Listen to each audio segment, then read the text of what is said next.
Sports TV, man. That's my dude. I rolls with him. You heard what the man said. It's Flight Sports TV.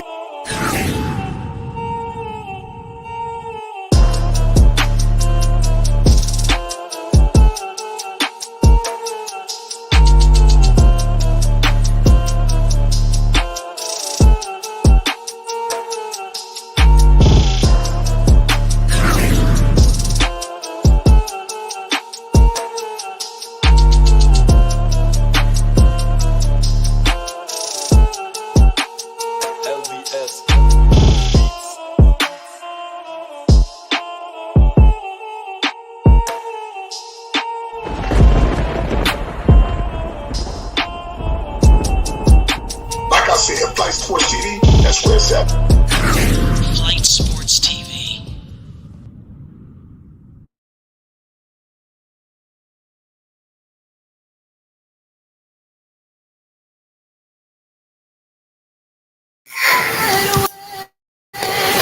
What's going on, people? It's Flight Sports. Checking with me. I already know what it is. Listen, man, what do they say? The two biggest things in sports, and that's Game 7, ladies and gentlemen, and that's what we have for you tonight. It don't get no better than this right now. You're talking about Jalen Brunson, Josh Hart. I mean, this is a big situation. You understand? In New York City, the Garden, and now we all know the history between the Knicks and the Pacers. I mean, it's immense. The pressure that's going to be out there is just going to be wild. I'm just gonna keep it real, man. Even as a Knicks fan, the Pacers ain't nothing to mess around with, and Madison Square Garden could become a stage at times, and these teams and these players, it seems like they have their best days when it's time to roll into Madison Square Garden. Could you imagine all the celebrities that's going to be courtside tonight? The Knicks legends that's in the building, Rick Carlisle and these guys. The pressure, I mean, it's all about how they can hold up. Now, the last time they was in New York City, they just folded, So I think that's something that they're going to be monitoring to make sure that doesn't happen this time around. But I do think it's going to be very tough for it not to happen. I think New York is going to roll. They rolling in hot. I think they got the momentum of New York City behind them. And I think that if it's close, a lot of people feel like if it get close and dicey, the Knicks just going to slip up and just blow the whole goddamn thing. I actually believe that's not going to be the case. I actually believe that the New York Knicks is going to get willed by their crowd, willed by the city of New York, and I think that's what's going to happen. I think if the game gets close, I would not be surprised at any stretch of the imagination if the Knicks blow the doors off the hinges here.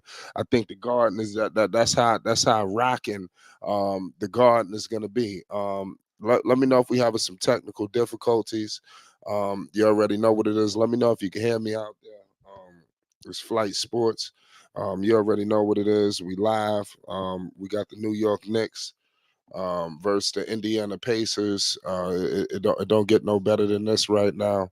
Y'all got to let me know who y'all got in this matchup.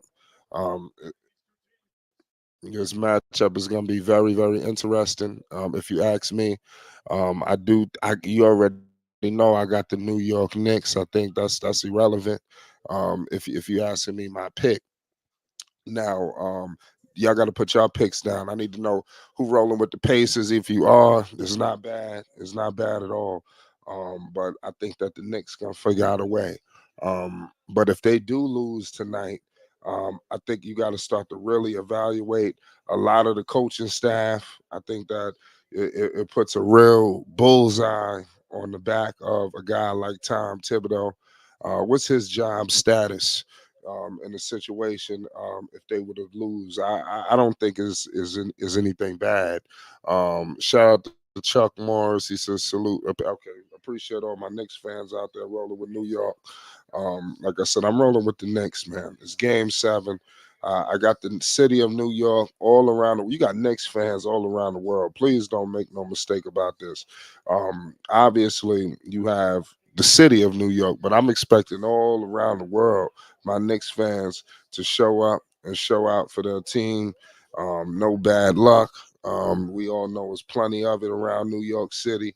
Um, Fat Joe, as I told you, could you imagine celebrities? Of course, you know Tracy Morgan. They're already taking a trip down Celebrity Road. You got Ben Stiller out there. You got John Stewart. You know, they talk about Los Angeles, but LA, you got John McNair. Oh yeah, well, we got a lot of people out there tonight, man. Lord knows who else is out there. Like I said, you got a lot of Knicks legends. You understand? They about to take the crowd right now. You got Tyrese, you got Andrew Nemhard, you got Aaron Smith, Nate Smith. Pardon me. You got Pascal. You got Miles. Of course, you got Jalen, Dante, OG, Josh Hart, and Isaiah Hardenstein. How big of a pickup is it to have OG and a newbie? You know, the New York Knicks, like I said, man, it couldn't have got any worse losing OG. That's the last player that you need to lose in an event of a situation like this involving the New York Knicks. You know, if you could lose any other player, that's fine, but you can't lose OG and a newbie. You know, I think that that loss, man, really tested the will of the New York Knicks, in my humble opinion, just because that's a hard axe to come out of. Pause. You understand? OG and a newbie, the defense that he brings is just immense. Is no way to slice or dice it. We all know the pressure of a Jalen Brunson. Um, this guy Jalen Brunson, man, he's put New York City on his back. He's been doing it for some time now, so we got to give this guy major props, man. I really love what Jalen Brunson is doing out there, man. I'm very ecstatic. I think that hopefully they get this guy some help that this guy desperately needs, and I think once that happens, I think that then we should see something out of the New York Knicks. But um, going up against a team like the Boston Celtics, possibly. We all know that they're waiting. I think that the New York Knicks could somehow, some way, sneak up on Boston. That's just me. Let me know in the comment section what's your thoughts. Who would be the better pick against Boston? I think that that's a major key. You know, because the Boston Celtics, man, um, they are tough out, and they're always going to be that. So I think that if you could get, I'm just mad that the Knicks don't have the Bogdanoviches of the world and all these other people. I know that we can't get the whole team back. That's why I'm very optimistic going in the next season with the New York Knicks. I think that the New York Knicks next season they should be a little bit more successful, just due to the fact of all the other variables. Like I just said, they lost guys. It's not a good look when you lose all your talent. It just is what it is. You can't lose everybody. And the Knicks, they were dealing with that, a loss of just every goddamn body. Like I said, put your picks down right now. Who you got? We got Knicks. We got Pacers. Game 7 action. It don't get no better than this, ladies and gentlemen. Um, Let me know if the Knicks is going to be able to hold up to the pressure of New York City, the Garden. Because sometimes that could work against the New York Knicks. That crowd. They have to figure out a way to tone things down and calm down because if this thing get too sporadic, man, I don't know. That's why it's very people. I'm telling New York City, they got their fingers crossed. It's early right now in the game. The points only separated by one. Like I said, the action is just getting started. But I really just can't wait till we get to the fourth quarter. I'm praying a little quietly. I'm crossing my fingers that the Knicks could get a nice little 15, 20 point lead. Blow the doors off the hinges. But something tells me, and OG is already on the board. Something tells me already that it's going to be a situation that we are going to be in the fourth quarter. Things are going to get very tight and we're gonna be in a situation, like I just told you, where the New York Knicks, have to battle their way out of a messed up situation. And let me know if y'all got the New York Knicks if they was in that situation, like I said before. I think the Knicks are the way better matchup going up against the Boston Celtics, and that's what I want to see. It's 9-7 right now. You got Pascal on the board. Obviously, you got Turner. He out there with a quick five. Nemhard with two. Josh Hart is out there doing big things, despite dealing with this injury. To see the effort that he's bringing, getting rebounds and things like that. That's really all you can ask out of Josh Hart. Thunder says if Thibodeau doesn't pull all of them in the emergency room, then see that's one thing that when I see Josh Hart holding his basically his chest and all that stuff, and basically is looking like basically he about to have some kind of hernia or something like that. I think that's very alarming. Tom Thibodeau, I think, do have to answer to something like that. Because that's just not a good look. For Tibbs to be out there and like I said, guys literally about to fall out. That's not cool. So Tibbs is definitely on the clock, for all of that.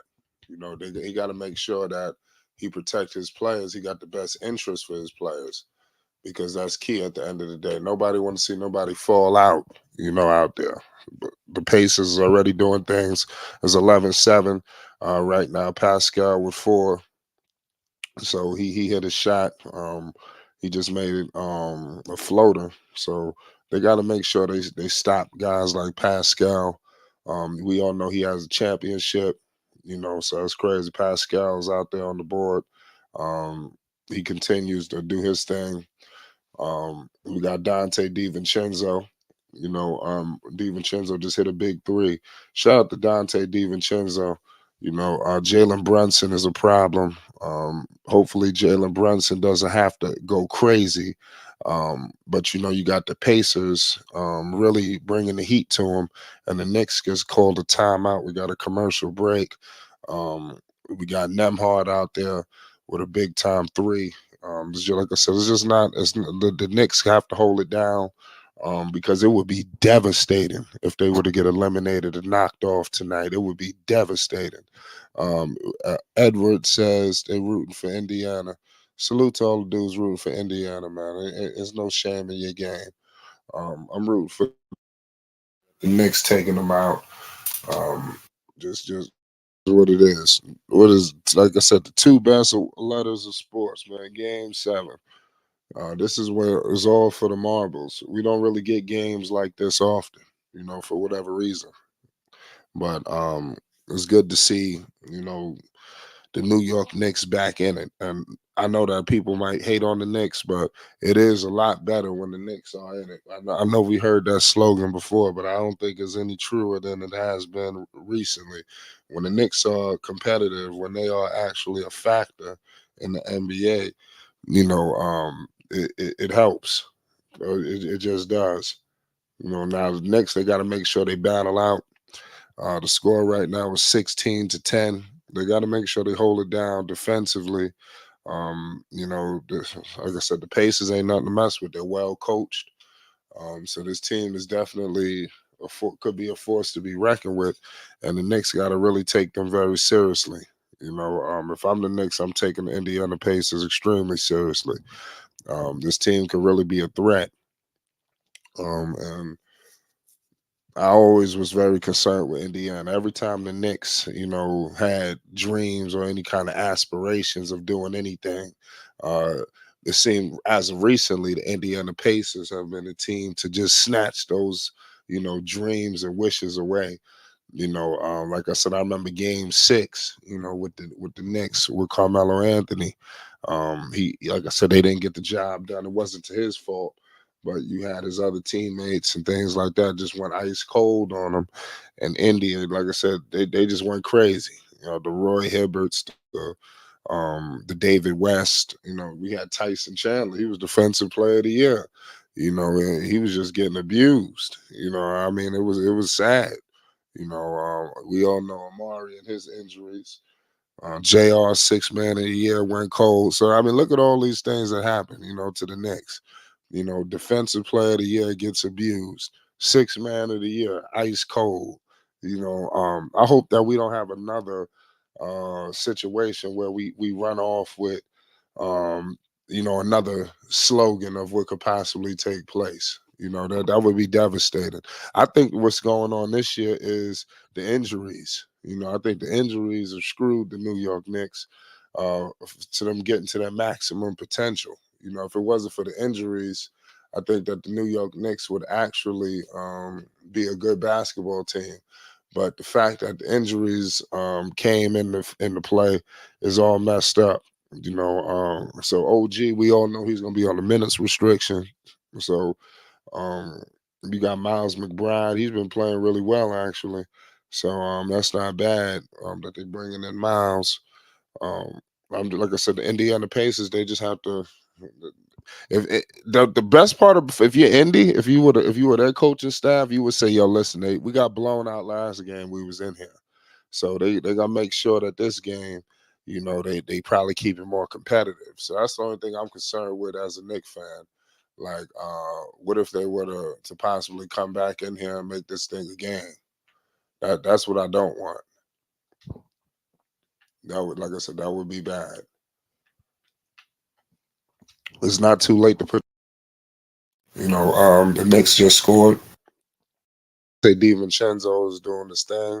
Pay homage.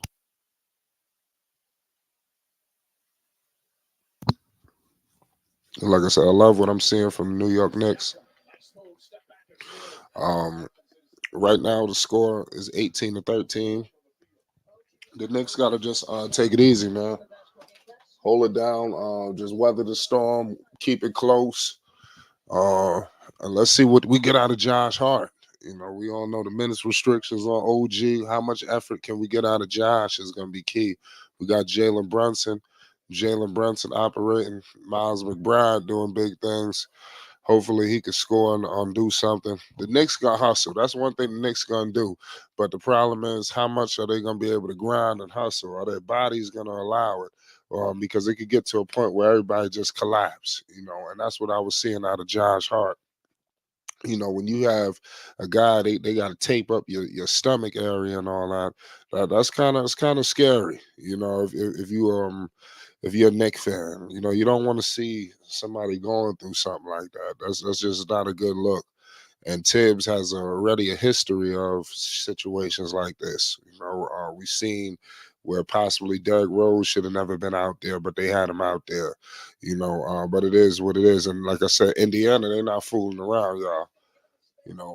Jalen Brunson hit him right back. We got a 3-point game. The Knicks, their defense is slacking right now. Indiana getting all these goddamn layups. It's disgusting. The score is 23-18 right now. It's 5:20 to go in the first quarter. We got Jalen Brunson crossing half court. Brunson being picked up. Here comes a screen. They kick it out to Josh. Josh Hart has it. Josh Hart hits him with a big floater. That's a good play.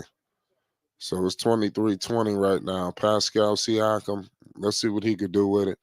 The Knicks got to get some stops. They look like they want to attack Josh Hart. I don't know if that's on the play. They probably don't believe. What's up with the defense? Okay, there we go. The Knicks get a little break right there. Dante DiVincenzo going to the line for two. So that's what the Knicks are gonna have to do. They're gonna have to grind these games out. It's not gonna be pretty for the Knicks to get their wins. It's never been pretty for the Knicks. They just gotta keep fighting. That's it. Whoever wins this game will face the Boston Celtics. I think that when that series start, I think Tuesday. Uh oh, what's going on? Oh, he's suspended. We, we got players. We got players leaving the bench. What's going on? A lot. You heard Dante DiVincenzo. He called him out last game. What was it? 2 games ago. He said that basically they're trying to be tough guys. That's not their identity. This, that, and the third. So let's see what happens.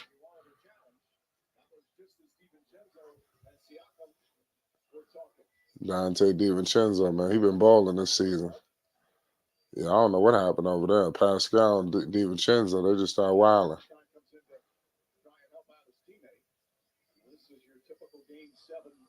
Wow.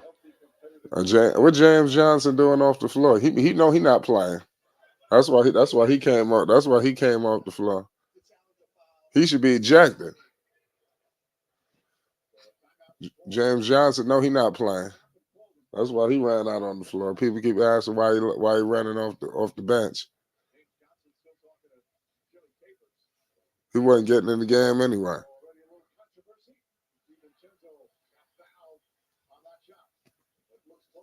I said, why the hell would he run all the way off the bench? That's crazy. That's crazy and stupid. Shout out to New York City, man. Game 7. Shout out to Devastating. He says, damn, how did it turn to blow that? Yeah, that was sad. Knicks just got to keep fighting. If you're the New York Knicks, just fight, fight, fight. That's what I would do. Just fight.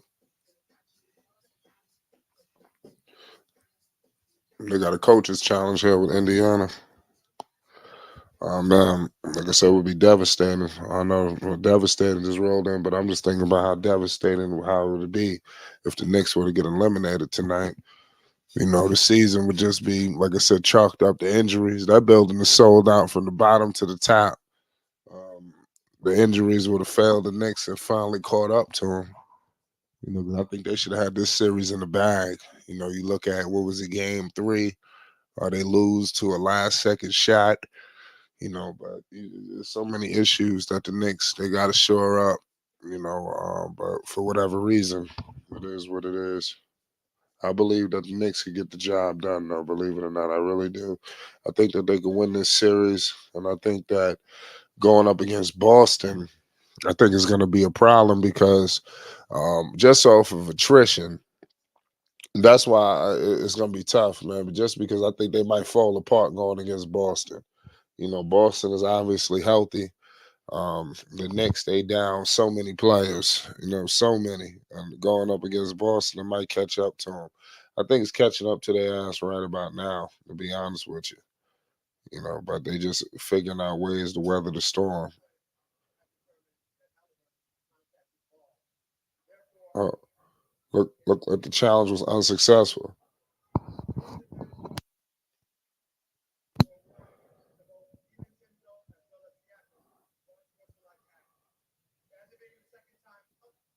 Well,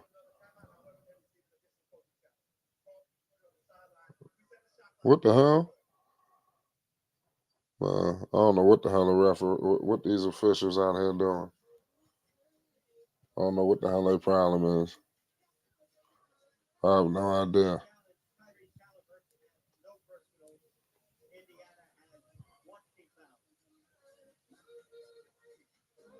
Shout out to the New York Knicks, man. We got a commercial break.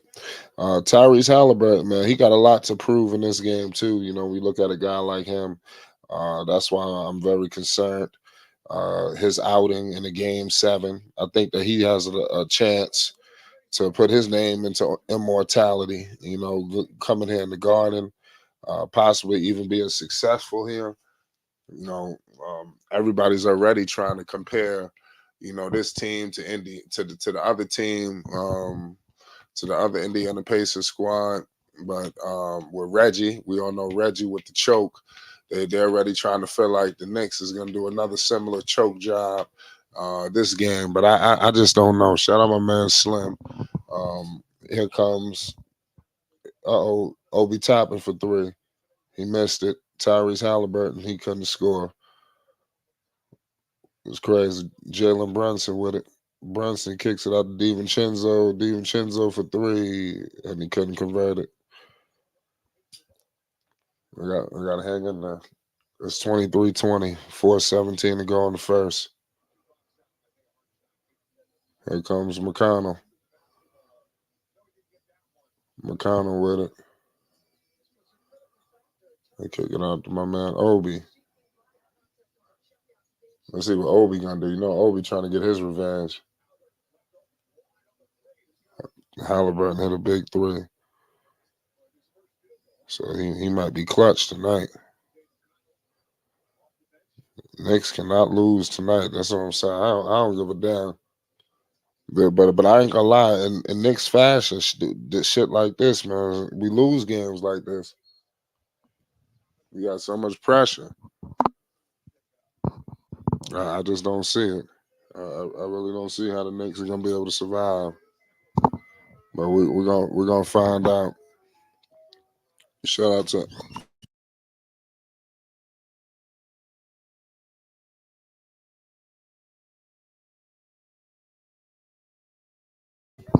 we're, we're, we're in the midst of a crazy game right now. It's 26-22. 3:20 to go in the first quarter. Tyrese Halliburton, he kicked it out to Miles Turner. Miles Turner and Hardenstein, they dived on the ball for it. Oh man, don't tell me Hardenstein is hurt. That's a good game. Shout out to the New York Knicks. Let's see if they can survive and win this game some way, somehow.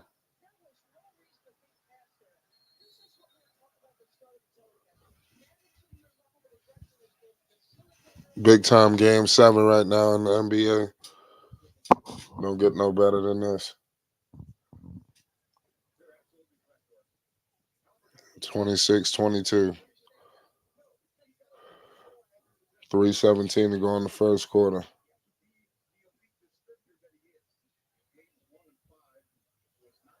Tyrese with 3 points, 3 assists. So if you're the Knicks, you have to try to figure out a way to keep him under control at all times.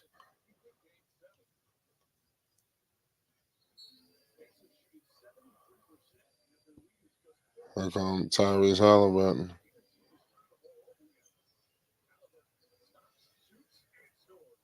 Tyrese had a big time mid range. It's 28-22.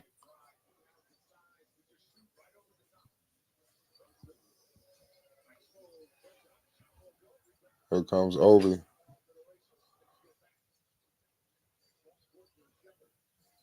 Oh, Tyrese. Tyrese Halliburton with another 3. Indiana up 9.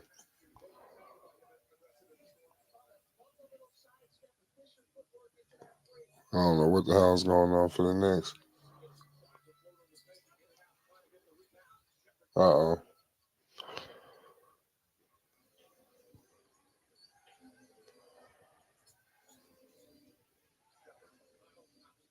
Uh-oh.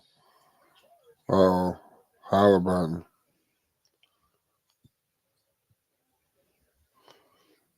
Pacers on the 8-0 run.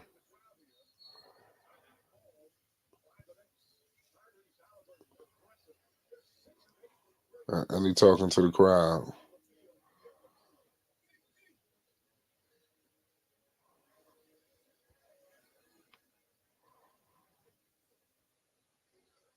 Knicks got to figure out a way.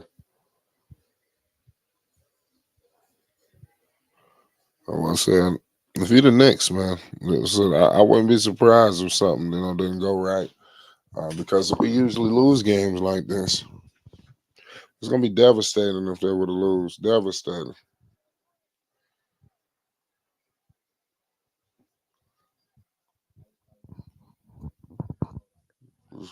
That's crazy.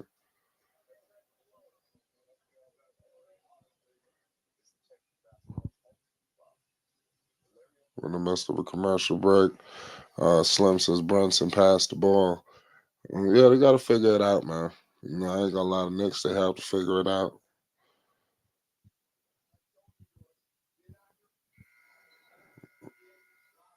They got to fight a little harder. They got to grind this game out.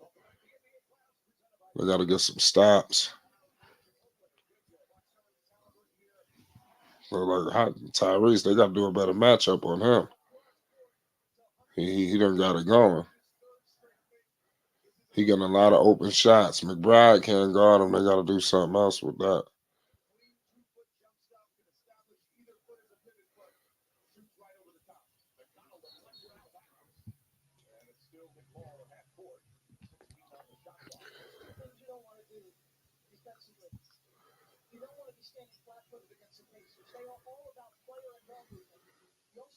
And they're moving at a fast pace.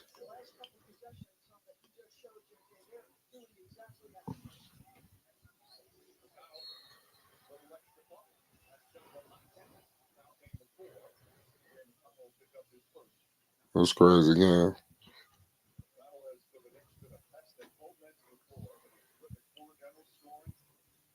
Like I said, it's not too late to put your picks down. Knicks down, but they could always make a run this first quarter. The game is far from over, but they do need to stop the bleeding. It'd be nice to close this quarter out strong. DiVincenzo, he's one of the only shooters that's reliable. Dante DiVincenzo. You got to give him credit.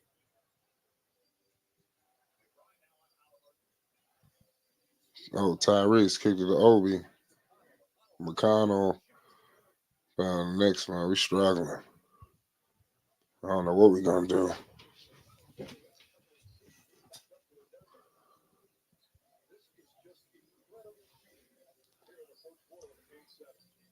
Let's see what the Knicks gonna do. Here come Brunson. Brunson on the way to the cup. He couldn't convert it.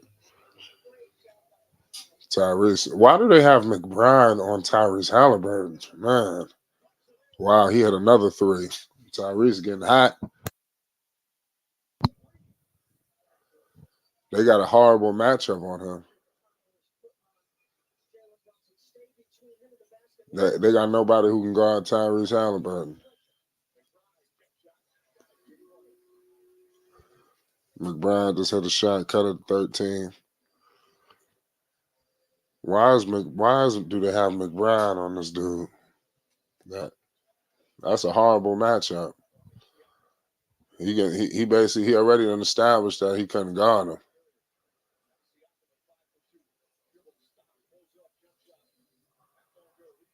him. Let's go next. They got to grind it out. Go. And one. Yeah.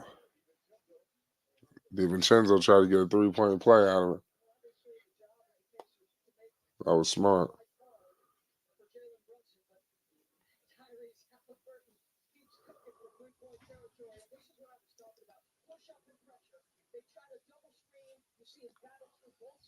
No, Brunson, usually he don't pick it up to about the second half if you've been evaluating this series.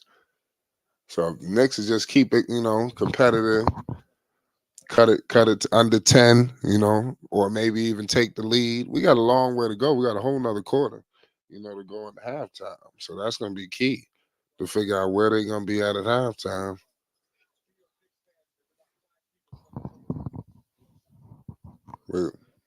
We're playing well right now.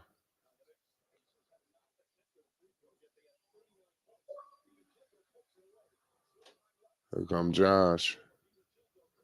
Let's go. DiVincenzo, the only one who can shoot.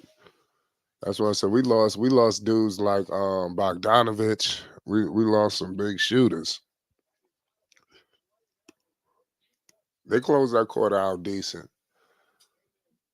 It could have been better.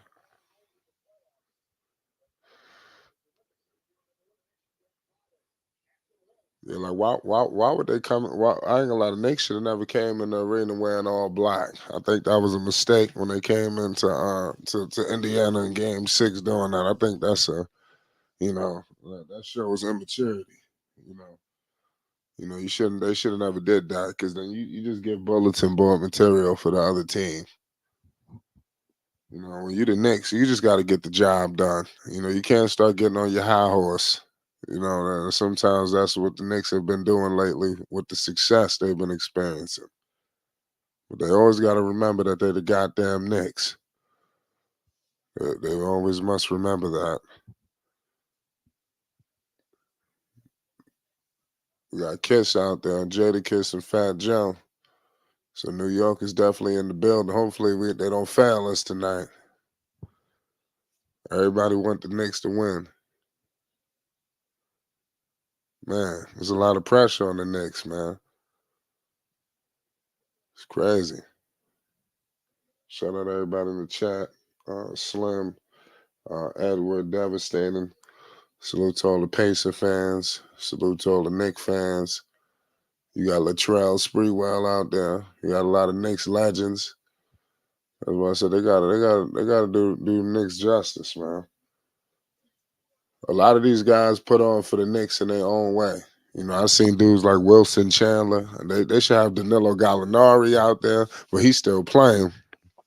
But I mean, all these dudes had an impact with the Knicks. All of them. Nate Robinson, I think Nate Robinson should have been out there. Everybody should be, celebrated. This is what it is.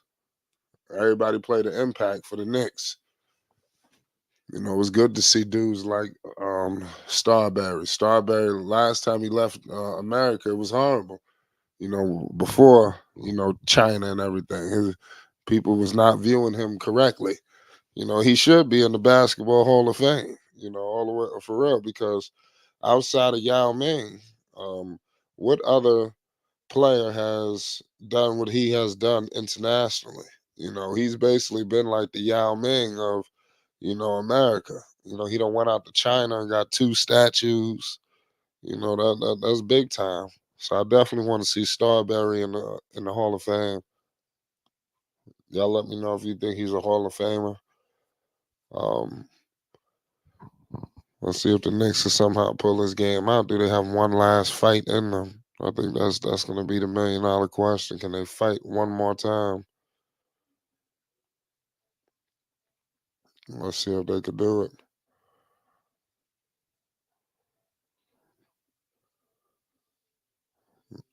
Knicks playing solid tonight, though. Just got to step it up. Their problem is a lot offensively too. Sometimes the defense, you ain't gonna completely shut a team out. But what I will say is the offense, Knicks, sometimes they get cold, and that's a huge issue. It's good, Devastator. Flight, what's up? It's good. You got the game 7 going? Yeah, man. No, Yeah. the Knicks, man, they fucking up. Oh man, you can't blow up game 7 in the first half though. On your home or on your home, on a Sunday. Nah, man.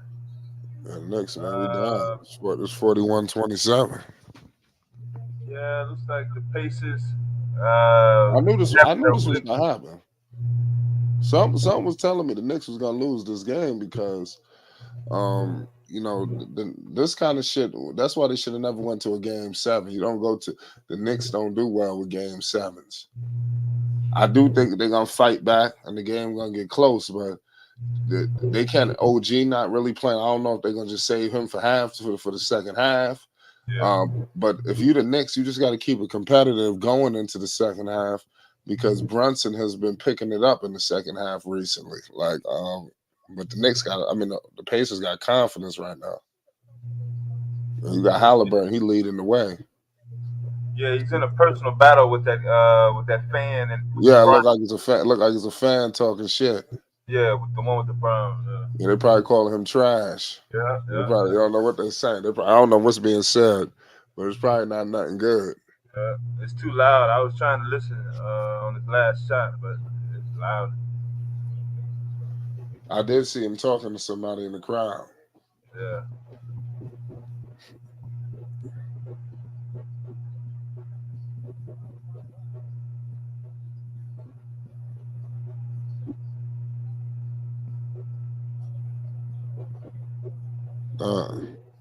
Knicks in trouble. They down 18. What the fuck? You start to look like who the Knicks got on the floor offensively. That's their problem. It's Yeah. not the defense. It's the offense. Alec Burks. There we go. Burks. Burks just scored. So that's the Knicks just have to go fight and grind this shit out. That's what they're gonna have to do.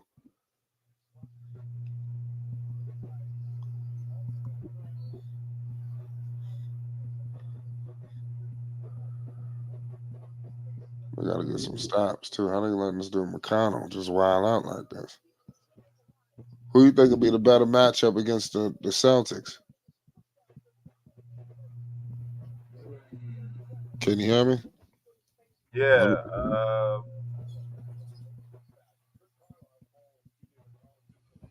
About a closer game. Yeah, like would it be a better series, the Knicks or the Celtics or the Pacers versus the Celtics? Man, Celtics ain't all that consistent. They let teams in the games.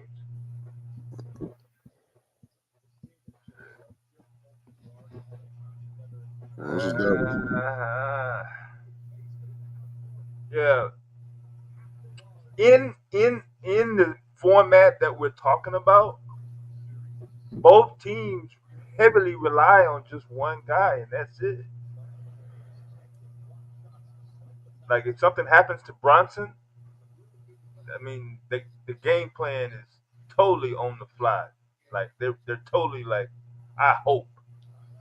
Same way with the Pacers. Yeah. I mean, Siakam has straightened himself out, but I don't know, man. Last year that would have been an obvious answer, but yeah, we're a year later, and yeah, I'm really scratching my head. Like, uh, uh,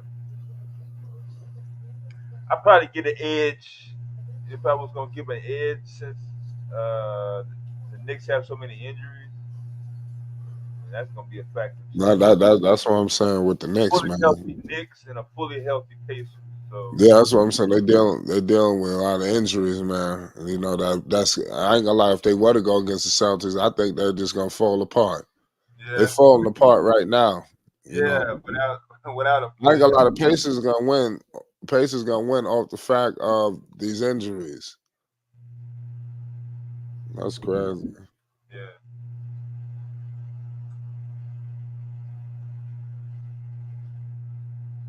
man, that's not gonna be a good look, man.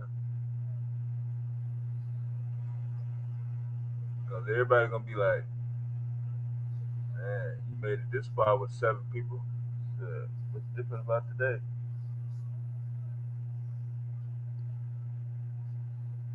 But you're right though. In terms of history and what's on the record, the word Game Seven in New York Knicks have never resulted in any recent celebration. Yeah,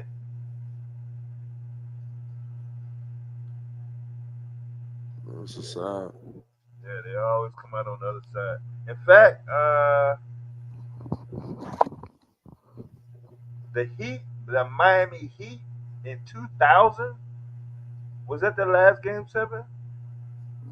That ain't right, is it? I forgot. Yeah.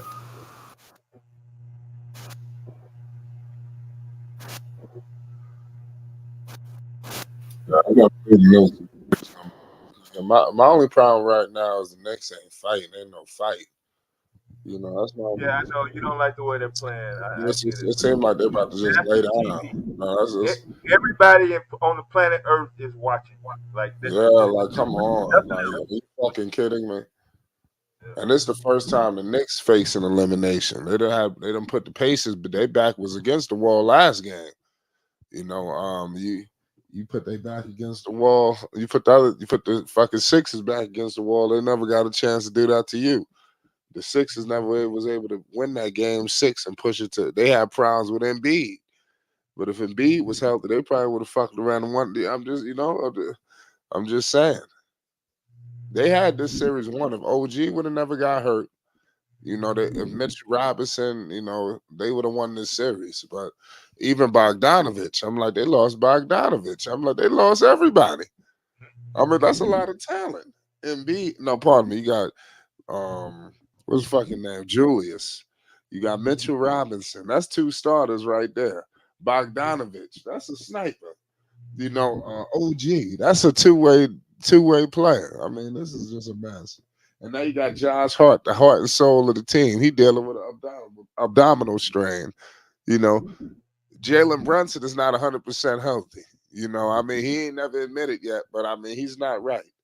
So you got all this stuff happening at one time. It's a big problem. They got a lot to overcome. You think Bronson came back too fast after that last? Well, I have no idea.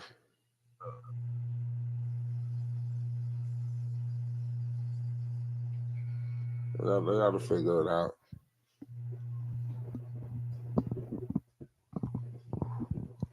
well, at least we got a game seven, man. I've been waiting on a game seven all playoffs. Yeah, man. I have no idea what's going on with the Knicks right now. I'm on a delay, so being lazy because I separated my sound. My stream yard on one speaker and the game is on another speaker.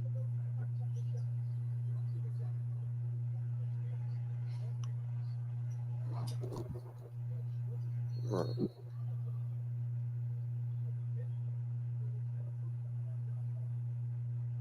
Knicks, Yeah, you got to grind it out, but you need stops. Knicks in trouble.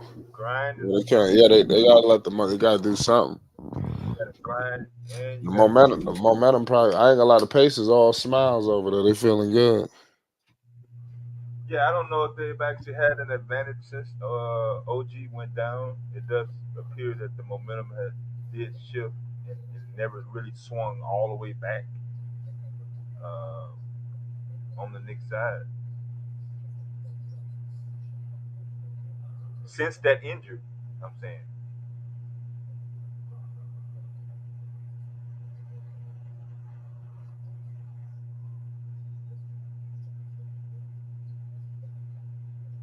Wow.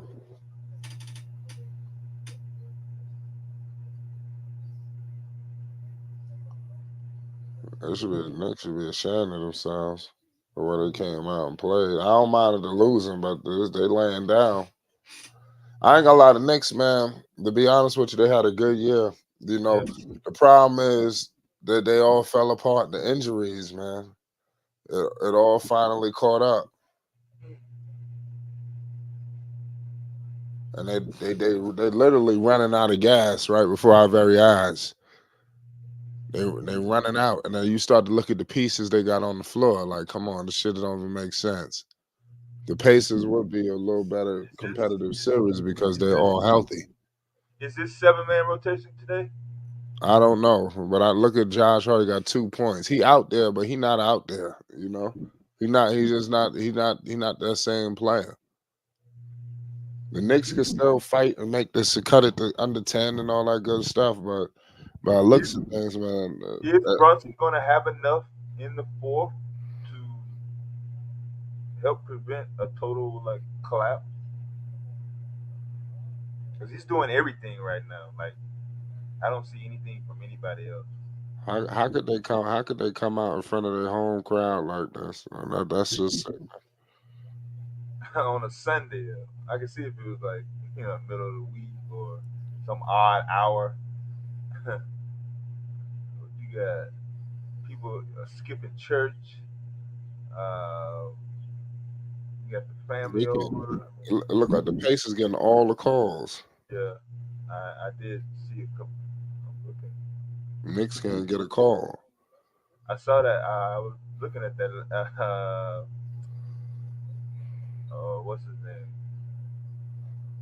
The one they spent like 10 minutes OG not coming back. about today.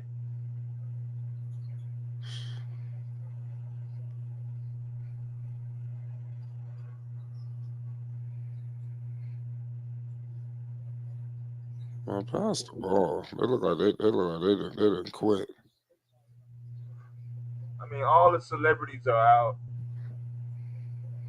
How could they come out with an effort like this? That's my only problem. I don't care if they lose, but goddamn, Yeah, they I know not. you don't want no blowout, Yeah, but that's what I'm saying. They're not even fighting. At what point are the Knicks gonna wake up and say, "Come on, man, let's"? They're gonna break a run. The basketball is a game of runs, so the Knicks are gonna have an yeah, opportunity to cut I mean, into this lead because it's so early. They Look have to like get the stops. crowd trying to get them going. The crowd trying to They wake them can't up. hope for Indiana for the Pacers to have like a bad shooting streak. They have to get stops. Let's go. They cut it to You need a 18. steal. There You we need a go. block. You need a rip. You need a prevention of any The opportunity of crowd that. trying to will them back.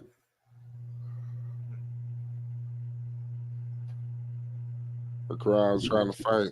Damn, how the fuck they let this nigga just walk in here for this layup? Man, that's crazy. They giving up layups.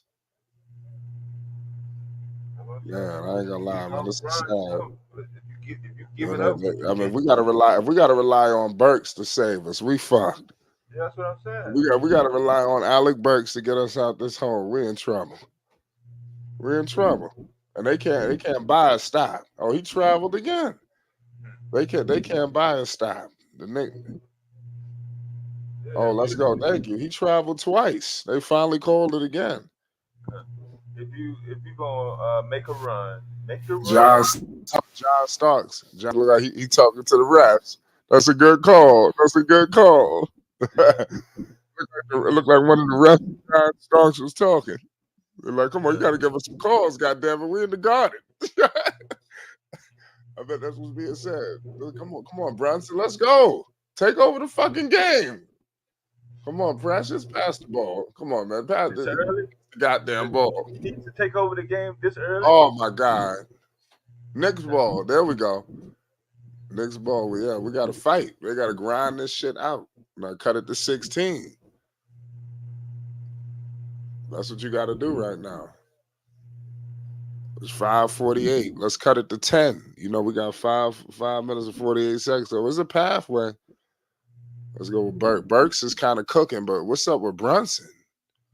They got past Brunson not even in the play. Oh man, McBride. Pass the ball. Yo, Burks the only one that want to score. Just give it to Burks. And he got fouled.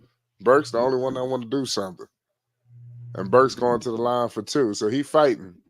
Give credit to Burks. That'd be crazy if he saved the Knicks. Damn, John Stockton got fat. Who? Stark. Yeah, Starks.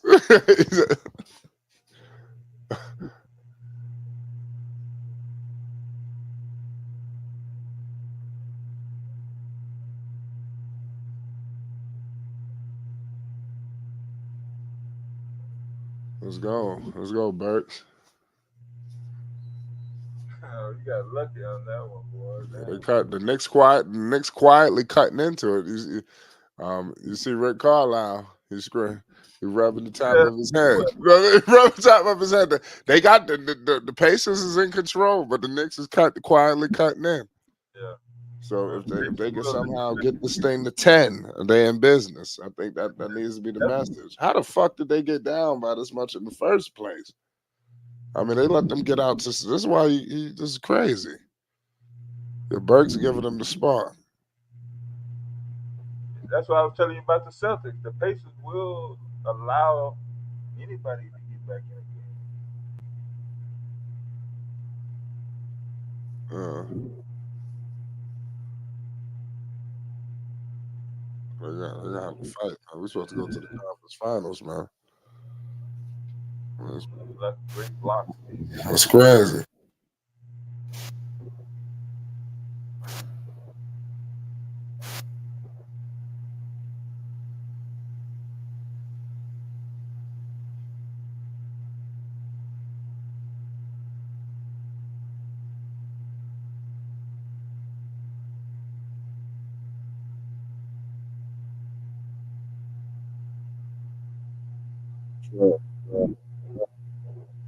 Yeah. Shout out to Latron. Says, hey, it was like, yeah, Dallas was wild. That's who was on the team the last time they was in Game 7. That's what I'm trying to remember. Wasn't it? It says the Knicks recorded 36.19, 97, 7 rebound. The Knicks had a game 7 back in 1997. Pacers. What'd you say about the Pacers? The '97. That was Reggie Miller. Yeah.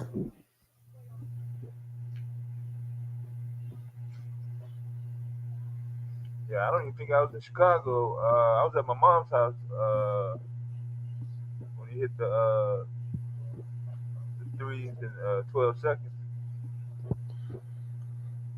Yeah.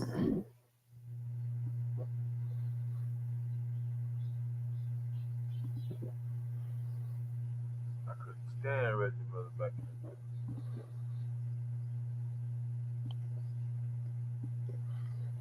That was a crazy game. the day. Yeah, that was a nice PJ Washington finish last night. I was cheering.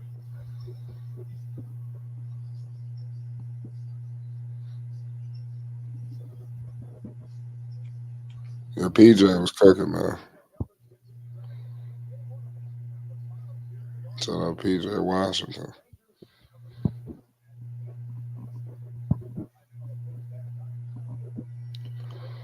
They gotta do something to slow down Tyrese Halliburton.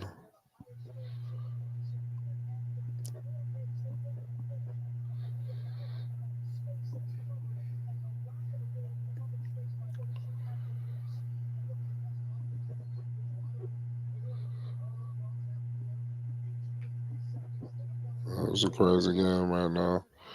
Did Jordan pick Washington? Huh? Oh, oh, my bad. I'm not 100% sure. I don't want to say yes or no, Yeah, I don't but remember. I want to think so. Jordan been there since the Bobcat era.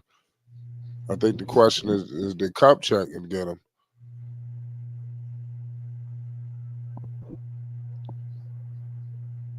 Jordan been there forever, so he was definitely there when he got drafted. I just don't know if Kupchak was the president. When I have to do the math, I ain't gonna do it right now. Uh, but here we go. Precious, let's go, New York. Okay, we done cut it to 14. Let's go. Come on, Nick. They gotta have to grind this shit the fuck out. They need to get a stop. They need the crowd to turn up, man. Come on. I need to hear this building loud. But they gotta get some stops. Let's go. Oh, oh, he tried. Oh, come on, man. Oh man, he needs some help. How the fuck they let this nigga get a wide open jump shot, man? I mean, this shit don't make sense.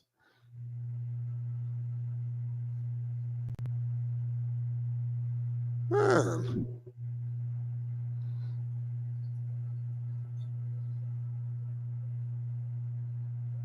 Burks. Oh man, I'm telling you, we in trouble. We relying on this dude. DiVincenzo ain't even in the goddamn game. Something is not right. Oh man, now he just hit a three. Yo, so something's not right. Yo, he ain't even played. Did he play the whole quarter? I thought somebody hit him in his Oh ribs. man, something's not right, man. That's why I said we don't even got this. This is sad.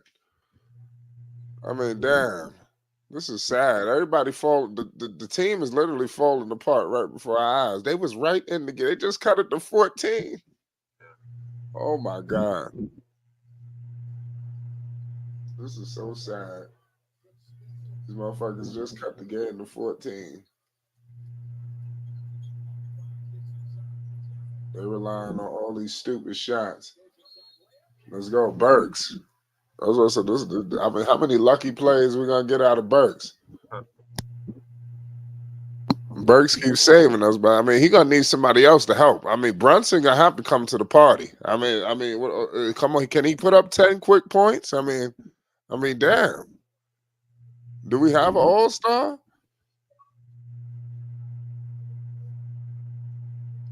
Burks, here come DiVincenzo. DiVincenzo coming in the game.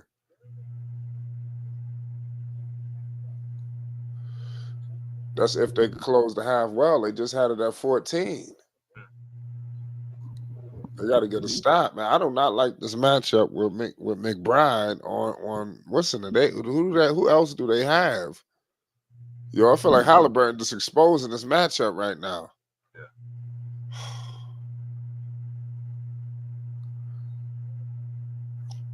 we're done.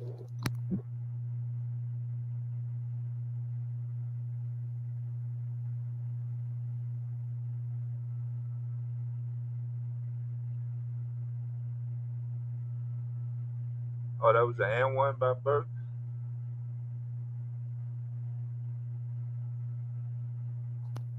What'd you say?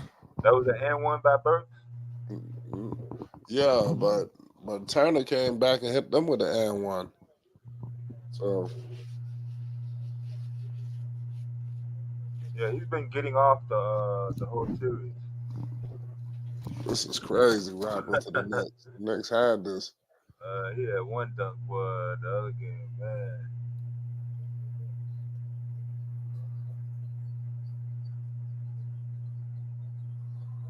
Who you talking about? Got to get the ball up, son. Burks.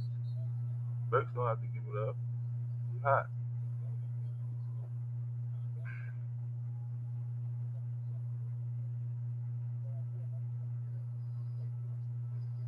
He got the green light to he turn it over.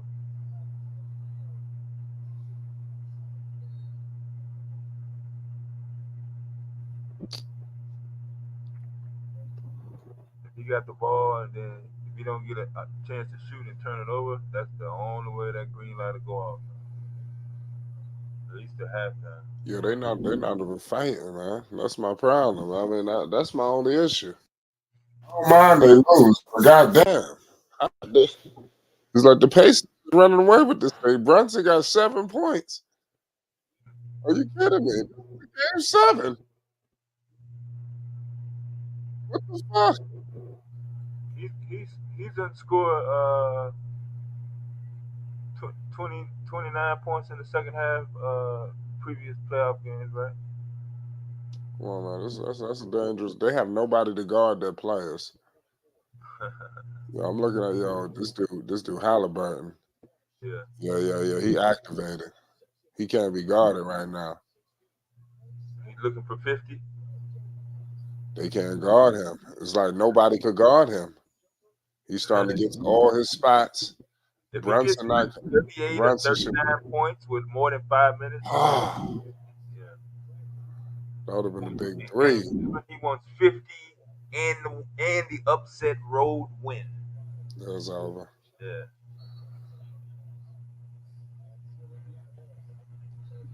Damn.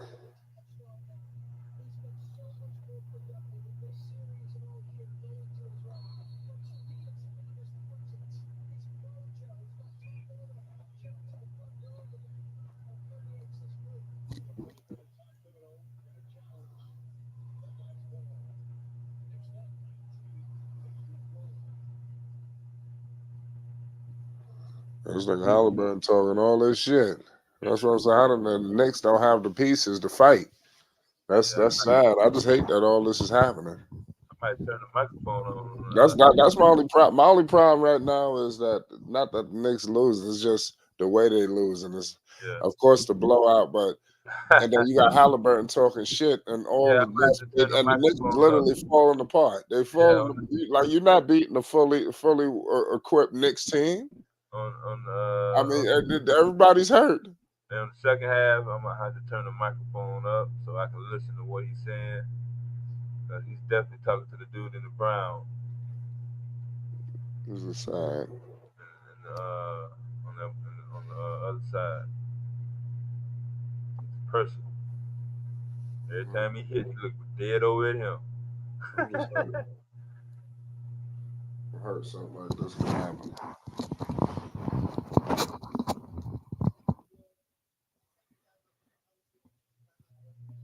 Yeah, that's crazy. They're gonna get 70 by the halftime, though. Oh, Boston's definitely gonna be the favorite in the series. Yeah,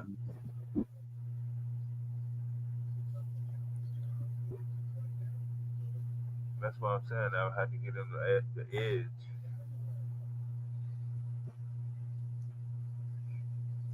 In terms of who will make it closer. Who have a better chance of sending the Celtics to 7? Oh, It's leave definitely Pacers over Knicks, even if it's a fully healthy Knicks.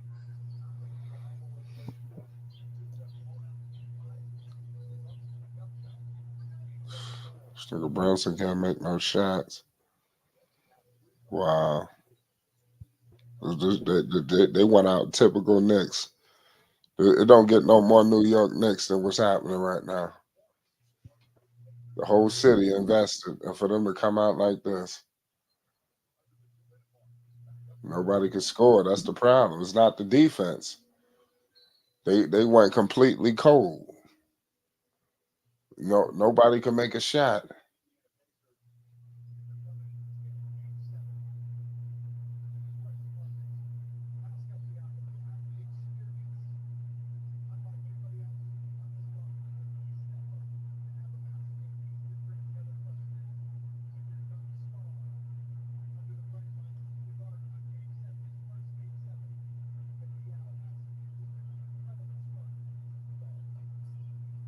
There's something ain't right with Brunson. He missing free throws. It's over. Crazy.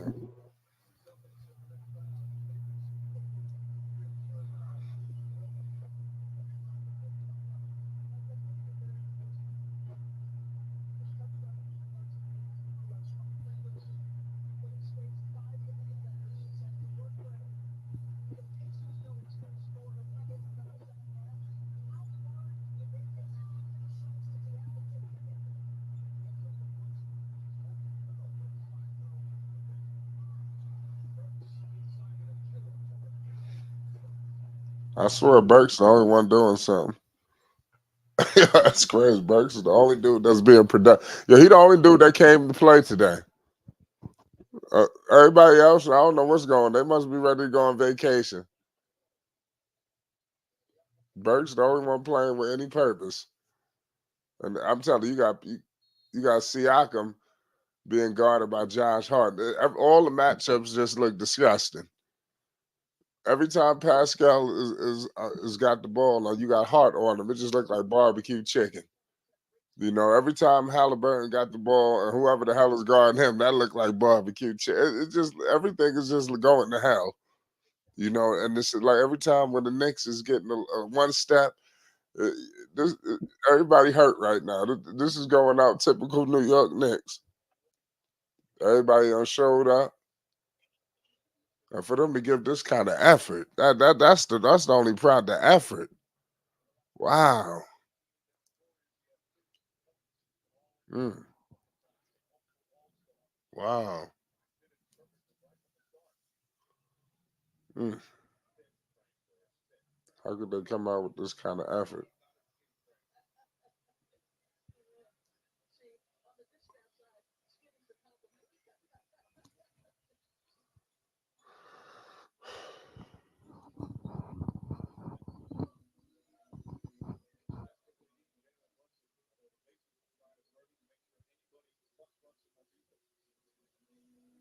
Yeah, he not even getting no shots out.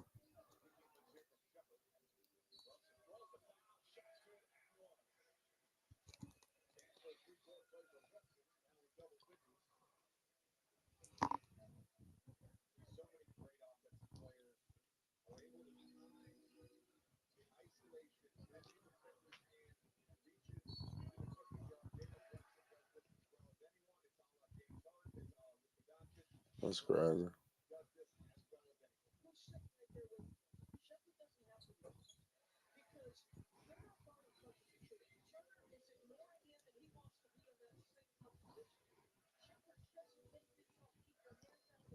This is sad.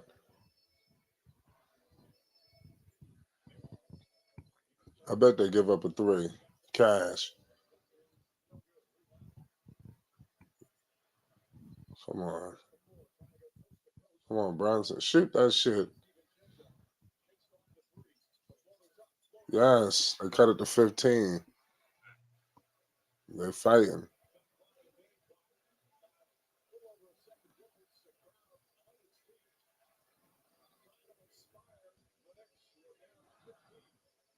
They got to get a stop.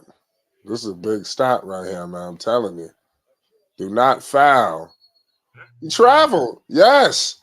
Oh yeah, he threw that shoulder. Uh-oh.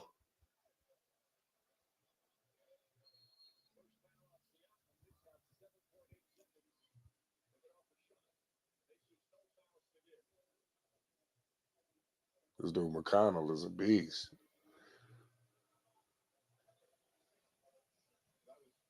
Come on, yo, if the Knicks could score right here, we in business. Yo, if the Knicks can score right here, they're in business.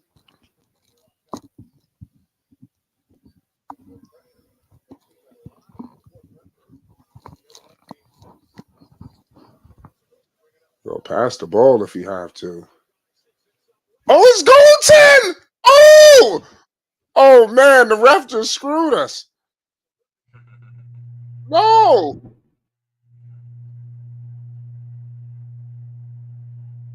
Oh, that's bullshit. They're not automatic review in less than 2 minutes.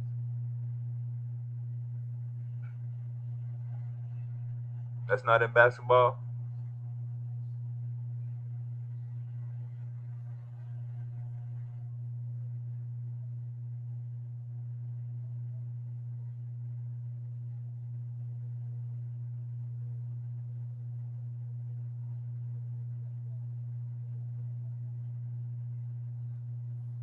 So they only I ain't gonna lie, don't be too they can't be too confident. They didn't cut it to 15.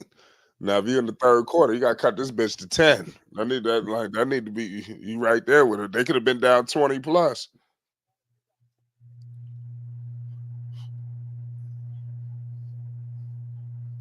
Could have been worse.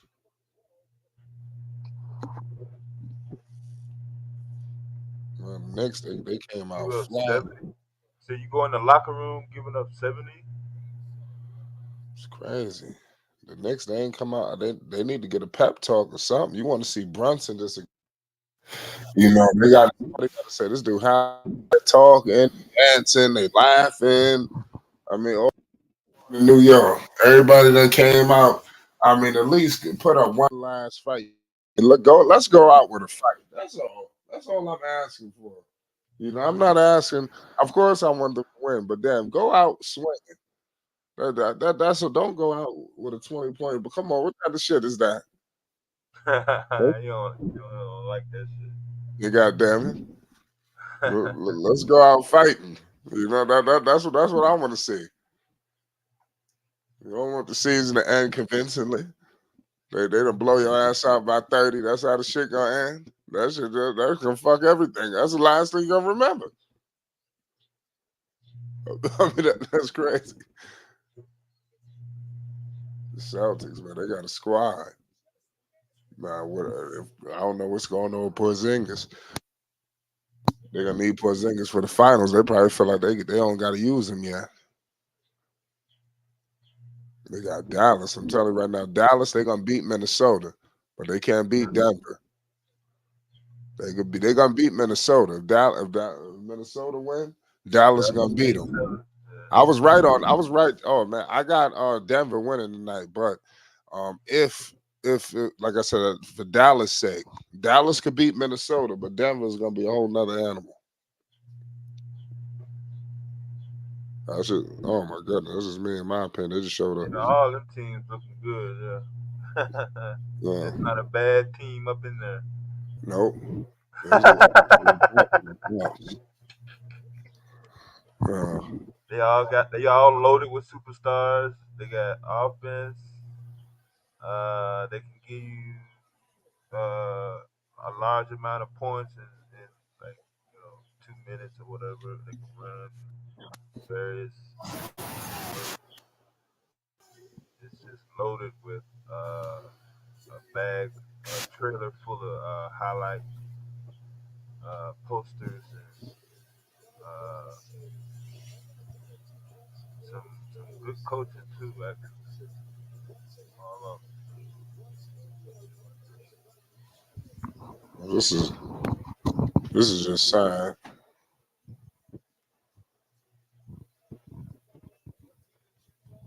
yeah, this is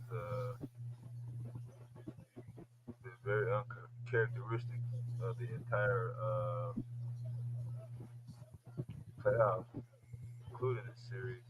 Yeah, that game 3, man, they had them. How the hell they let this motherfucker make that?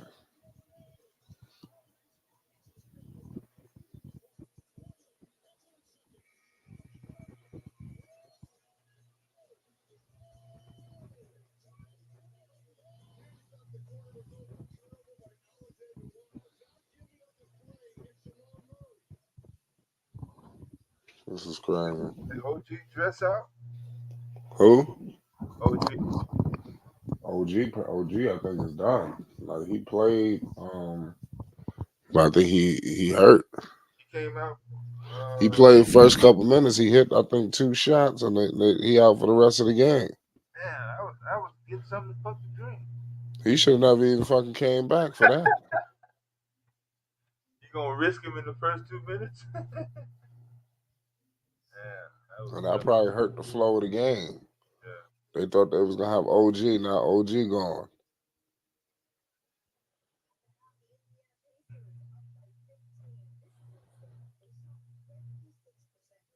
76%. What the fuck? This Thibodeau's supposed to be a defensive coach.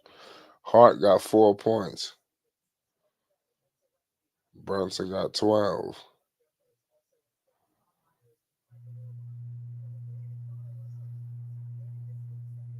How many assists? Sorry. Halliburton got assists. Who? Halliburton. That's enough.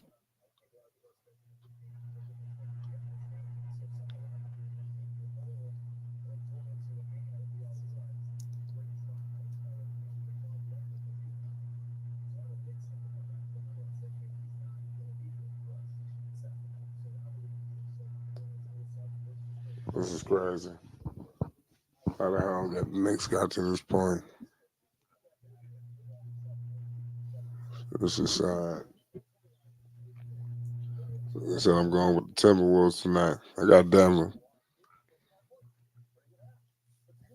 We might do a post game for that. That's gonna be a good one. I'm just disgusted with the Knicks. Said that. This not how you play an elimination game.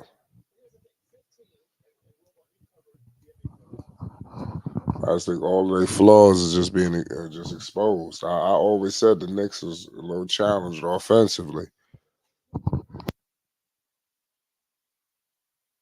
That's why I'm like, if you're a Paul George, you one of these kind of players, a Booker, you should be just looking at the Knicks like, damn. Imagine if I was there. Like that's to put the Knicks going cold and shit. I mean,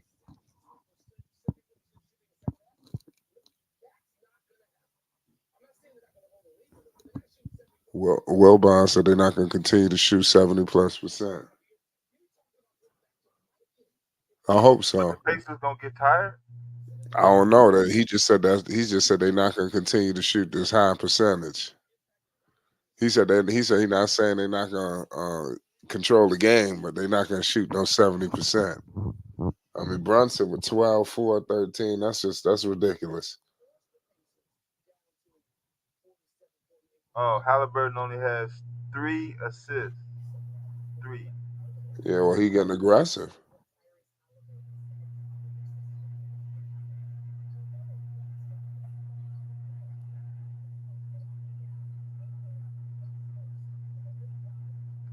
Yeah, Turner and Siakam, the only other Pacers in double figures. They got to do better for New York, man. They got to come out with a better half. Paul George will malfunction with the Knicks coach is playing 45.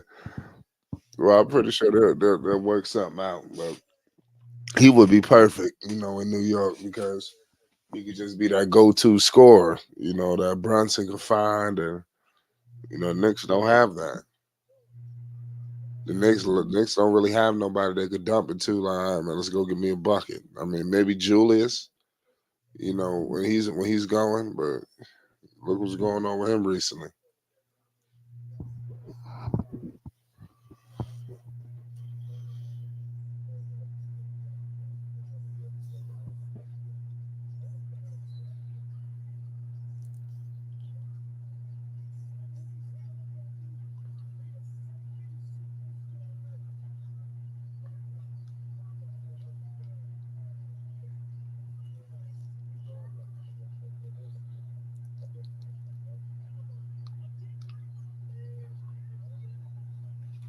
It's Tyrese Halliburton.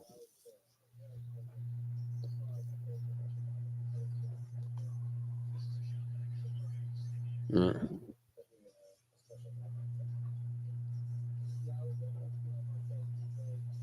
This is sad. What's going on with the Knicks?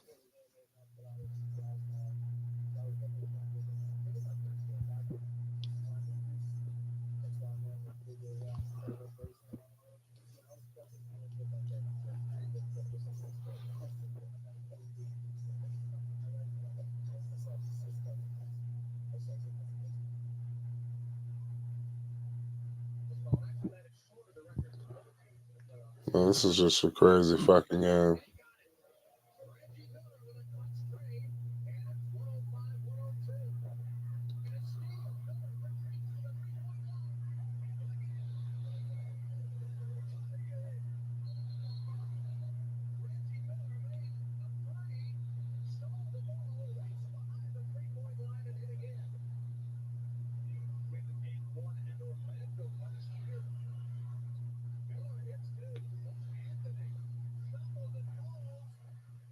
I think it might be 8 players at best.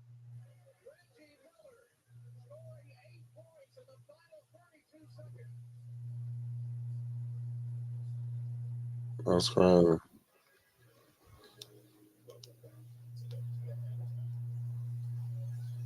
They keep showing that Reggie Miller clips.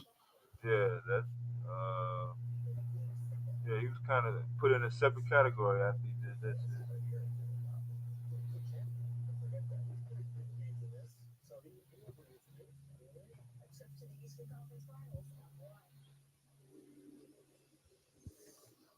That's crazy.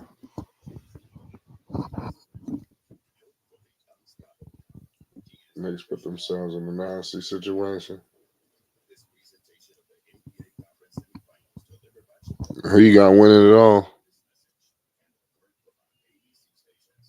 It's gonna have to come out the West, man. Is it whoever won that Denver Minnesota series? I think Dallas could beat Dallas. Gonna beat Boston. Kyrie and them going against Tatum and them. He gonna beat Boston. Yeah, yeah. Everybody in the West can Yeah, I just think Kyrie and them they're gonna beat Boston if they were to get there. seven games. Yeah, everybody in the West that's alive right now. Yeah, Yeah, yeah. Even if they didn't have home court advantage.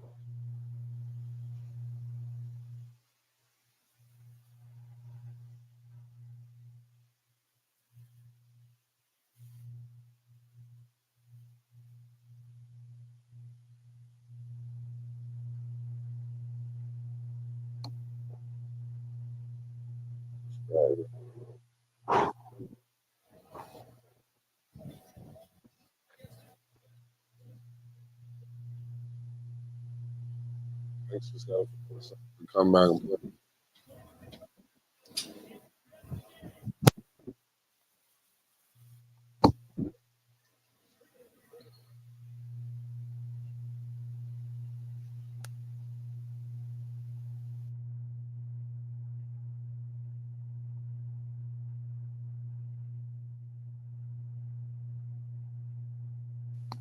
It's a good game going on right now. Knicks trying to play to it, see if they're successful.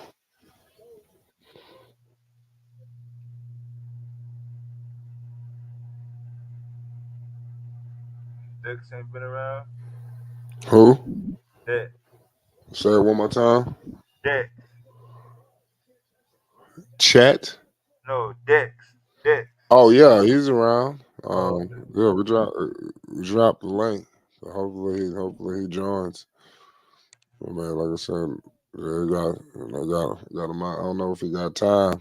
If he got time, he'll come on. But we'll probably come on tonight. yeah, I just threw this on impromptu. I didn't announce this stream or do anything or promote it or I just turned yeah. this Anybody motherfucker should on. know if it's Knicks and the word Game 7 and Knicks. I mean, Yeah, you should know that we were coming on. yeah. Yeah. Come on, man. Yeah. Yeah. Um.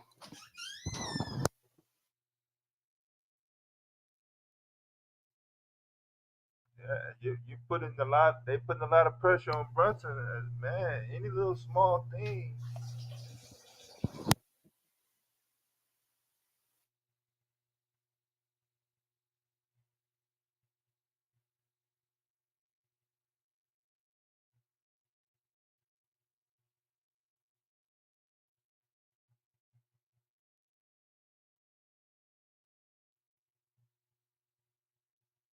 Even though Halliburton and Bronson only separated by a couple baskets, it from the eye test, it looks like they're much farther apart.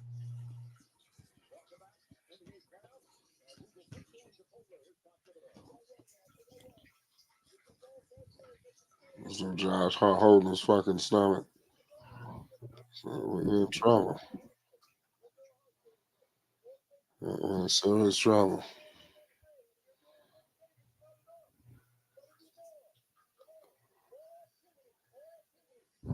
Yeah, Thibodeau's preaching more activity, more activity.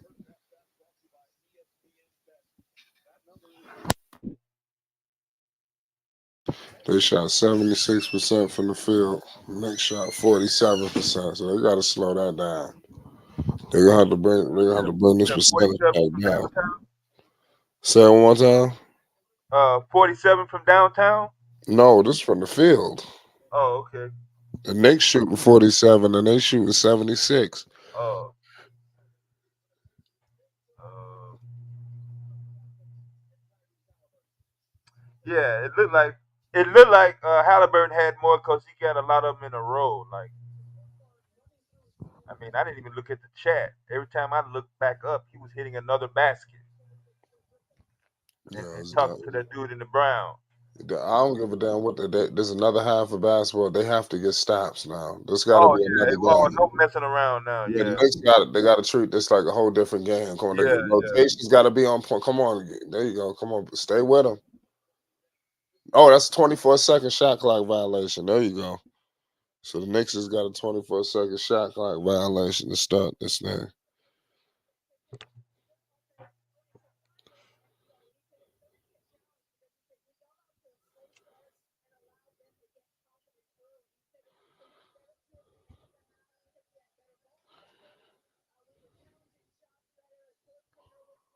Come on, New York.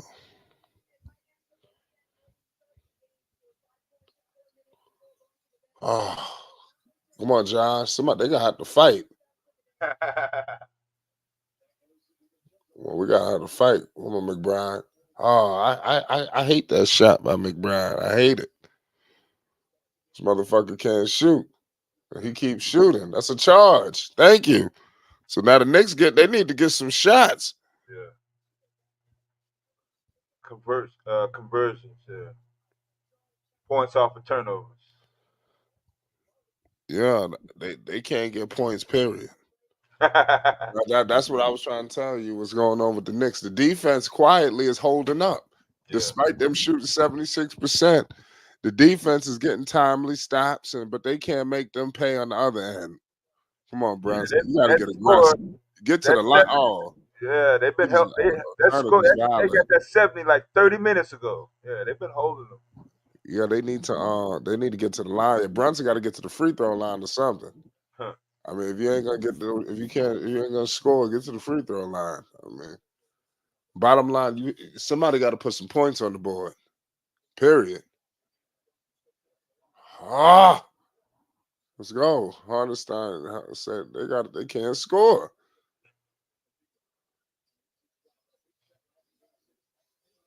Oh my God.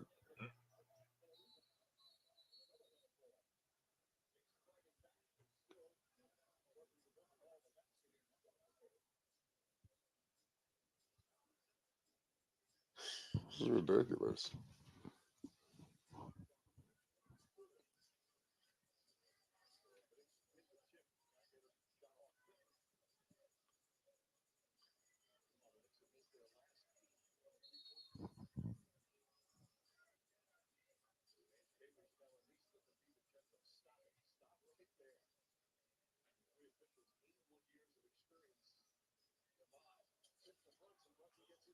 That's a go. Oh my God. Thank you. I'm about to say, come on, how they not gonna call that as a goaltend? Come on. They finally got a break. That was ridiculous. It's in the cylinder.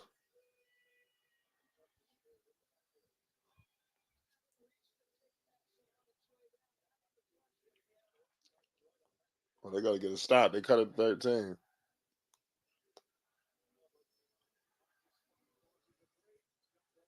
Yes. Come on. I hate this dude McBride, man. I'm telling you. Look, he scored it, but this dude make me nervous. Yeah, you gotta live and die with him now, man. It's You an ain't got 11-point game. I can't stand McBride. They cut it to 11. it's either him or nothing. That's how it's set up. He just scared me every time he start making plays. I'm like, oh, we in trouble.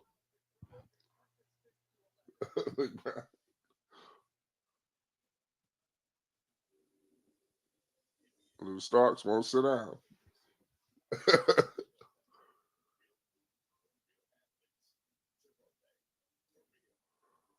Starks out there. Starks ready to keep showing up to the games.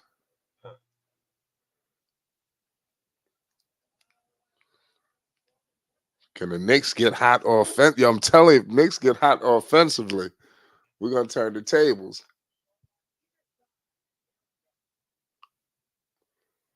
Shooting 76. That's crazy. They should not be shooting no 76% from the field. Period.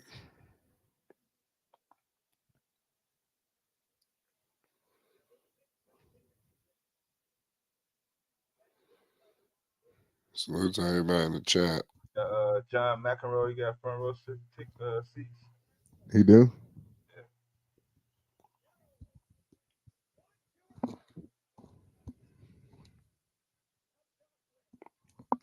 Yeah, he the first one to start talking trash in tennis.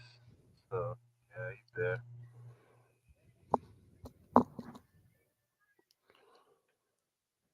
Yeah, I'm watching closed circuit. The cam in the corner of the arena during the commercial break. No. Yeah. MSG.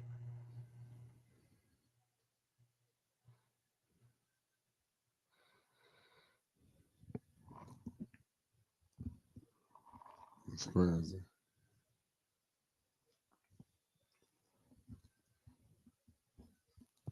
Pacers they have a history of giving up a game now. This ain't strange territory. Like, oh, I'm surprised the Pacers gave up that 20-point lead. No, they have multiple games with them giving up larger leads.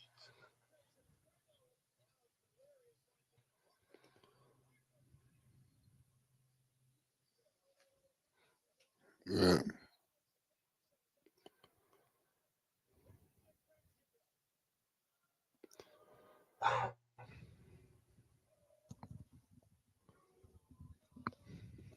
This is sad.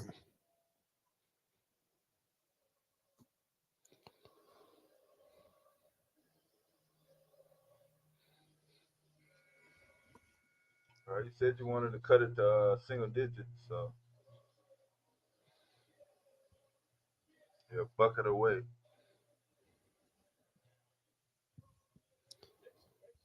Yeah. 11-point lead. They just got to hold it down.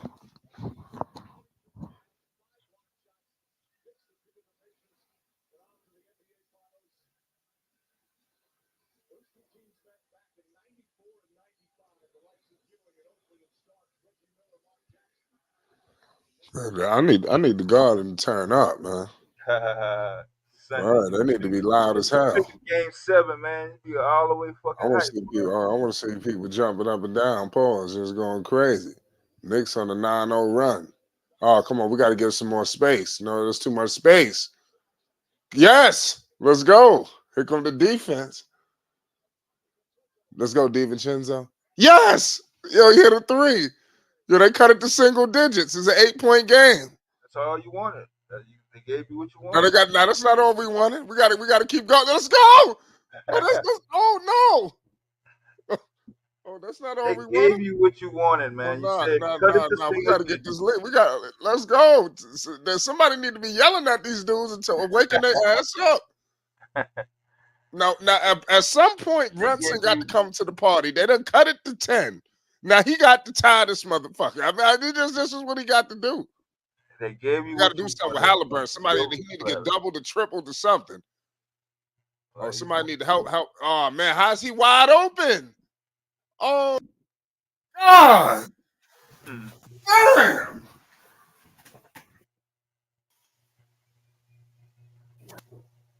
Hmm.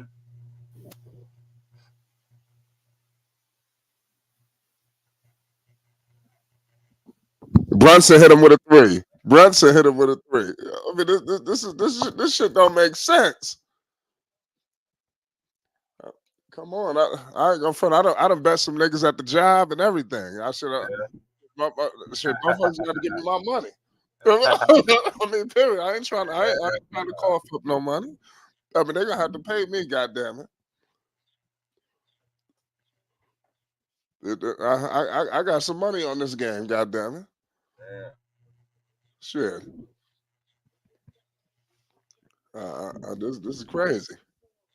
Brunson got. I mean, my only thing is this: if we gonna go out, let's go out swinging. You know, that's all I want.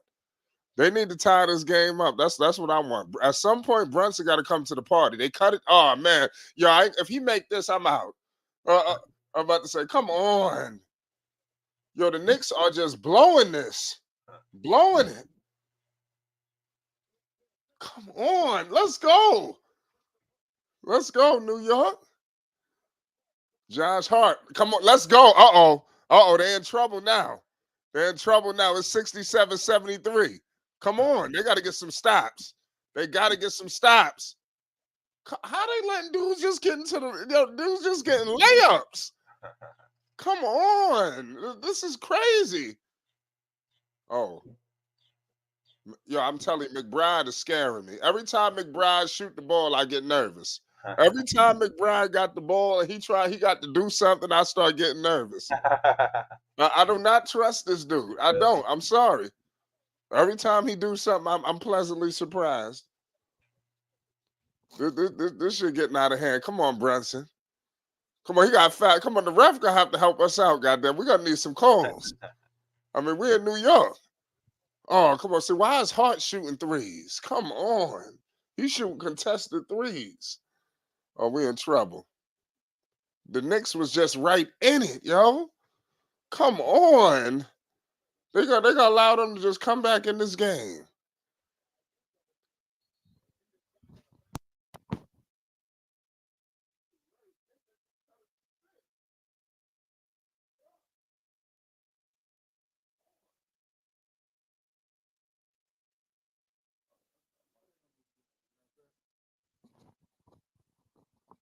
I mean, the Knicks just, man, how they get in this hole in the first place? They got to get some stops. Come on, he traveled. Somebody got to stay on Halliburton. We cannot allow this dude to just get anything he wants. He's going for 50. Yeah, this dude Naismith, but Brunson. Could they get a better contest than that? If he have 30 by the fourth quarter, at the end of the third quarter, we have at least 30 points. He's going for 50. DiVincenzo just hit a three. They cut it to 7. They giving you what They you got to want. get a steal. DiVincenzo is the only dude that can shoot. Yo, this is crazy. Yo, he the only dude. Yo, he the only reliable shooter. Yo, now they got Hart on Turner. This is sad. Oh, that's a Turner. Yes. Turner just turned it over. Come on, Brunson gonna have to come to the party now. Now you gonna have to bring us home.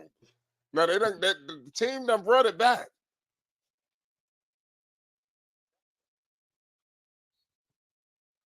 Come on.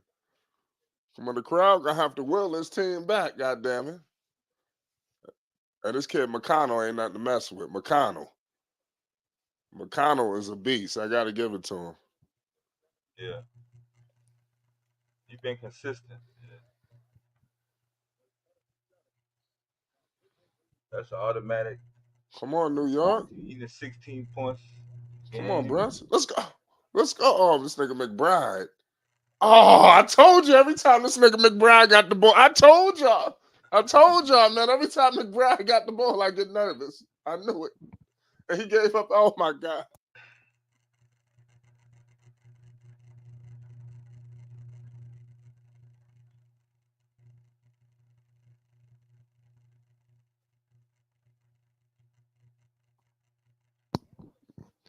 Man. Yo, he done turned the ball over. We in trouble. I told you every time. You don't understand what just happened.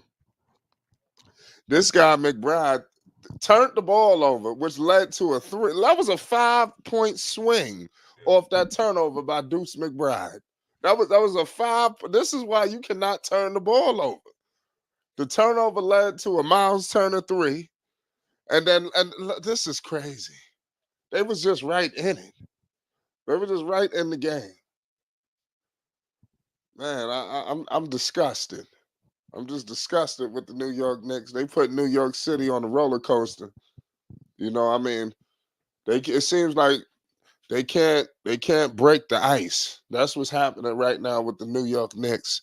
You know, they're right there, but it seems like every time they get in striking distance, the Pacers just put out a devastating blow. You know, and the Knicks, man, we gotta have to recover. They got to play some defense. I need the crowd to get going, but they're gonna have to. McBride just that was a big time screw up by Deuce McBride. That turnover, that's devastating right there, man. He hurt the New York Knicks with that one. The Knicks are not gonna be that. The problem with the Knicks is they got in this big hole. They should have never got in this hole like this. Now look, you playing catch up. Oh, you're gonna be playing catch up for the rest of the night. You cut it to 7. You cut it to 6. I mean, it's like, come on. And then another thing, DiVincenzo is the only one that can shoot. I mean, that's a big problem. You know, if he the only dude that's gonna score, he the only reliable 3-point shooter. Everybody else is like we crossing our fingers. You know, Jalen Brunson, I don't know what's going on. The Knicks, they showing some fight, but come on, I man. was louder than that when the Bulls came there with Jordan. We couldn't even hear the TV announce. Who? The Bulls in the '90s. No problem.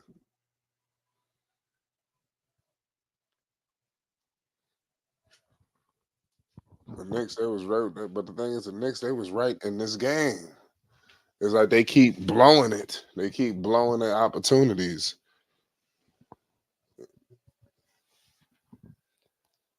Every time they do something, they get close. A big 3 happens. You know, there's something. McBride, that turnover. I hope they show him something. They show him something on that damn iPad. They need to show him how that turnover led to a 5-point swing. That was retarded.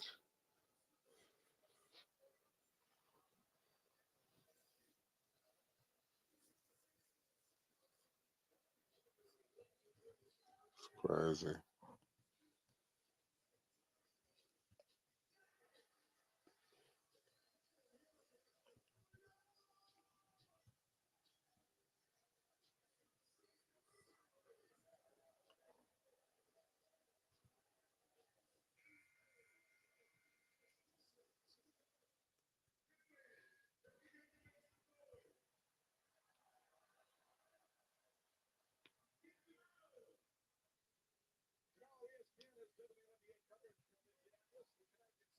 It was crazy. This is hurtful.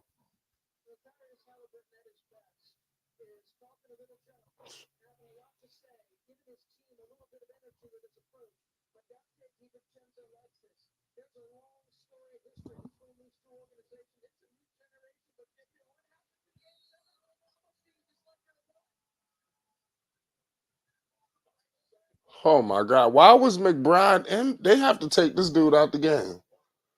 The Knicks just got a 5-second violation.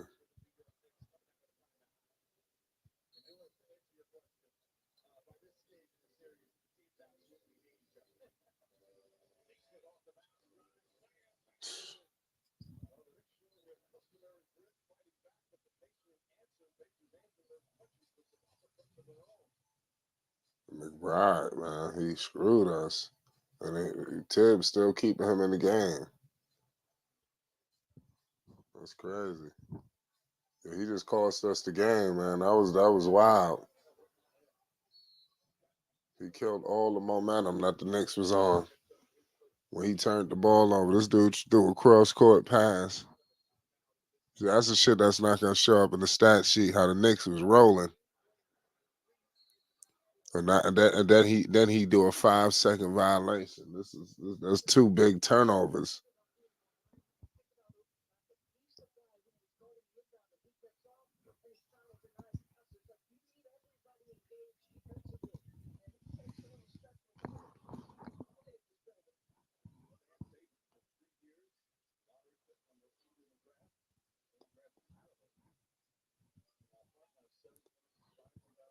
This is sad.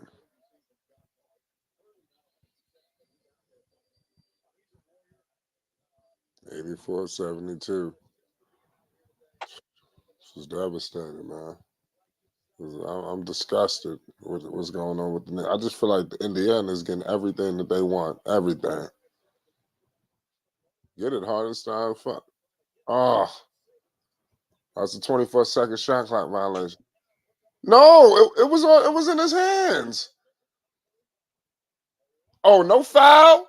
Come on, see, not a referee's playing us now. I can't stand this dude McBride, man. I'm telling you, I'm nervous with him. I really think Tibbs need to bring Burks in the game. Wow. This dude Naismith is a problem. Problem. They can't do nothing with him. Nothing. Oh my God, the Knicks turning it over. Yeah, it's over.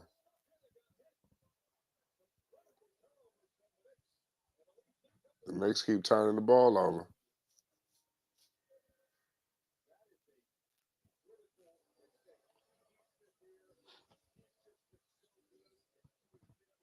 How the hell could you turn the ball over right here? Wow. Brunson don't want the ball.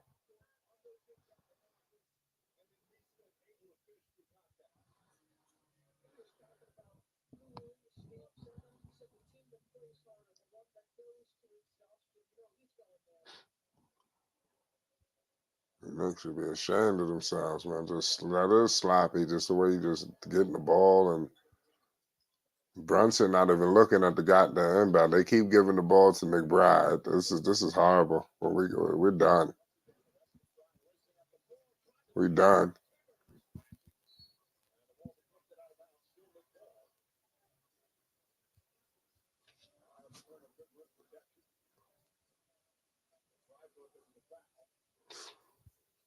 This is crazy.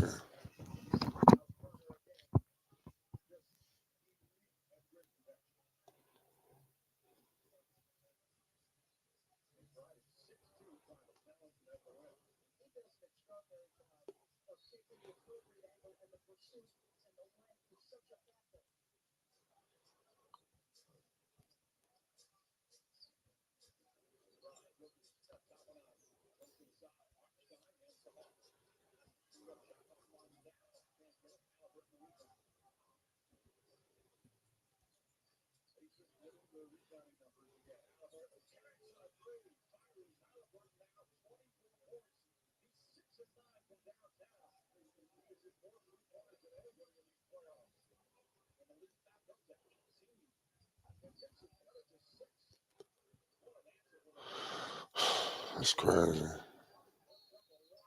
I said Knicks cut this lead to 6. They cut it to 6, man.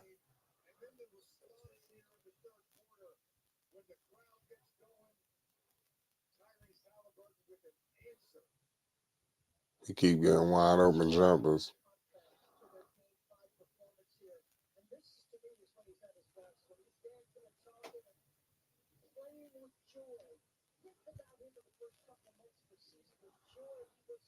And they got and the sap. It's like is the NBA doing this purposely to have McBride on this dude so he could just cook him?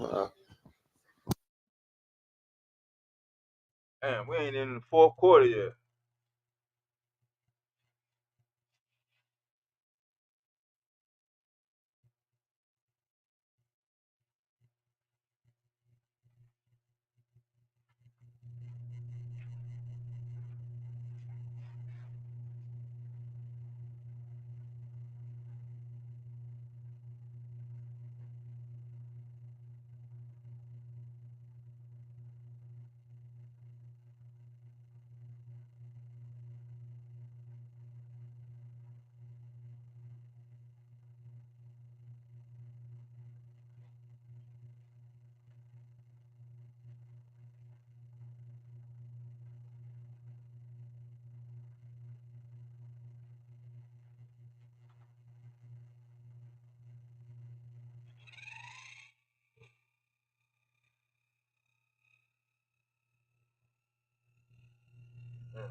I'm just disgusted with the Knicks, man.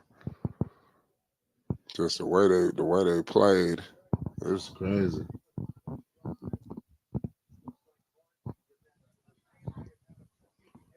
They saved their worst for last. This is the worst performance they played probably all year. Yeah. Definitely all playoffs. Everything finally caught up to them. You know, just like I said, everything caught up.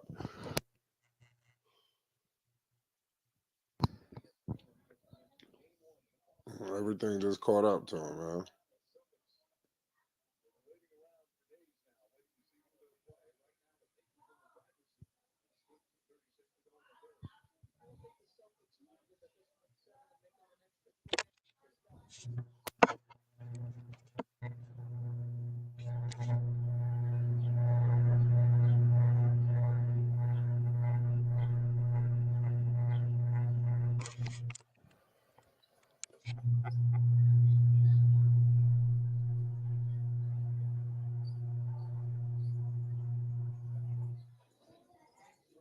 Hart got 5 fouls. Hartenstein got 4.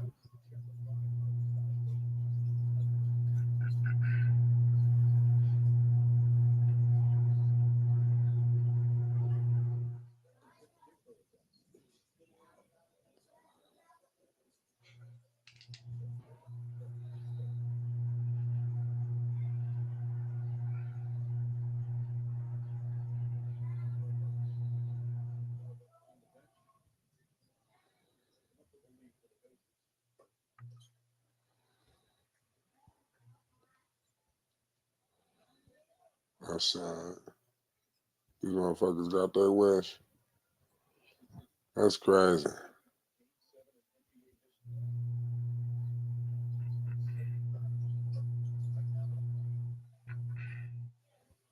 Can't believe the effort by the Knicks. Everybody just got hurt, huh?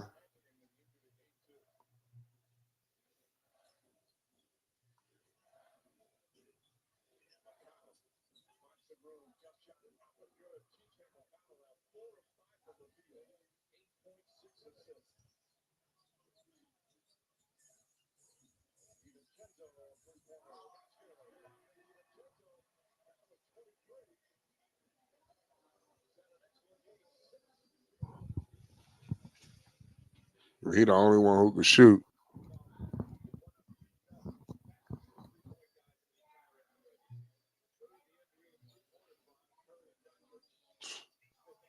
That dude Naismith, man, can't be stopped.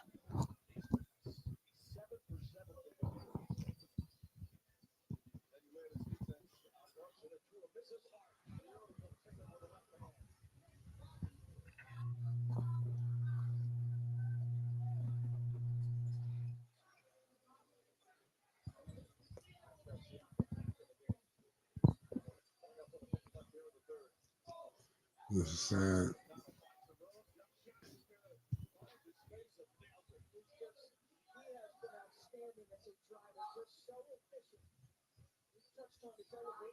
So how tall is this dude McConnell? This dude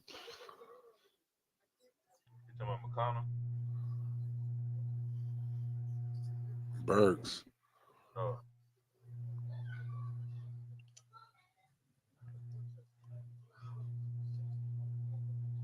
You gotta give credit to Starks. Starks ain't giving up.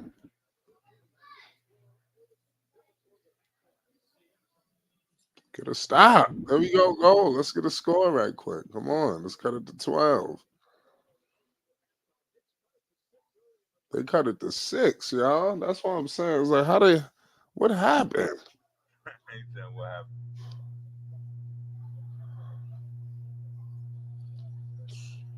They're using DiVincenzo to shoot all the shots.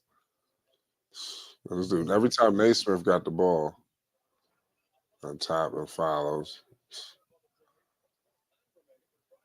He gave up 100, 3 quarters.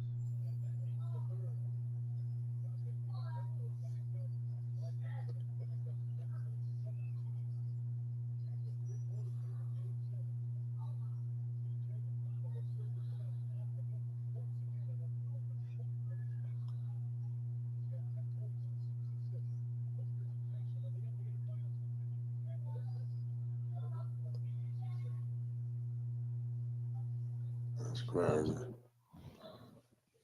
Give credit to the Pacers.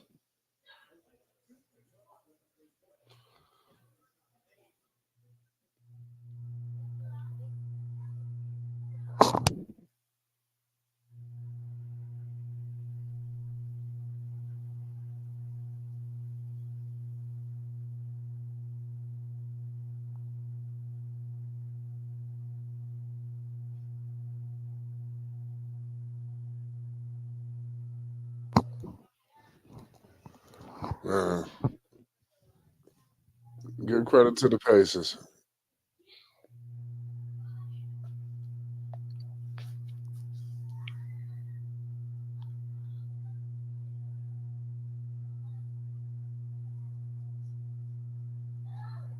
This is just sad, man.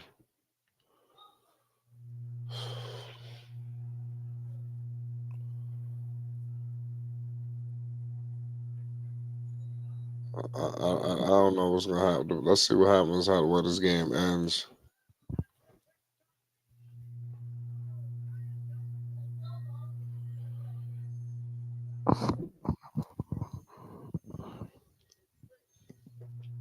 The Knicks they can get some more big men too.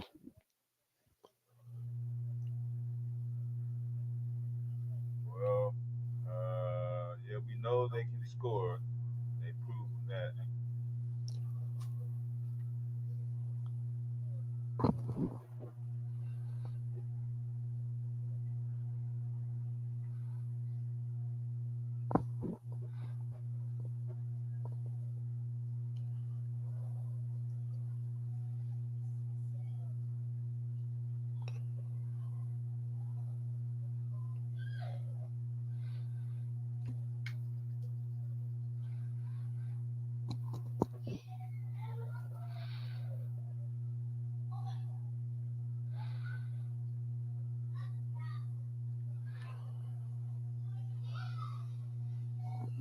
This was just crazy, man.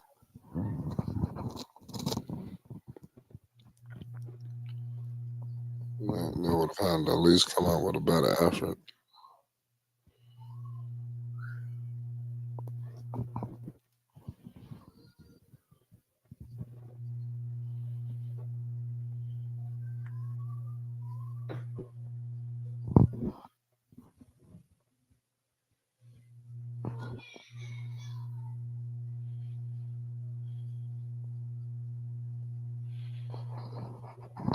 Shit, clown.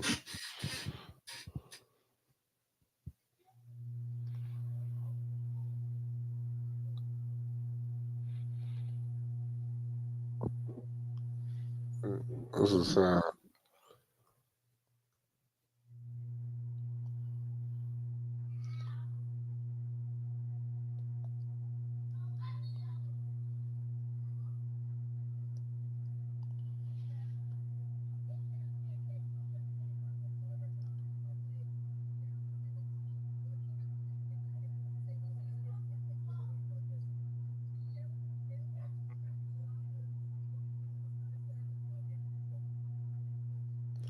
This guy Jalen Brunson is in the locker room.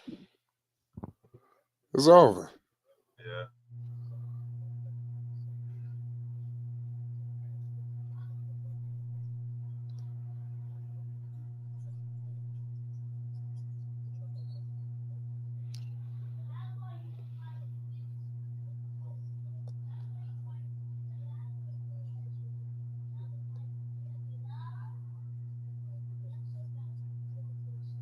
This is sad.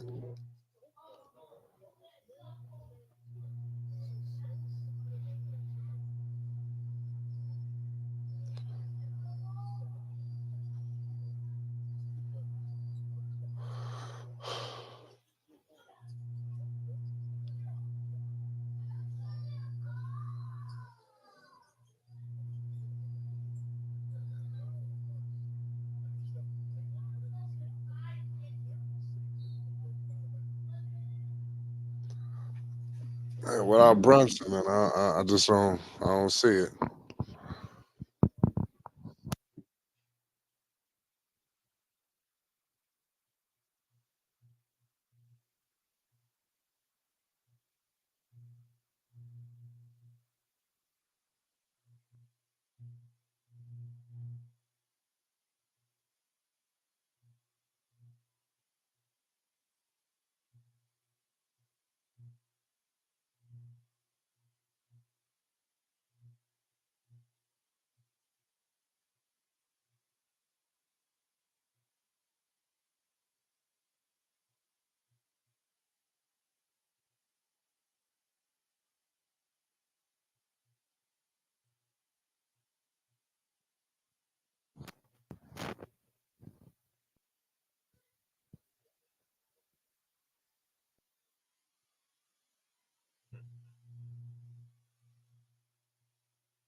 This is the,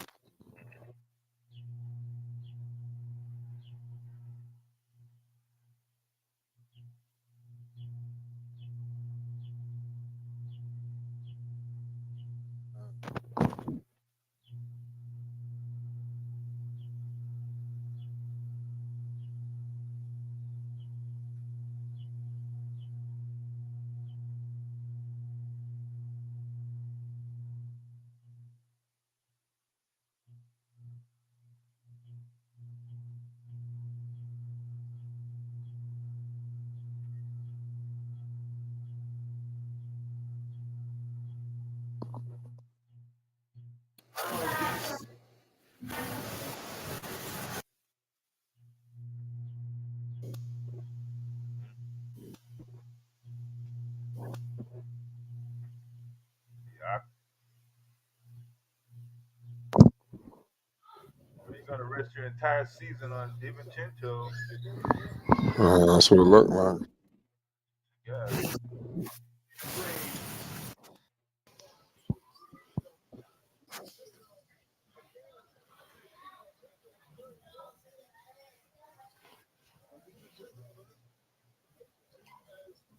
Yeah, but I ain't gonna lie, they're not getting no snaps, man. At this point, they fucking around, man. They just throwing shit up now. Oh.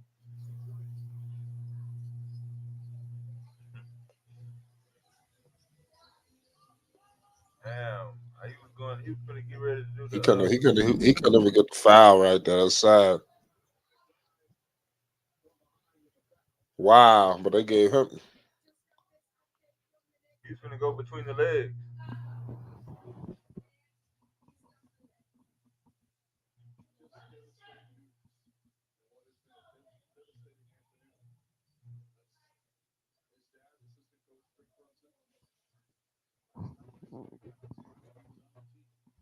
Brunson is done for the day.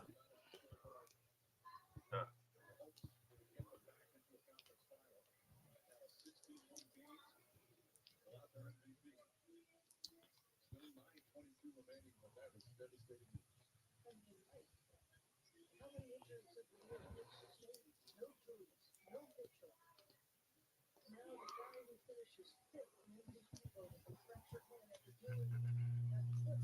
The shooting hand. Uh, and they turned it back over.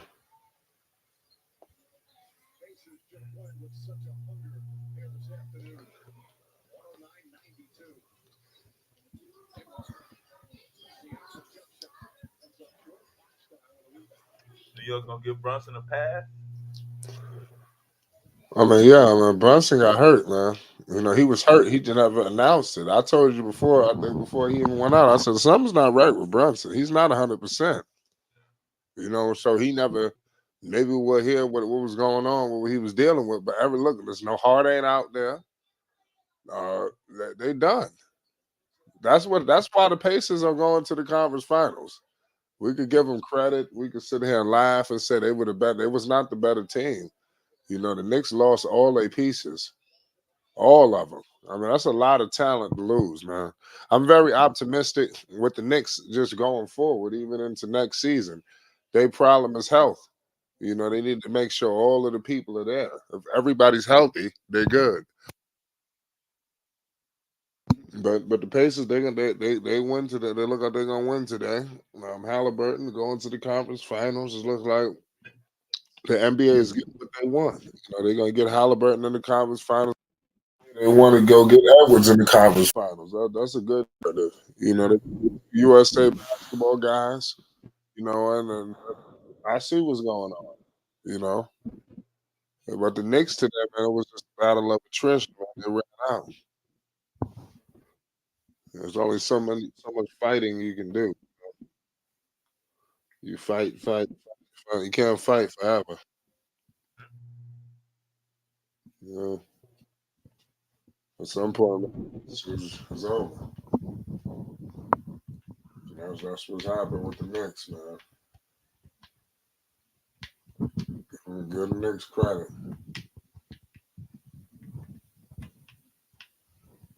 They got a lot to be proud of,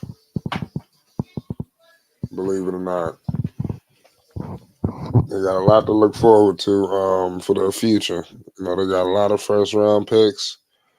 They got a lot of tradable assets if they want to move in that direction. You got to pay OG Anunoby. I think you pay him just for what he meant for you. You know, you got to bring him back. You traded RJ Barrett and quickly away. I say you re-sign him. They're gonna have to pay him a whole bunch of money. You bring back your Villanova guys, and then hopefully you attract yourself to a free agent. You know, that's what I'm thinking for the Knicks. You know, you need to get that score. You need to get that Devin Booker. You need to get that Bradley Beal. You need to get that that number one option. You know, Brunson, he was that to some degree. I ain't gonna sit up here and shit on Brunson. You know, Brunson, to be honest with you, he was hurt. He had a hell of a year this year. He was one of the he was a part of the MVP race. But when you just dealing with all these injuries, you know, and then Tibbs playing these many minutes, they all just fell apart, man. You know, everybody know what really happened. You know, the Knicks, they fell apart. You know, so let's get back next season, figure out who you gonna retain, who you gonna move, and go from there. You know, but Bogdan, I just telling you, if the Knicks had Julius Randle, Mitchell Robinson, OG Anunoby, Bogdan Bogdanovich, Listen, we having a whole nother conversation today. You know, Bogdanovich could go off for threes. So you would have had DiVincenzo, Bogdanovich, you would have had Anunoby. You know, so that's why I say there's a lot to be optimistic about. You know, I say you bring the gang back and just attract yourself for another one of them guys who might be disgruntled. You know, but shout out to the Pacers. I mean, this ain't like I said, a win is a win. Um, but at the end of the day, we know the truth. The Knicks, they fell apart. You know, all their guys got hurt. That's what happened.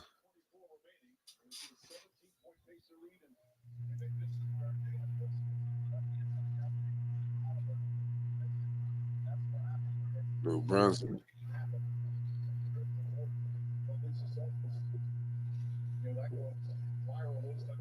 that's crazy. Brunson is out.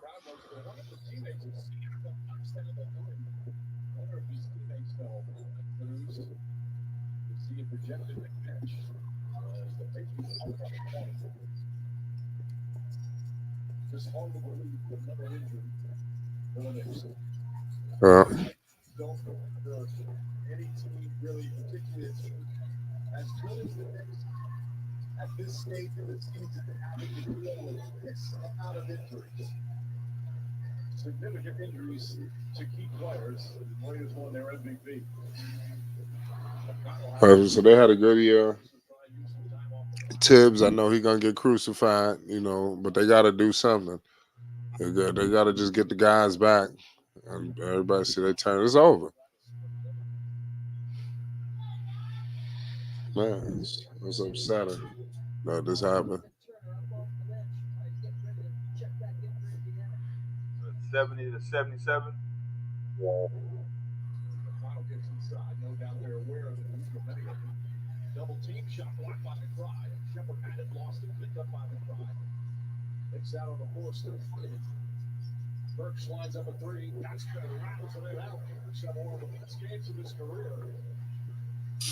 Alec Burks ain't ready to go home.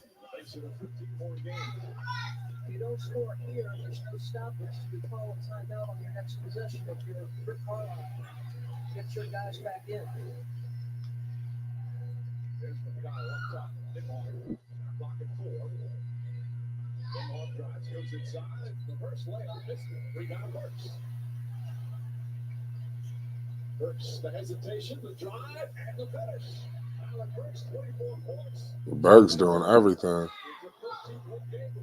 It's sad that nobody came to help him today. That's crazy. Burks did everything he could. He the only one tonight that you could be pleased with. Everybody else tonight fucked around. He the only dude that came out playing like it was a game 7 for the Knicks. And DiVincenzo and him. Everybody else kind of BS'd around tonight. Whether it was injuries or what, they didn't really give that fight that we wanted to see. Give credit to Burks. Burks was the guy. If Burks didn't give this performance, we would have been down 50. You know, that's what Burks was the guy who just made it competitive. So if you're in the building right now, you think that the Knicks could possibly go on a run because Burks got you feeling like that. A move here, they get back in the game. But I just don't see it.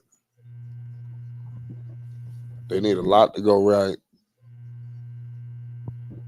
You know, Rick Pitino, he was out there. Everybody's out there at the Garden.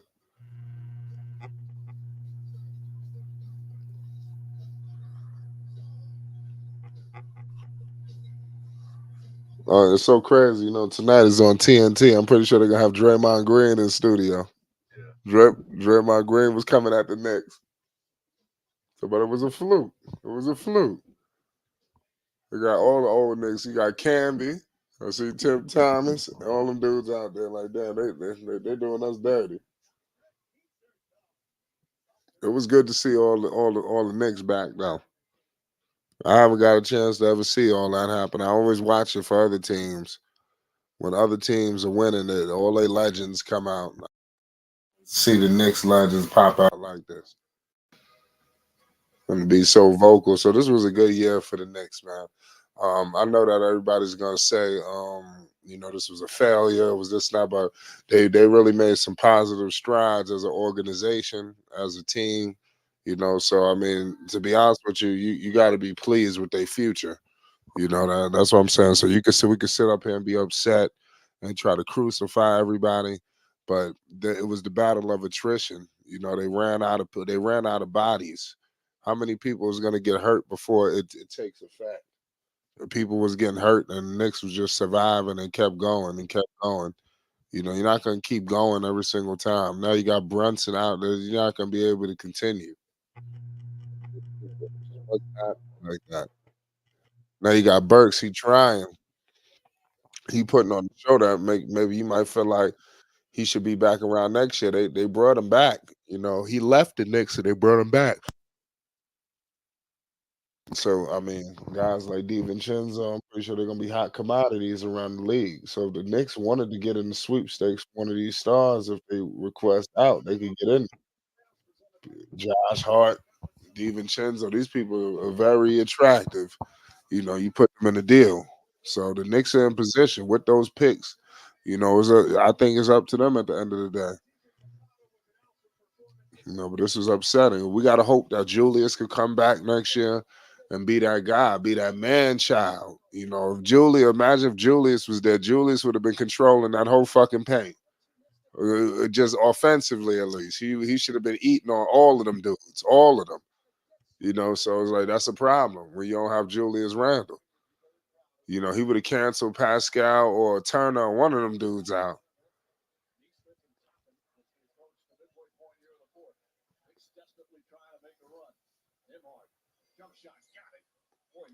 Performance in his first playoffs. 13 points, 5 assists, 5 rebounds.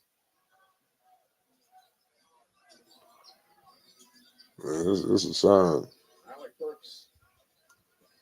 Markstein back in with the 4 fouls. Achua. Achua gets in the paint. Shot short. Halliburton the rebound.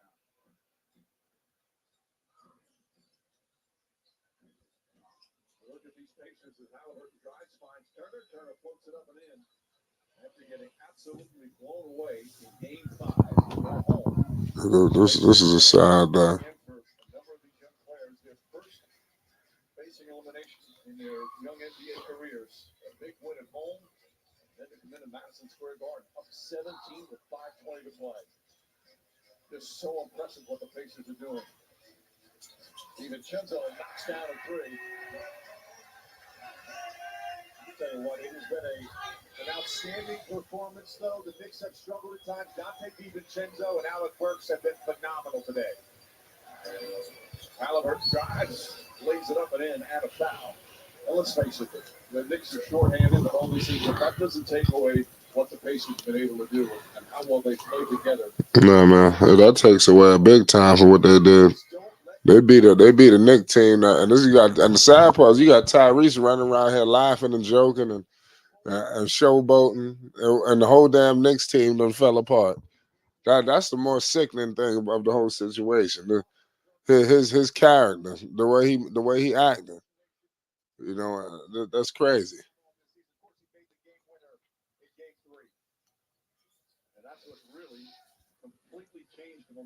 Yeah, man, game 3 was crucial, man. The Knicks had that game.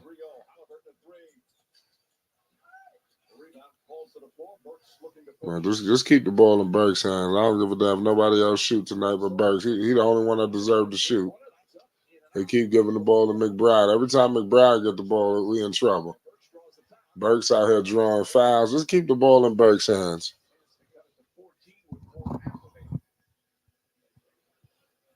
Burks, 24 points in 24 minutes, 8 of 11 from the field.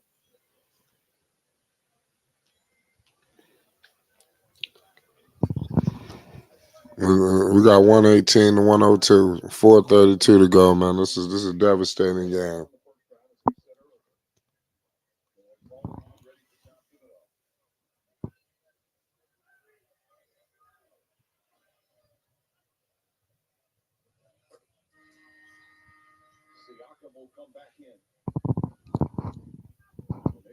Next, you got Anunoby, Bogdanovich, Brunson, Randall, Robinson, Everybody's out. That's crazy. That's the whole starting five. Come on, man.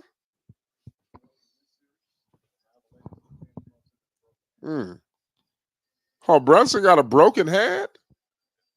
On that, he tried to block. He broke his hand? Yeah, on that breakaway. Oh, they didn't say he broke his hand.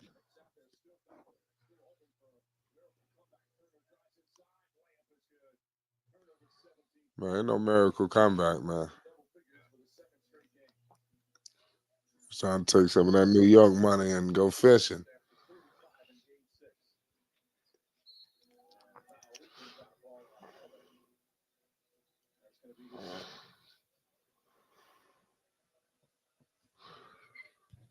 Carlisle's talked about with this young man in his first playoffs, still trying to navigate. As you guys were talking about, whether it be aggressive for his own shot, whether it be the playmaker for his team. Wow.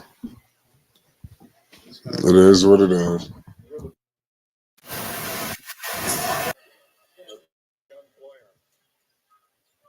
We saw that earlier in the season, the in-season tournament, and then that hamstring injury kind of changed so much for him. It took him a while to get back.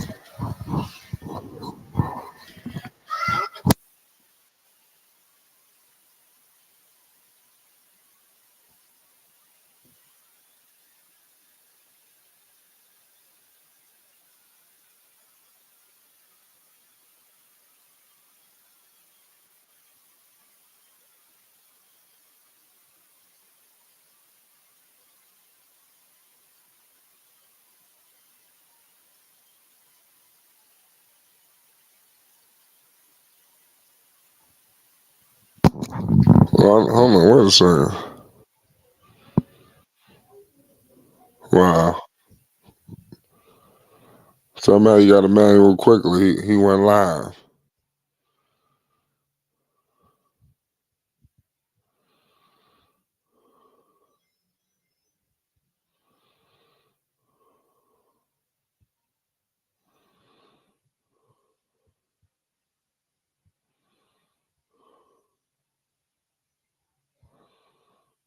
That's crazy. Motherfucker break his hand. He has a fractured hand.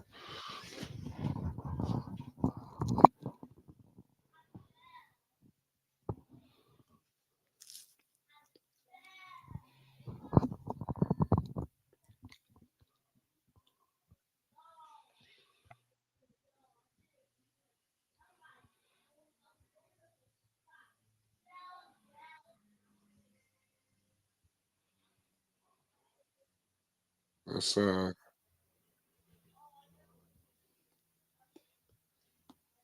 about to say, I'm on the internet looking at the show Stephen A. before the game. White suit. Yeah, him and Spike Lee.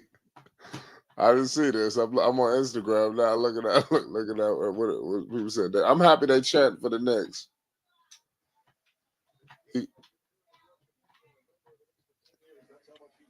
He's sitting everybody. He's sitting Josh Hart. He fouled out with 6 fouls.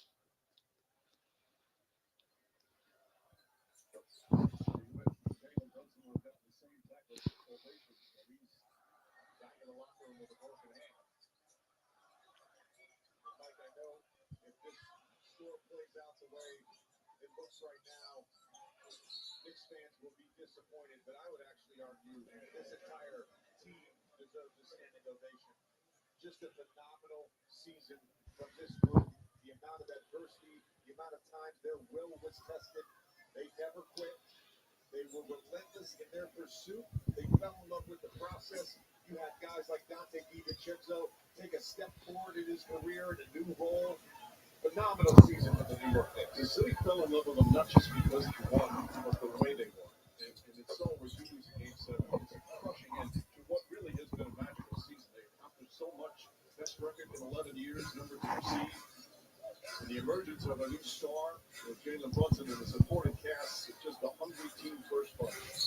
Right, think about years of mediocrity for the New York Knicks, and you could still come into this building on a Saturday night And if it was a possession ball game, that's That's now one crazy. of the most electric places in the NBA.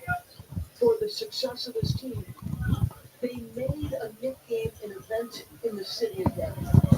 And there's a reason so many of the great players want to come here and play well. And many of them were also in attendance at so many of the games. The free throws good. No, I ain't gonna lie. That was the best part about this Knick playoff run. Watching all them come back, like I keep saying.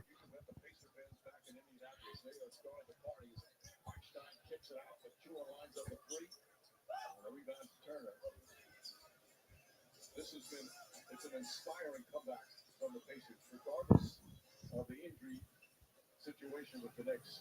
Well, that's sad. Mike Breen up here talking about regardless of the Knicks injury. This dude Mike Breen worked for the Knicks. He one of the Knicks commentators. He on ESPN running his goddamn mouth talking about despite the injuries, you gotta credit the Pacers. I mean that's the only reason why they won. It's because of the injuries. It's hard not to discredit it.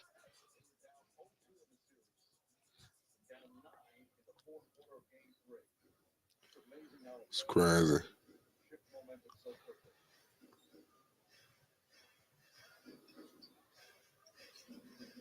No other Knicks, Chuck, in about 90 seconds. They got a free ride. That's crazy. What a sad day for New York. Oh man. They go shout out Dax. There goes Dax. He says it's Wally's fault while the Knicks' proverbial shoe has dropped. This is just all injuries. What happened with the Knicks? You know, that's all I could say. Really, to me, it was just the injuries. Everybody collapsed right before our very eyes.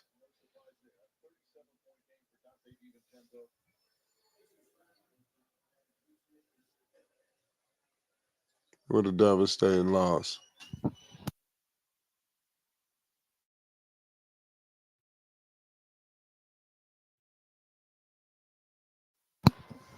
Man, the Knicks,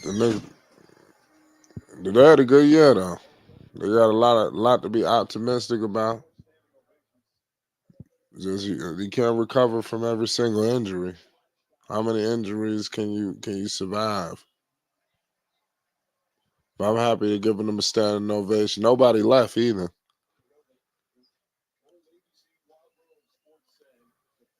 It's a good look, man. Knicks they provided a lot of happiness for the city of New York. And I think next year they're gonna be even better. DiVincenzo with 38, 39.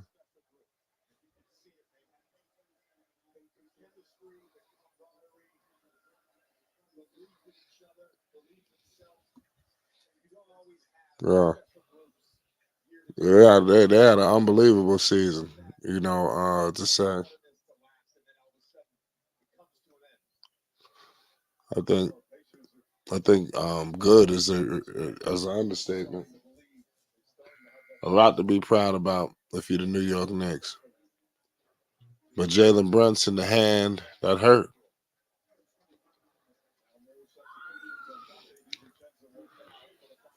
DiVincenzo, you better get him a standing ovation. He played so well this season.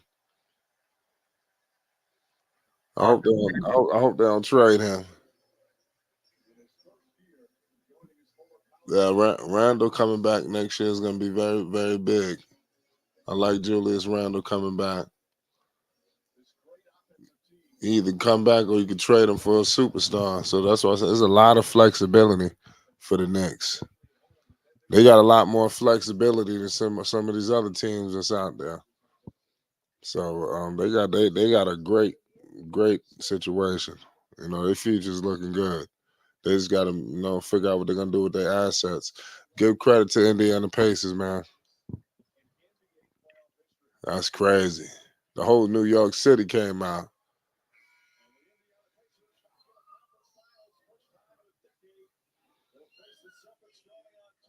Give You credit said to Rick that's a NBA Carlisle. record. That's a playoff record.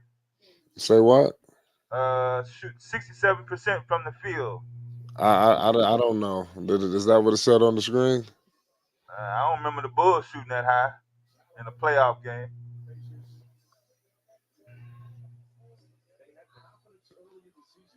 Man, they fought, man.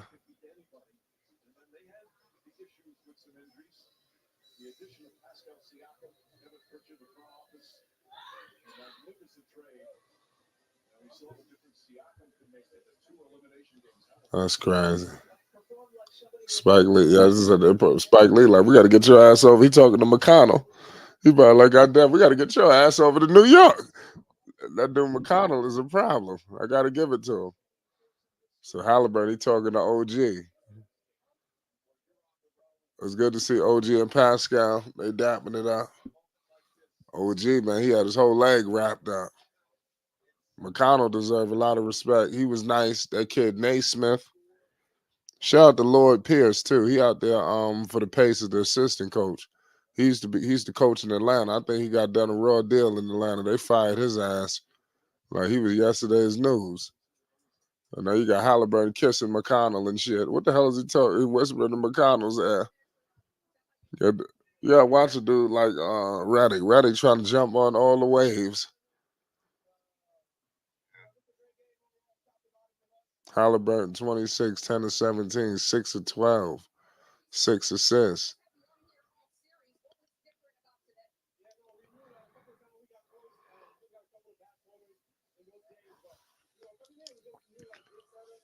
They down.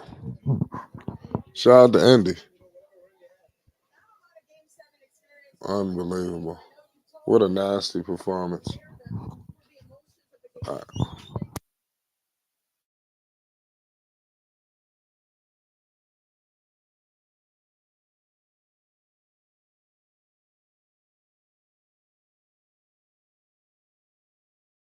Dude, this is a devastating performance right here, man. You know, the Knicks came out flat. You know, I noticed right away something was off health wise with the Knicks. But give credit to Indiana. They're gonna put up a better fight against the Boston Celtics than whatever the hell was left of the New York Knicks. If the Knicks did somehow win this game tonight, that would just been crazy. Because going against the Celtics, I think they probably would have got swept, or it would have been a 5-game situation. Now, at least with Indiana, it might be more of a fight. They might be able to stretch and extend that series, make it more interesting. I think it's gonna be more better. Tibbs played his team into the ground. I think that's what the media is. Now it's time for the media to crucify him.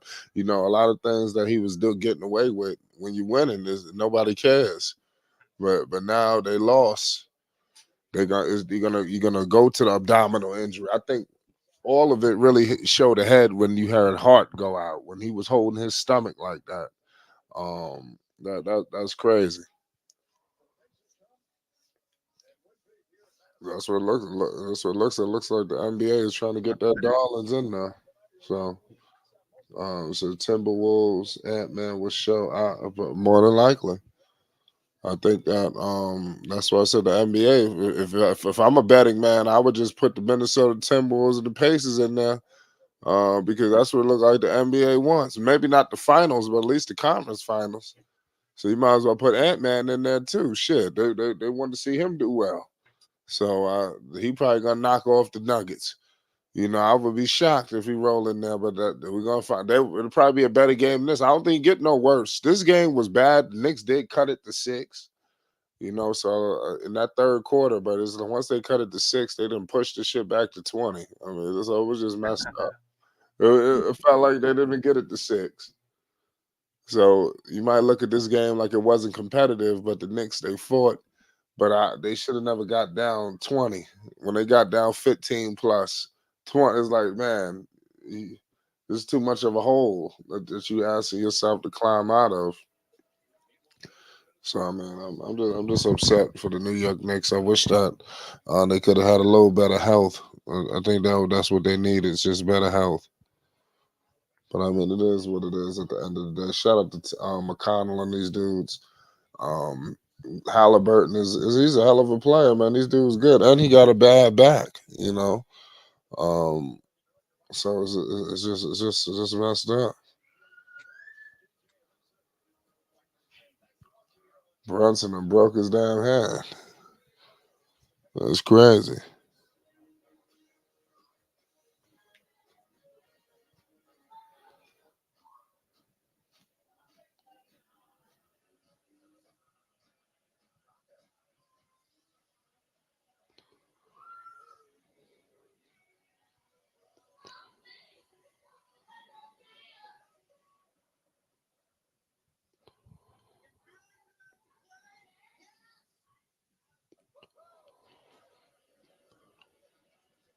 This sad, man. I'm just devastated. I'm looking at what happened to the New York Knicks, and it's just completely devastating.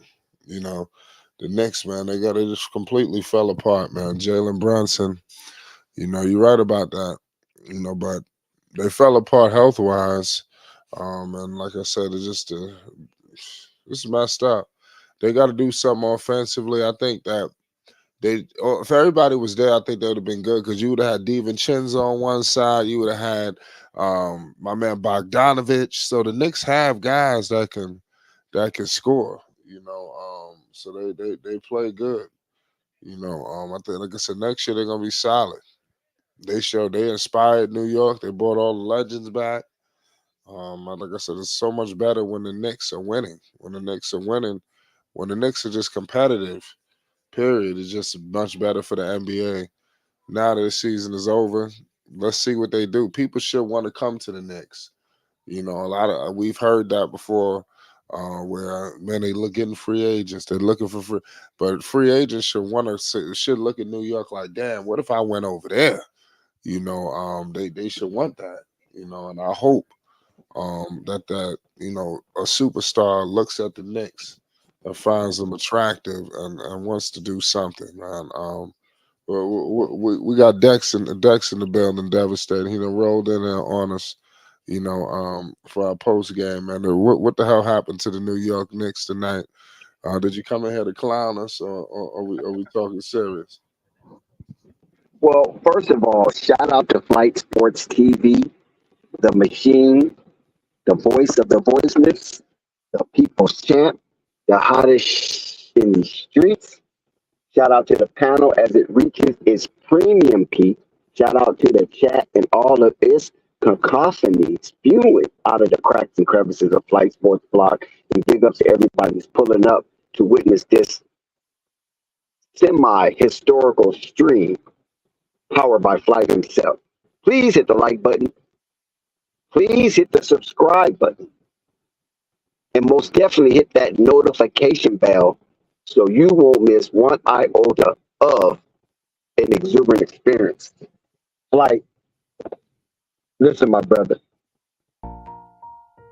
I feel your pain.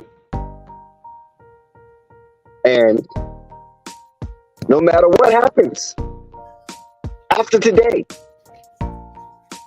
one thing we know for sure is the New York Knicks put it all on the line at the Garden.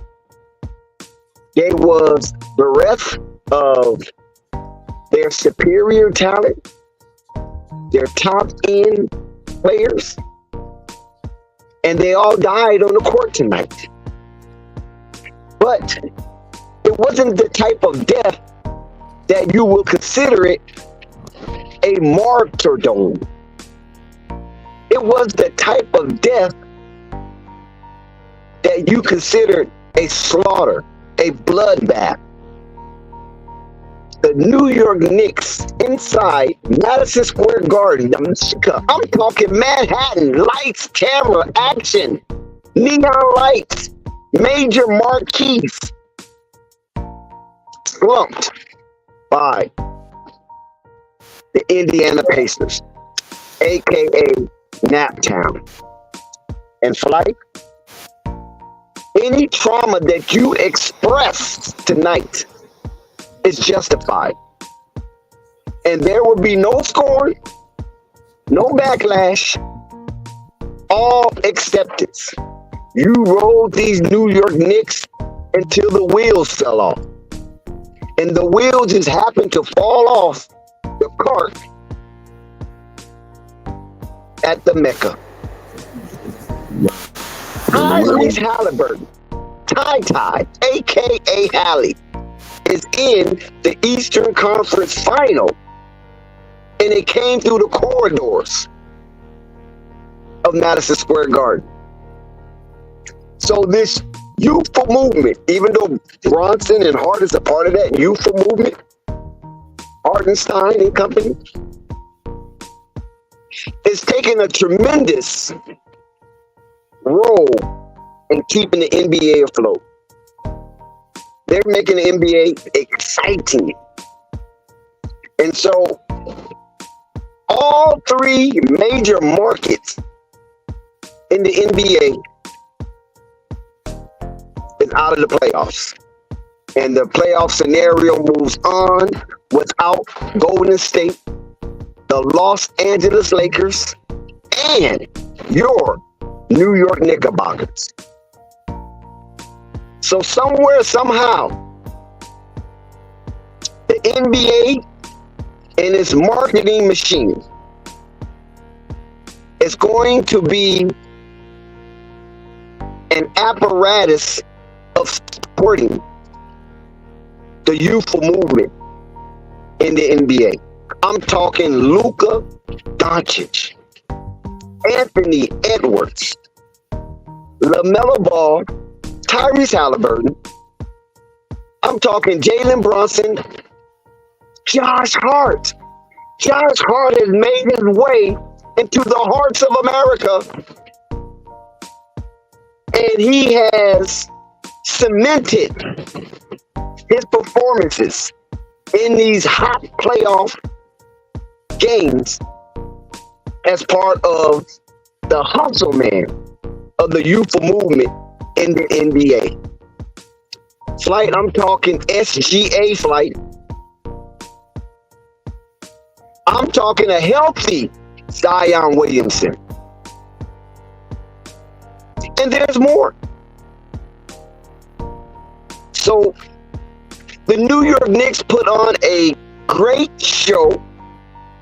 I'm saying the trope was exciting. And the fans was galvanized and reinvigorated. The little engine he just couldn't do it any further. He did all he can do. His body just happened to break down, as well as Josh Hart, as well as OG Anunoby. And it made it a very difficult task for the New York Knicks to advance to play one of their arch nemesis, the Boston Celtics, Mean Green up in Bingtown. But next season, watch what I tell you. These New York Knicks is going to be on fire, because this defeat, this slaughter, I'm talking hazmat kind of slaughter, bludgeoning and blood all over that 94 feet parquet floor for the New York Knicks. That beautiful aesthetic arena was filled with the blood of blue and orange. Hazmat had to come in with their suits and made sure the place was sanitized and cleaned after the Indiana Pacers bust their helmets. But come next season, the New York Knicks will be right up there with the best of them. And this experience that they can pull a 7-game second round series to the brink of extension,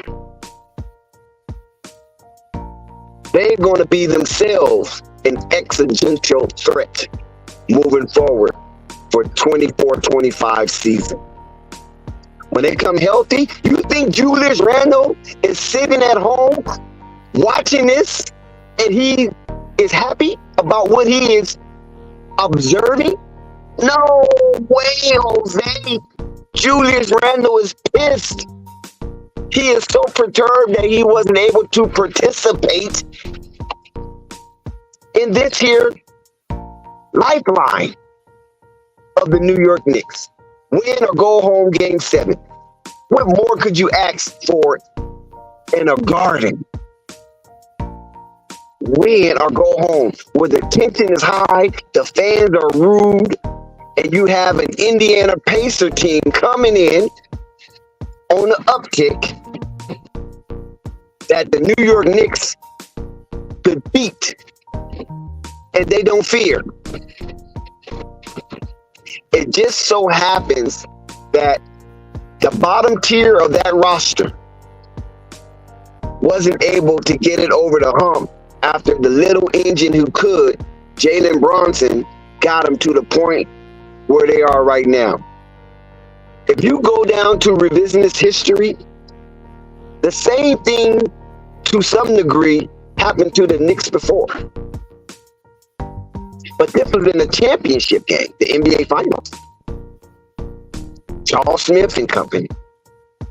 If you can remember, John Starks. Patrick and company did what they can do, but the other guys, when they had a chance to put the ball in the hoop, they failed and failed miserably. It's one of the most iconic 7-game collapse in NBA history. But the Knicks also have a bright light when they played the Los Angeles Lakers, I believe it was 1970. And they pulled that championship out, and that was the last of a dying breed for winners in New York to be able to hoist a championship trophy in the NBA genre. But I'm telling you, I feel for you, Flight. Don't fret. Because the New York Knicks is going to take names and kick ass next season.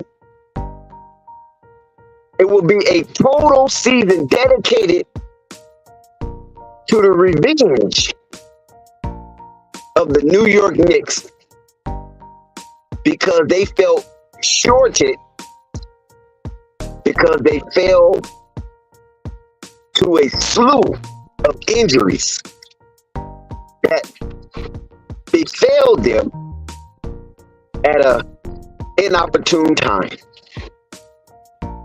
So we didn't get the best version of the Knicks today. We didn't get the best version of the Knicks in the playoffs. So you can imagine when the Knicks are fully healthy and their stamina has caught up to the health and speed of their body in the NBA, they're going to be monstrous. And the demonstration that they will put down throughout the season will be horrifying. You talking Michael Myers, Freddy Krueger, Candyman? I'm telling you, it's going to be more of the it factor. The killer clowns. They're going to be the one that shed the blood come next season. So I predicted, Flight. This is an early prediction from me based on some information that I have gathered upon my research. New York Knicks versus the Chicago Bulls in the Eastern Conference Finals. And man, oh man, it's going to be spectacular. Fireworks series. New York versus Chicago Bulls in the Western Conference. I'm still reserved on my prediction for next season in the Western Conference based on more games to be played. But I'm telling you, Minnesota tonight, live on Flight Sports TV against the Denver Nuggets, up at 52-80, a mile high in the Rockies. Can Ant-Man repeat his first 2 game performances up the ball arena? Or will Joker have the last laugh? Tune in tonight, Flight Sports TV. We'll be on it. So, Flight, my dear brother, come have a seat next to me. As a Los Angeles Lakers faithful fan, and let's just enjoy the results of the remaining teams that's left in the playoffs. And let's see who gets to the mountaintop, the apex of NBA competition in the NBA Finals. I think it's going to be a sure shot, a showstopper. If one of the two, Ty or Ant-Man, make it as an appearance of 50% representation of the NBA Finals. That will be something spectacular to move forward and promote as they go into the Summer Olympics. And both of these two faces will be on the Olympic team. And go USA. Like, Why are you so confident it's gonna be so good next year?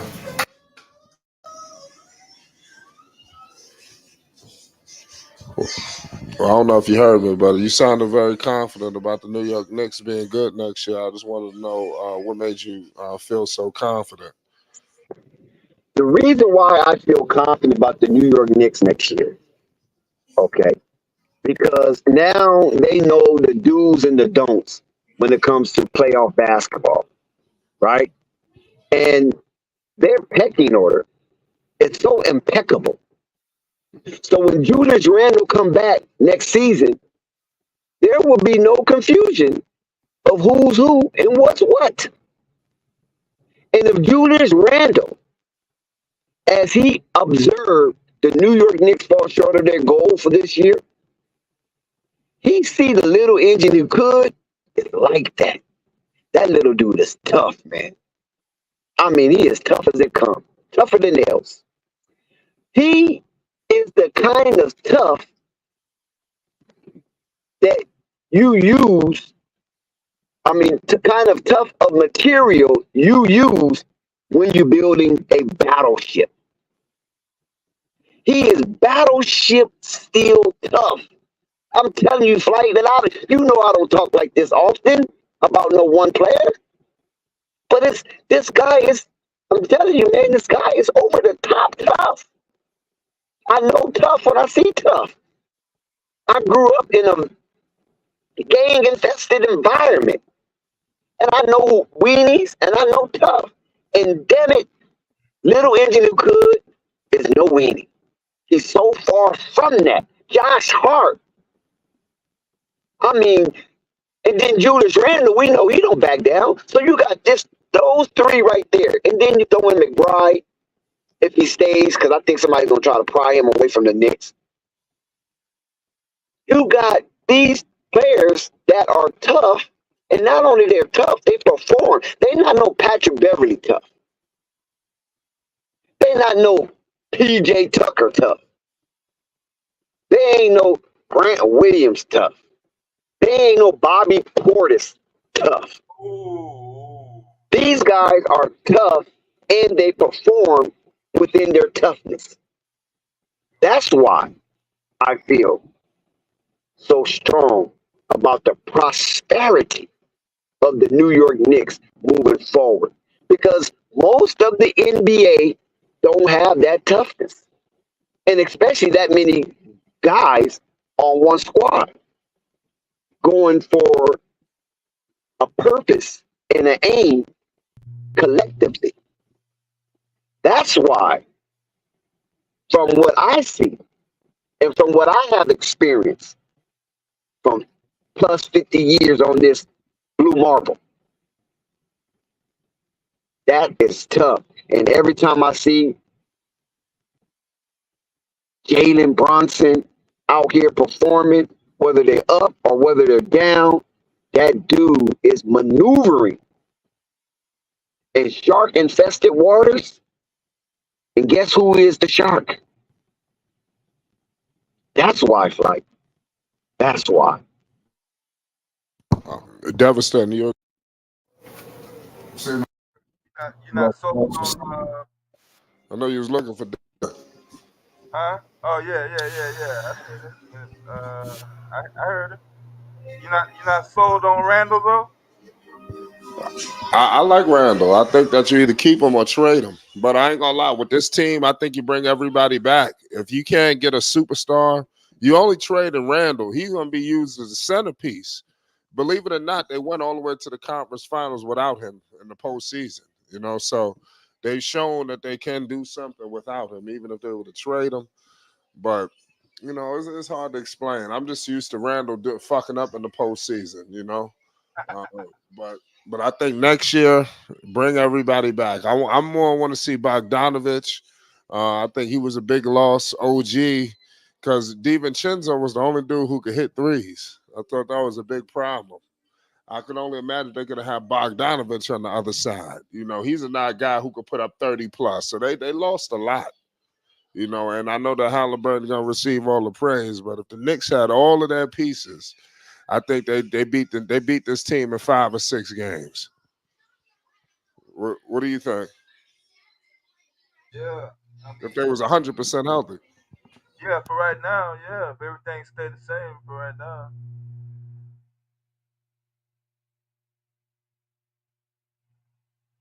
So what about the Pacers going up against the Celtics? What do y'all think about that? Well, I think it's a momentous moment for Ty Ty to get up in that atmosphere and perform. It's going to be a little difficult because I think Jalen Brown will be attached to him, and we know how vigorous Jalen Brown plays defense. You know, he hangs his hat on his defense, and if that's the case, I don't know if Indiana have the firepower to keep up with Boston for 4 games. So I'm going to say great experience for Tyrese Halliburton. You already know the interview I had that I attempted to have with him, but prior to that, we had a decent conversation. And once he saw my avocation of D'Angelo Ball, he flipped the script on me. But that's okay. He was a young man. He was he was a prideful Sacramento King, and I'm quite sure if he had an opportunity to engage with me again, it would be more pleasurable.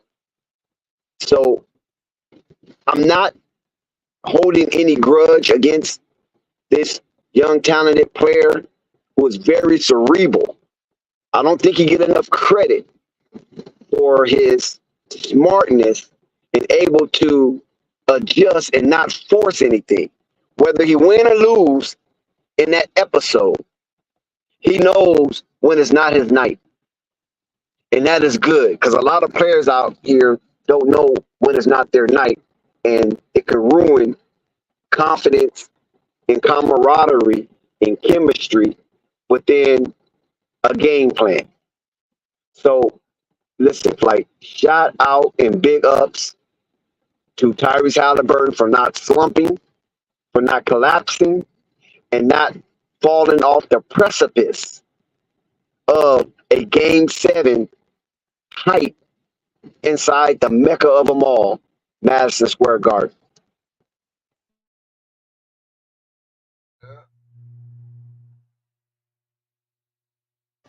I agree with y'all. Shout out to everybody in the chat that came through. Who you got in that series, Devastator? Yeah, you want to give the edge to the Celtics just based on paper alone. Um, kind of hard to tell what they're gonna do, but 6 games. Uh, I'm probably gonna give the Pacers a little bit more momentum just based off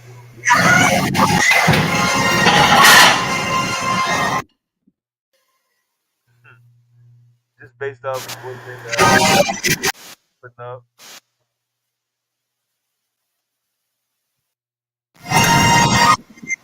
I found out like obviously everybody's gonna have the Celtics. Well, see, do they need Porzingis in that series, or they gonna rest him all the way to the finals?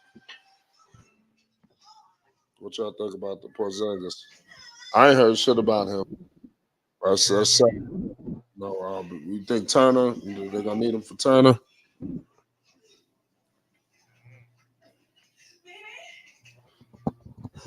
So, Hard to tell.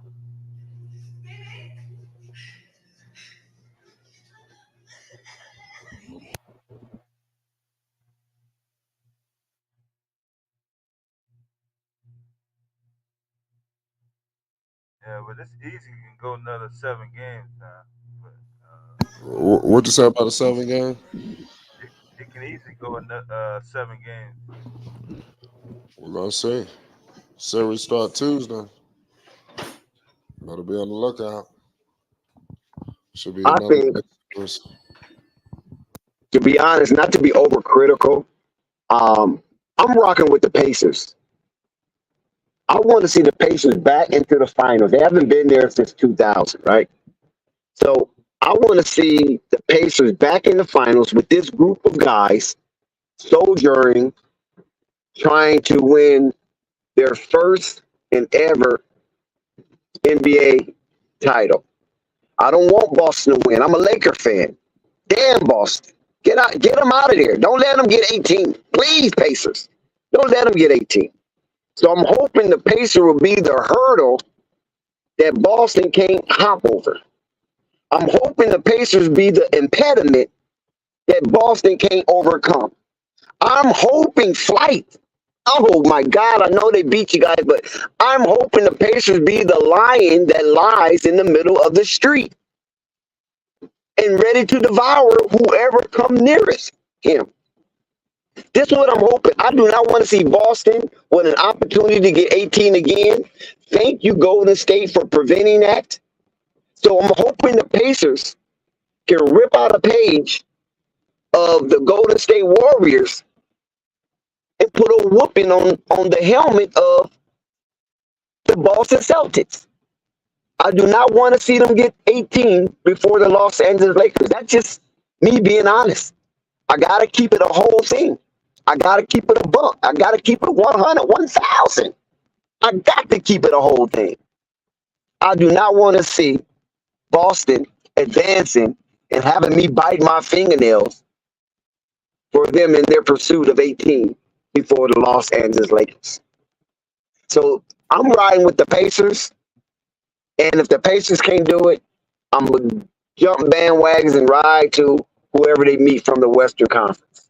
I just don't want Beantown to be the first to 18 in the NBA when it comes to the amount of championships the franchise can boast about. So, and then listen, something tells me, Flight, I'm going to go to DraftKings and I'm going to bet every game on Miles Turner player performance. Something tells me he's going to be a super X factor in this Pacer Boston series. Because when you look over at Boston, that is a glaring, gaping hole, whereas Miles Turner can dominate. He can dominate in that vacuum that is created by Chris Porzingis, KP. In his absence, I think Miles Turner can thrive. And if my gut is right on this here, I gotta at least lay $100 on Miles Turner player performance, parlay it with points and rebounds. And hopefully I come out on the victorious side. Because something tells me he's ready to make his name known again. Because remember, Miles Turner was in the forefront of one of the best big men in the league at one time. And everybody coveted him and tried to pry him away from the Indiana Pacers, but to no avail. Indiana front office promised Miles Turner that they're going to get it together and get it together sooner than later. And they traded for Ty and a few other and hired Rick Carlisle, a championship coach, to bring that fervor down to Naptown. And the combination of the moves they made that season garnered the Indiana Pacers to where they are today. So when you make moves to improve and you have the talent to couple those moves, this is what you get. Like when the Knicks made the move for Bronson. You know what I'm saying? You got to risk it and risk it all. You know, you calculate it first. You calculate the risk versus the reward, and it paid off for both teams that I'm speaking of, i.e. New York Knicks and the Minnesota Timberwolves and the Lakers last season and the Indiana Pacers this season, and to some degree the Dallas Mavericks this season. So you got teams that was very energetic at trade deadline and in the offseason coming into the season, making poignant moves to make their franchise important, valuable, and competitive. And that's all you want. So I'm hoping that this Rick Carlisle method messes up the Boston Celtics, and maybe they can have them looking like scrambled eggs. Because one thing about this, and me landing this plane, one thing about this is that Boston is a good defensive team, but so was New York. So now Rick Carlisle can bark down the eardrums of his players that we can hold up to toughness. We have shown that we can pass the test when teams get testy. And Boston is also a fickle team where they can get caught up in the whirlwind of scoring back and forth, up and down track meet that the Indiana Pacers will try to implement.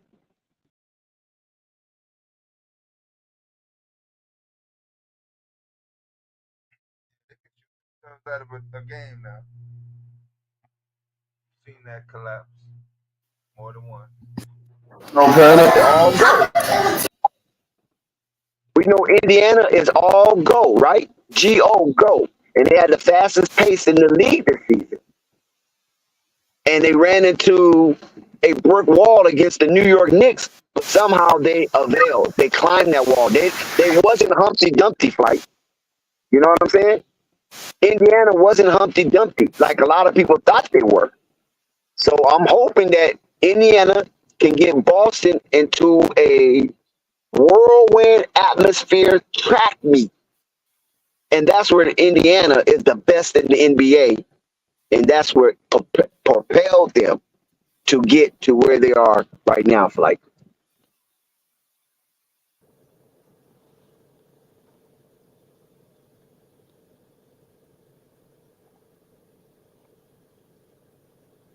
Yeah, that field goal percentage. Let's see. I can barely hear you, Devastating. Can you hear me now? Yeah, that's better. All right. Yeah, the field goal percentage. Um, At 67% is a NBA playoff record.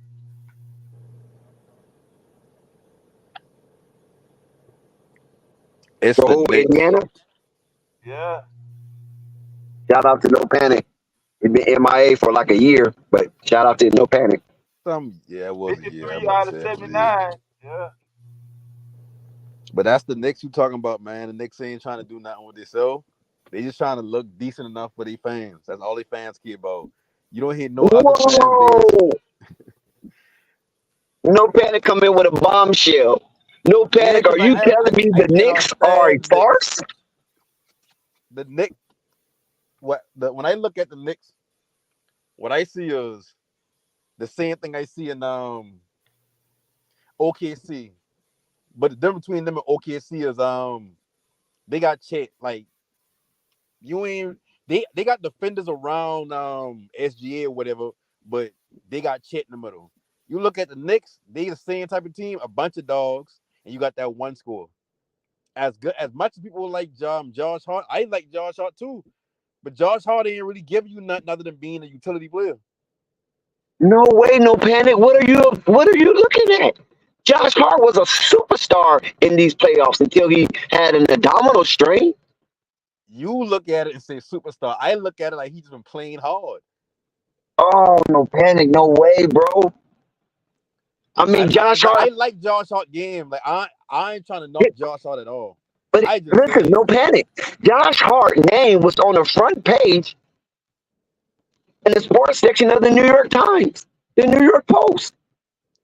because he probably he a name in New York and the way he is like far as like I mean I don't know him personally nothing like that. I only can go based off of like watching like podcasts, people talking, him talking whatever. But he seems like a dick, so it's like he fit right into New York. So of course they're gonna embrace him and they winning. So him being on the front page don't really mean nothing. I just say when I look at the Knicks, I see Brunson, who I used to tell y'all all the time, he too small.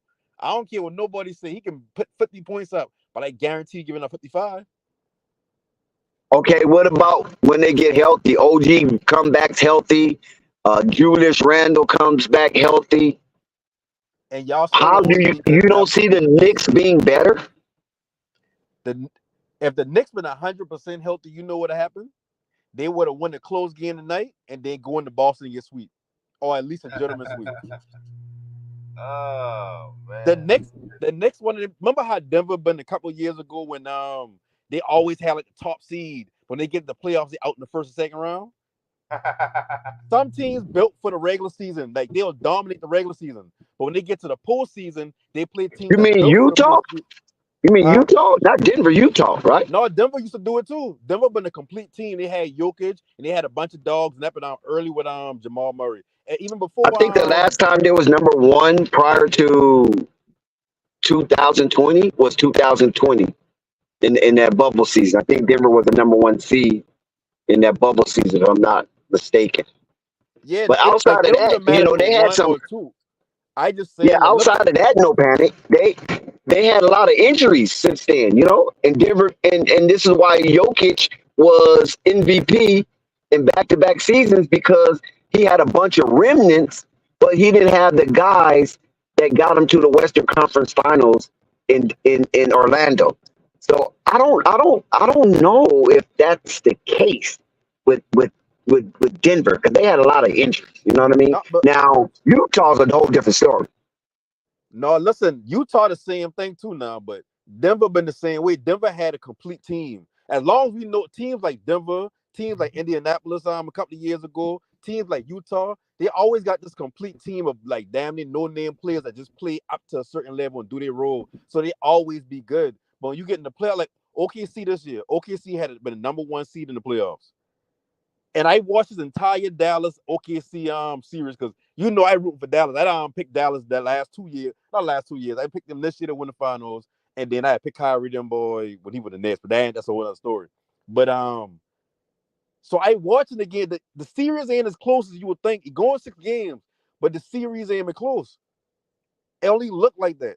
If you watch the games, you know what they've been doing. They've been letting PJ Washington and Derrick Jones Jr. You know Derrick Jones Jr. from Chicago. He already used to play them low. He used to get minutes with Chicago. He used to be good with them when Lonzo been playing. And then with PJ couldn't blossom with the Hornets. Look what he doing now. Why I saying this? The way the Mavericks built, they built to make a playoff run. So they could have been the 8th seed, the 5th seed, or the damn 7th seed. They would have made this run. Teams like OKC, teams like the Knicks, teams like even like the Pacers, they built to have a good not good playoffs, good regular season. Because they're gonna play damn the entire team. What the Knicks rotation is like, how deep do they go in the regular season compared to the playoffs? Repeat that. How deep is the Knicks rotation in the regular season compared to the playoffs? As far as like how much plays that they Well, play I mean, on but a given their night. rotation, basically, their rotation changed based out of necessity. No, Because I talking before injuries. when some of your better players are unavailable, then you gotta go a little deeper collectively to get that uh, output or that performance from maybe two players instead of that one player. No, I get that. Why asking us before the injuries? If I mean, I got when what his name was Maybe eight. I think Knicks was going eight deep normally. 8 deep in the playoffs. That's Yeah, what I no, believe. you said before the playoffs, right? Before the playoffs, they were going 8 Yeah, they deep. were probably going eight deep and 10 if it was a blowout, or if they blowing somebody out or they getting blown out, they might go 10 deep. Because Tibbs he's real tight with his rotation. And that's part of the problem. You weighing these players down. Think about it. The Mavericks throughout the entire season, I watched every single game. Well, maybe 2 games I'm watching the Mavericks this season. I watched every single game. I can name everybody on their bench. But when they get to the playoffs, they've been going 13, 14 deep in the regular season. They get to the playoffs, they go about 8 deep. You don't even see Hardy as much. You don't see Tim what his name was shit. Man, my mind going blank. But Tim Hardaway like that in the playoffs. You don't see what's the point guard they bring in who been out the league. I know my mind's slipping. But you don't see them players in the playoffs. They go like an 8-man rotation. But you can do an 8-man rotation in the playoffs if you ain't been doing just an 8-man rotation in the regular season. Because think about it, Tibbs want them to defend, right? I mean, 1 through wherever in the game, when you get in this game, you better be playing some defense. That's including Brunson. That can weigh you down throughout the season. So all the injuries ain't surprising to me. Wayne Well, Tibbs ain't no never had a panic. team that ain't had a bunch of injuries. Yeah, no panic. We all know the narrative on Tommy T, how he will run you until you can't run no more. He treats his players like if they were running backs in the NFL. We know this already, right? Because we have talked about this ad nauseum when the Bulls were doing their thing and they spoke about Derrick Rose and all those players that he had up under his wing. Basically, the only one that came out unscathed was Jimmy Butler. But we know that he have a history of grinding his players to granulous sugar. And that has always been a negative narrative on Tommy T. And I don't think he really cares about it because we're seeing it now. A lot of his players get hurt at critical times when they're needed the most because they probably didn't pace themselves appropriately for the regular season because they got the number 2 slot. Remember, the Knicks had to hustle for that number 2 slot. It just And didn't that's the fall in their problem. laps. That's What you part of think, the problem. devastating? Yeah, it's pretty consistent with the minutes and keeping them on the floor in rotation. So I asked if Brunson was going to be available in the fourth quarter early in the game. I didn't know it was going to be because of injury though, but tough break. Yeah, man. Knicks ain't never been getting past the second round. They ain't never been winning the championship this year. Like that ain't never gonna happen. Like just a lot. Like I ain't saying I'm not trying to say like I can predict any team that gonna win a championship that year. But what I am saying is I understand a team that's built for playoffs. Like you don't build your team to compete with lesser talent. You build your team to compete with like, and I not to keep going back to Dallas or whatever, but If you look at Dallas built, Dallas match up good with everybody in the playoffs except for Minnesota. Because we don't got a 4 that's the size of damn Cat. And Cat can shoot. And all Biggs, Lively, and Gafford don't shoot. They can move around, but they ain't switching. You ain't gonna do too much switching with them. Yeah, that's a good point. And you know what? I pointed that out when the Mavs lost the first game against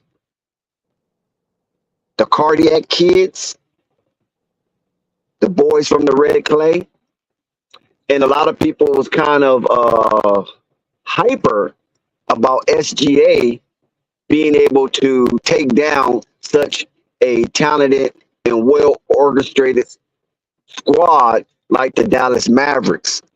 And he took him to 6. He won 2 games out of them. I knew Dallas was a more superior team, not just talent wise, but experience as well, from coach down to, to the players, where SGA was a solo act. Jalen Williams did pitch in at times, but more so he was a solo act, whereas he's going against 2 juggernauts, a young Luka and an aging Kyrie. Both of those are still juggernauts. Just one is younger than the other. And mind you, we've been the 5th seed. We ain't been the 2nd or 3rd. We've been the 5th seed. Right, but last season y'all wasn't no seed. You know what I'm saying? So yeah, but I been telling y'all last season. I said y'all judging this team based off of them just adding Kyrie. You still got to build a roster around the 2 players. Like they ain't get a chance to build a roster. So now that you look at the team, the roster fit perfectly. Now think about it. Remember how we were talking about Luka don't play no defense? Tell me, Luka, if Luka played, if you really watching Dallas, Luka playing defense, and I ain't talking about just no help defense. I'm talking about Luke. I don't want to use the word locking nobody up. You talking about on ball defense, right? On ball defense. Yeah, he playing defense now. That's the difference between any other Dallas run and this run. Kyrie playing defense. Most of our points don't even come from the Kyrie had 12 points the other night. Last night he had 22. The night before he had like 9 points. Okay, stop right there, no pattern. Hold on. Let's chop that up right there. Let's chop that up because I want to hear you. I want to hear you from this one.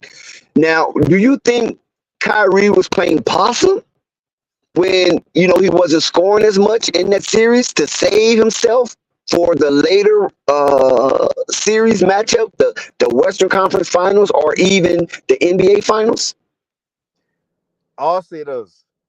That's about 2% of it, because I do think Kyrie got a part of him that understand I don't make a deep run before, and I understand how much energy I had to exert in the finals when I actually got there. So I won't say 2% of what you said do go into it. But for the most part, what they've been doing is they've been doubling Kyrie. Every time Kyrie touched the ball and been heading to the paint, it been 3 bodies coming towards his way. Because you got to remember, Maxi Kleber out, so we ain't got no threat from the 3 from the full position. So that's why you've seen a lot of PJ in the corner. That's why you've seen a lot of Derrick Jones Jr. in the corner. We had to kind of run them as kind of a pseudo full. Kyrie been getting double. They've been letting Luka do his thing. So what Kyrie basically been doing is he's been playing basketball. He ain't been trying to look for his basket.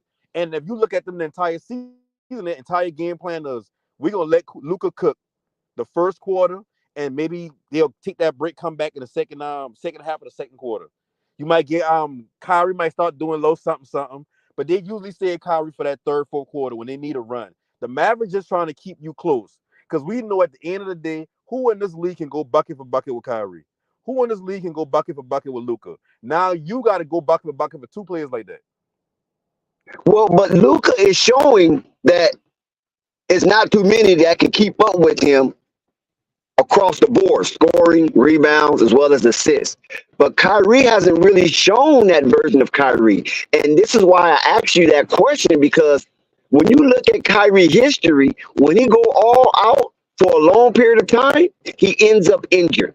So I'm saying, do you think he might have played possum to the point where I ain't trying to get injured, you know what I'm saying? Trying to go all out and then get injured and not be available for the later rounds?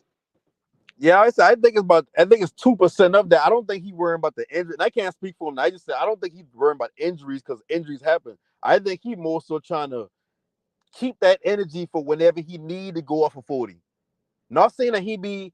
No, I'm not saying Kyrie purposely not scoring a bunch of points. What I'm saying is if Kyrie play his game, that means from the beginning to the end he getting Shout buckets. out to Dolores Stewart. Please subscribe. That gonna Yeah. interfere with Luka. They trying to incorporate what Luka do. Let Luka be him, while Kyrie still can be him. Kyrie on take a backseat to the point where it's like, do what you got to do all game. I'm gonna get everybody involved. So by the time the fourth quarter come and we under 5 minutes when clutch time happen, give me the ball.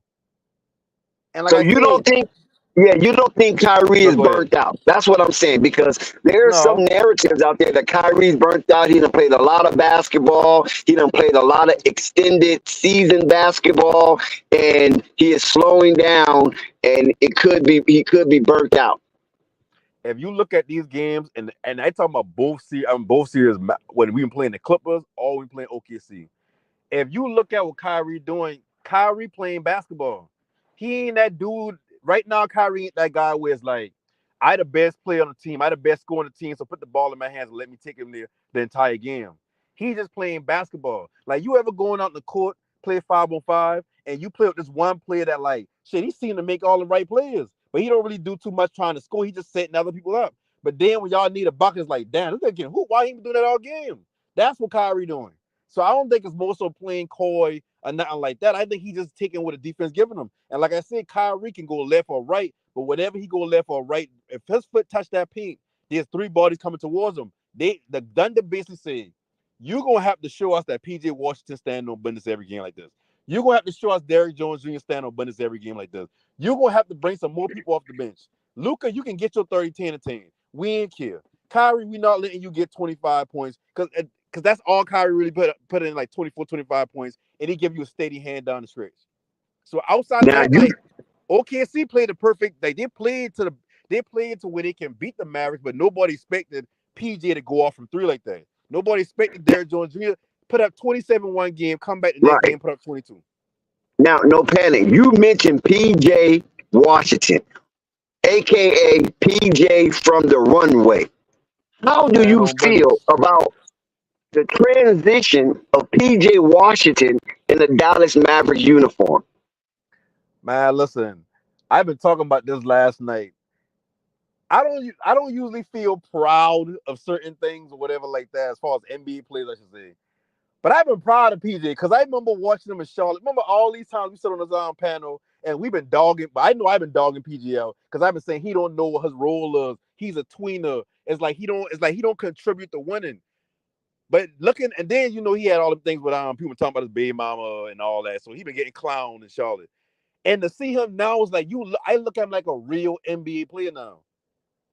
And to me, it's like I watch him come in the league, pretty much because I've been following the Hornets because LaMelo, whatever. But it's like I watch him come in the league not having an identity, and now it's like PJ know who he is when he hit them free throws. And a lot of people say, "Oh, he could have hit all nitpicking, saying he could have hit all three," but it's like it's a reason why he missed the third one because they ain't had no more timeouts on the other side call. And I'd rather y'all shoot a long court heave or whatever. But outside of that, he knocked them 2 free throws down. And as soon as the game went over, he ain't changed up. Like he stand on business, like he did his little pose or whatever. And to me, that been a proud moment because, like I said, and I ain't trying to shit on LaMelo, but now you kind of see who holding Charlotte back. But that's a whole nother conversation. Yeah, I appreciate that right there. I also, but see, I was never one to shit on PJ, as you all know. His history qualifies my research. I always said that the offensive schematics from James Borrego doesn't allow PJ to exercise his talent because they kept wanting him to be a rebounder and a thug on defense and things of that nature. And that has never been his forte. But if PJ gets in rhythm, we done seen PJ hit some 40-point games and then come back and have 7 or come back and have 0. And that's all because of him not being schemed in the fabric of the offense, because you have, first of all, you had Gordon Hayward, right? You had LaMelo and Terry, right? And then you had Miles. So PJ kind of been the odd man out, even though he had a skill set that was valuable, a stretch big. And I just think Charlotte didn't know how to configure that into their offensive set because they want to run up and down the court. And so now PJ is in a well-structured offense with mature champion Kyrie and coach. What's the damn coach name again? Kid. Say that again. Yeah, Jason Kidd. J Kidd. I was trying to say J Kidd. My mind just got fucked up. Yeah, J Kidd, Coach J Kidd. And both of those two are champions, and they can instill in PJ how to be a winning player in a winning environment. Nobody could do that in Charlotte because Charlotte wasn't a winning environment. We all know that Charlotte was a mesmerizing mess. But nevertheless, I'm with you. I'm proud of PJ from the runway. It's just too bad I haven't been able to do any play-by-play with him so I could continue to espouse on the nomenclature of PJ from the runway when he hit those 3-pointers from the distance. Now, going back to those free throws, do you know the mindset you have to have in a crucial moment like that in a closeout game? Yep, and that's why I say proud of him because I couldn't see this PG. Like in my mind, he been weak-minded. Because I ain't gonna lie, even though you're supposed to keep it basketball and you look at these players, all that whole thing with him, this big mom and all that, to me, it been like, damn, this nigga dominant. Like I just gotta look at it like he been weak-minded or whatever like that. But that right there been like, that's why I mean when I say proud of him is like everything I thought about him, even if I've been right at the time, he pretty much been like, nah, this is who I is. And like how you said it's now, the winning environment is a key thing. He did I need him Charlotte days now. Like him being on the back burner so much, allow him to develop other things that he do for us now Dallas. So I do appreciate his time in Charlotte. But like you said, that ain't been the winning culture. And when you got a perennial losing team and you always in the lottery, you always picking the next superstar. So how you gonna give everybody different? How you gonna give everybody a rightful chance to get schemed up? Good point. And when you look down there, Brandon Miller. Hold on one second. Let's stop right there. Let me compliment that point. And when you constantly, like you said, in the lottery, picking the next best thing, how can you allow your team to marinate? You know what I'm saying? Because now you're focused on the next best thing, the next best thing, the next best thing. And when we look down at Charlotte and that fan base, that's what you get. Oh, he's going to replace this guy. Oh, he's going to replace this guy. You know what I'm saying? Miles going to replace PJ. LaMelo's going to replace Miles. Brandon Miller going to replace LaMelo. I mean, for crying out loud, when you going to allow this shit to marinate and put a pecking order in order? So, yeah, shout out to PJ Washington, man, for being a impactful player and can show that he can be a winning player on a winning team. And I like that. And I'm enjoying what I'm watching from the maturation of PJ Washington on that 94 feet parquet floor. So even Derrick Jones Jr., I remember watching him in Chicago but thinking he need more minutes. And look how he playing. Like that is allowing players that people don't write off, but they're still young enough to where you can kick the tires on them. They're allowing those players to damn be in playoff scenarios. Like think about it now. Like who would have I know PJ ain't never see himself playing at a high level like this in the playoff game for an actual contender.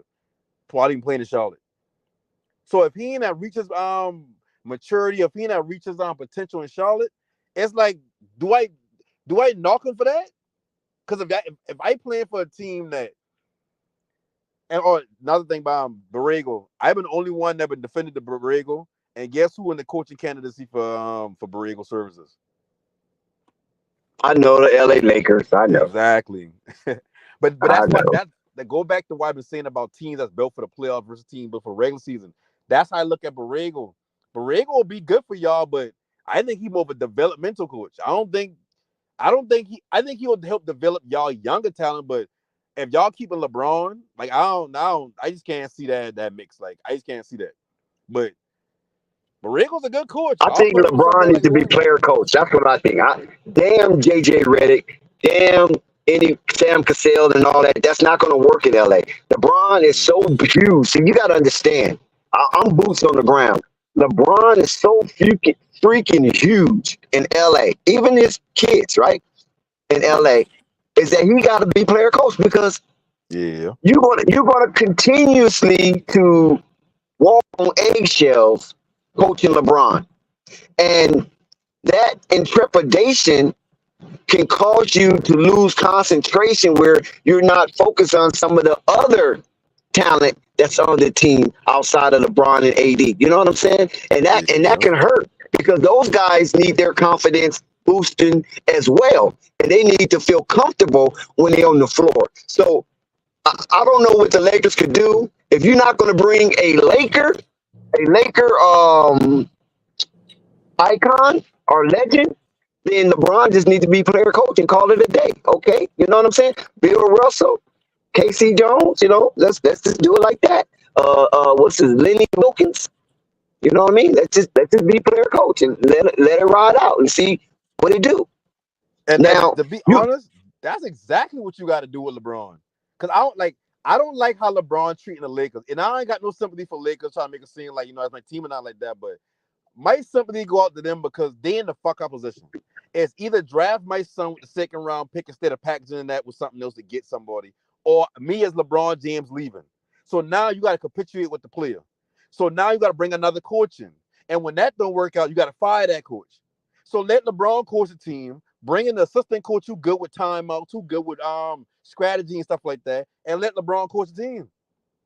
I know that don't sound crazy. Now I know if you've been tongue in cheek. Well, it don't sound crazy because we have seen it before. That's exactly what needs to happen.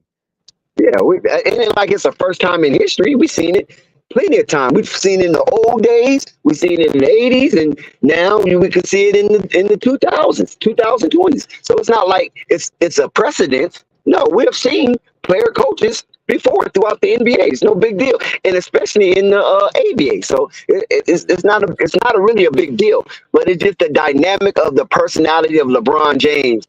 I just think we just need to let him spread his mindset as a coach player. You follow what I'm saying? Because he's winding down anyway in his career.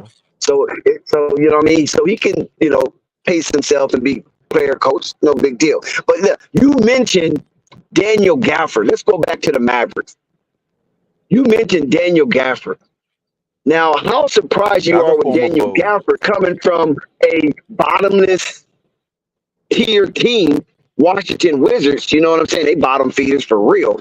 As PJ Washington came from the Hornets, how do you think his maturation with the Dallas Mavericks and the connection he got with Luka and Kyrie?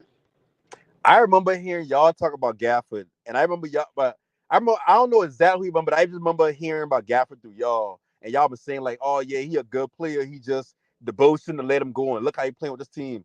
And I ain't knowing too much about Gafford. Like I ain't gonna sit there and lie. I don't follow role play like journeyman. If you on multiple teams or if you ain't making no impact offensively, like I ain't gonna just find you out the blue. Like somebody got to put me on you, or you got to be playing for a team that I actively watch. But when I look at Gafford, it's like shit.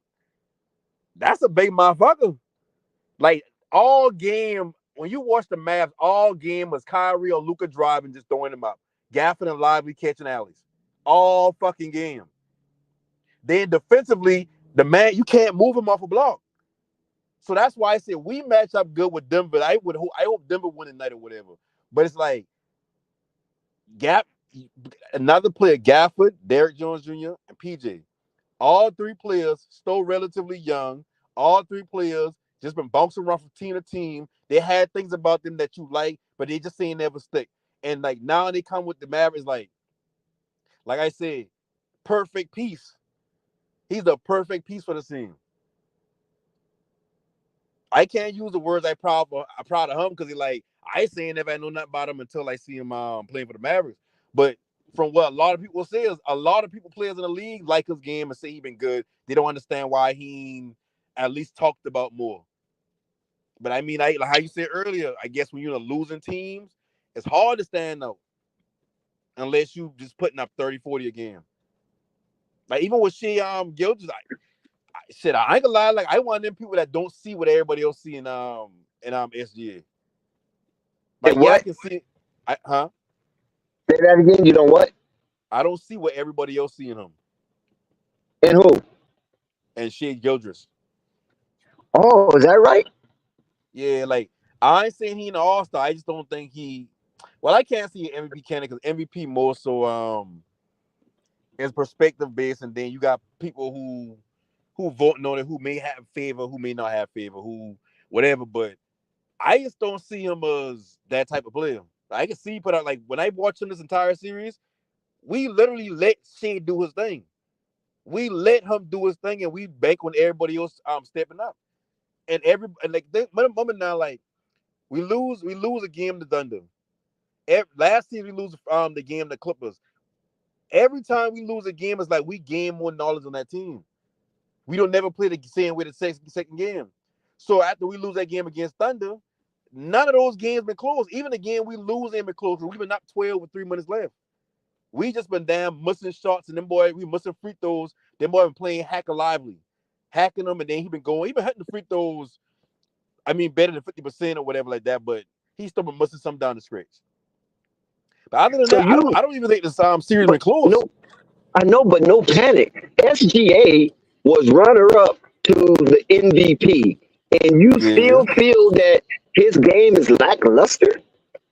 If I gotta pick between, and this is the only way I can explain what I mean. If I gotta pick between SGA and Anthony Edwards, like it gonna be a no-brainer Anthony Edwards, because to me Anthony Edwards gonna give me 40 Anthony Edwards. Not saying he remind me of Jordan, but it's like the stories you hear about Jordan is how I view Anthony Edwards. It's like he got confidence that he can do whatever the fuck he want to do in the court. So I'd rather play a player like SGA. Well, I know he only gonna give me 30, 32 points a game or whatever. But listen now, panic. Listen, no panic. No panic. Listen, I know Anthony Edwards is a showstopper, and he is becoming a media conglomerate, right? Because of that Jordan thing. So all the Jordan fans are coming on board with Anthony Edwards. I understand that.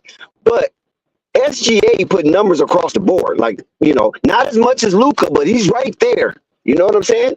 He put digits in every major statistical category.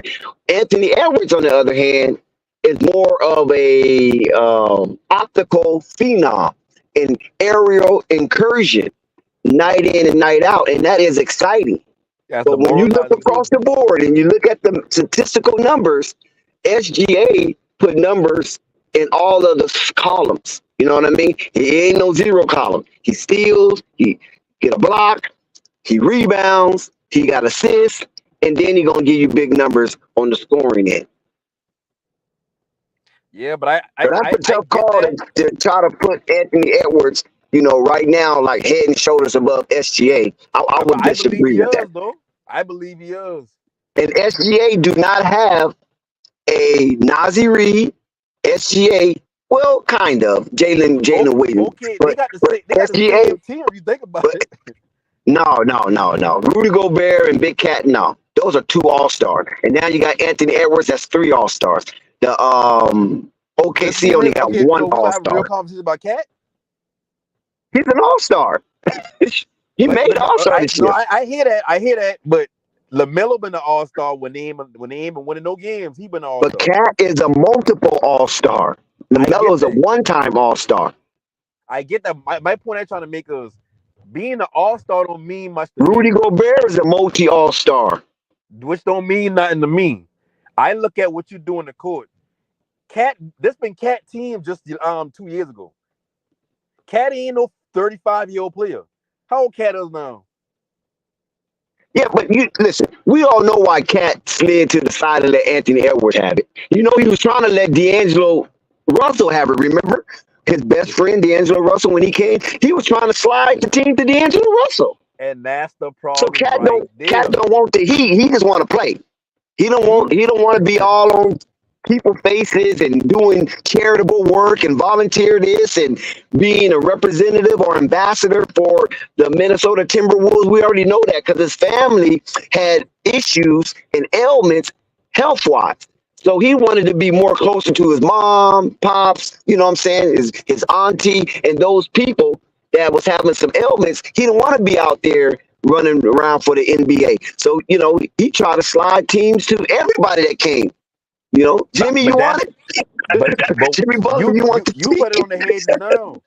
You everything you said just now is exactly my problem with him. He don't want it. He's a big man with all the talent in the world. He can shoot. He can get in the box if he not if he want to, but he should be able to get. He don't got no post moves. He don't. It's like he one of them players where it's like I can't even say one of those players. Like he got all the talent in the world, but he ain't no dog. It's like when you Yeah, look I at can Shaq agree back in with the day, that. Shaq used to have this mentality where, like, I'm gonna tell you, but Shaq used to have this outlook where But what I'm saying is that's okay when you have a dog. You know what I'm saying? no, it's If not. Anthony Edwards going to be that dog, if Nazi Reed going to be that dog, it's okay if I be complimentary to a winning atmosphere. I'm not going to buck it saying, "Oh no, I'm the man. I'm the man." You know what I'm saying? But you should feel So like that. I think it's cool for that team up in Minnesota. Now, if he was like on the Chicago Bulls or the Houston Rockets or Detroit Pistons, then yeah, you gotta be that. You gotta be that. You know what I'm saying? You can't tuck and duck. You can't do that. But Minnesota, yeah, you cool. And that's why they got the players around Big Cat, so Big Cat can fade into the shadows and still be a thump in that offense. That's good to win games in the regular season and look good in a couple of rounds in the playoffs. But look at the last 5 champions. They ain't one team that is star players or is main players didn't have dog in them. This is the same reason why the You Celtics said that can't won build a that house. championship. You said that won a championship. That win the championship. So we going Okay, Denver no, repeat that again. Repeat that again. and the last 5 champions. Uh huh. Which one of them championship teams had one of their main player or they star player or one of their star players not have dog in them? He just been like, he here. He's happy to be here without But Anthony what I'm saying, I Davis. understand where you're coming from. But what I'm saying, no panic, is that you got the Anthony Edwards, you got the Nazi Reed. You know what I'm saying? You got the Mike Conleys. So you have those dogs around him. I mean, you know, I won't say Rudy Gobert because Rudy Gobert sometimes he'll chump out, but he act like he's a dog, you know, from time to time because he'll do some stupid shit. But I think that's more theatrics than demeanor. But nevertheless, you still got at least two dogs surrounding Big Cat and Ant-Man and Nazi Reed, and they play different positions. So every time that he's out on the court, you got somebody that can muster up. I mean, to put the mustard on a hot dog. So if he can't, and he's a little weak, like an Anthony Davis type, then you already got somebody that can take control. And this is what the Lakers are missing. The Lakers are really missing a player like that to say, "Fuck that! I got this." They don't Anthony have a player Davis. like that. Anthony Davis ain't But got he's no not like dog in him. that though. Anthony Davis But not that's like why that. he's saying. He'll That's why curl he's up too. saying. But that's the point I'm trying to make. Is like your top players, the ones that we got to depend on, the one that we fall in the battle, the one that leading us to victory, can't also be the same. People who like, well, no, Ant got us. Ant'll do it. Ant's No, I great. agree. No, I agree with that. The So one that's leading you to what if victory Ant getting doubled? can't be a puppy, right? They can't be a puppy. Who Minnesota play outside of, I mean, Minnesota, right now, Denver's a good matchup because them boys switch a lot of players. But up until now, like who they really play that had the ability on defense to be like, fuck it, we throwing two at Anthony Edwards, and let everybody else kill us. You can't do that. If No, you you try could to do that lock if you down got the Anthony right, Edwards, if you got the no right, if you panic. got the right team, you can No do that. panic. I'm just saying, if you're trying to lock down Anthony Edwards, right? Mhm. You still got Big Cat, you still got Mike Conley, and you still got Nazi Reed, and Rudy Gobert can give you 17 and 10. Don't get that mistaken. Rudy Gobert can give you 17 and 10 on any given night from his position. So you can't sleep on that. You know what I'm But you know saying? how you get So his this points. You know how say you get that his again. points. You know how Rudy get his points? He get it how he live. It doesn't matter. But he's And still that's why I'm 17 at the saying, end of like, the day. that's the point I'm trying to make. There's a difference between you averaging 20 because you getting buckets and you averaging 20 because you a good offensive rebounder, or you just get a lot of you get a lot of pick and roll opportunities or whatnot. But Panic, that's part of the You can do pick stratagem. and roll and You pick and got pop to with accept that. Cat. That Cat But no ain't Panic, you doing. have to accept that. That's part of the stratagem. You can't try to rule it out, Oh, or no, I ain't knocking it. No, you're right. I ain't knocking it. Now, I ain't trying to say something wrong with that. What I'm just saying is, when you bring up, oh, he can give you 17, it's not one of them 17 where it's like, oh, we need 17 from you tonight. Go get our 17. It's more of an opportunistic 17. And what I'm saying is, you and can't that's be what you want. You want that, right? That's the dirty work. But see, You want the dirty work. You need the plumber. You need the janitor. You know what I'm saying? You need those. You need the mechanic, the car mechanic. You need somebody to get some grease under their fingernails. Minnesota got 3 players that making good money: Rudy, Cat, and Ant. Ain't no way Ant shouldn't be running fucking endless high pick and rolls with Cat, or just basic pick and rolls with Rudy. Lob threats. But you know why that can't happen? Because they don't figure out Rudy ain't about to shoot. Cat can shoot, but Cat inconsistently shooting. And Nazi, don't forget Cat Nazi ain't going Reed to the now. bucket. Huh? Don't forget Nazi. Yeah, I ain't gonna forget him, but I look at Nas Reed more so like a PJ Tucker type player. Like, I ain't gonna sit there and make him seem like he gonna fact as far as, oh yeah, this a Nas Reed game right here. He had 30 this game. He had 40. Like, No I don't look panic. at him like that. No panic. So when I Okay, hold talk on about one second. players, No panic. Listen, we're not gonna fight, but I just want to share with you and impart some information. Nazi Reed, didn't he win an award this year? 6 man. Why you say it like that? I say it like that because at the end of the day, it's like, do you look at her 6 man award the same as you look at Lou Williams' 6 man award? I mean, it's 6 man award. I mean, throughout the years I've been watching the NBA, and when that has been really highlighted, it's letting you know that you got somebody coming off the bench that is impactful when they're on the court. And it could be a starter somewhere else, but in your scheme, he's come off the bench to help the second unit to thrive. So damn right, that is an important award because listen, too often we always talk about a team with no bench, no firepower coming off the bench. The bench is weak, you know what I'm saying, et cetera, et cetera.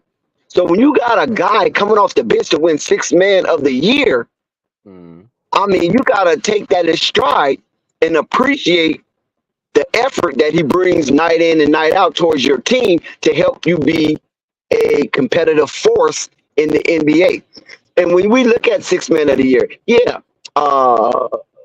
Lou dominated it, right? Lou dominated. Lou Williams, he dominated.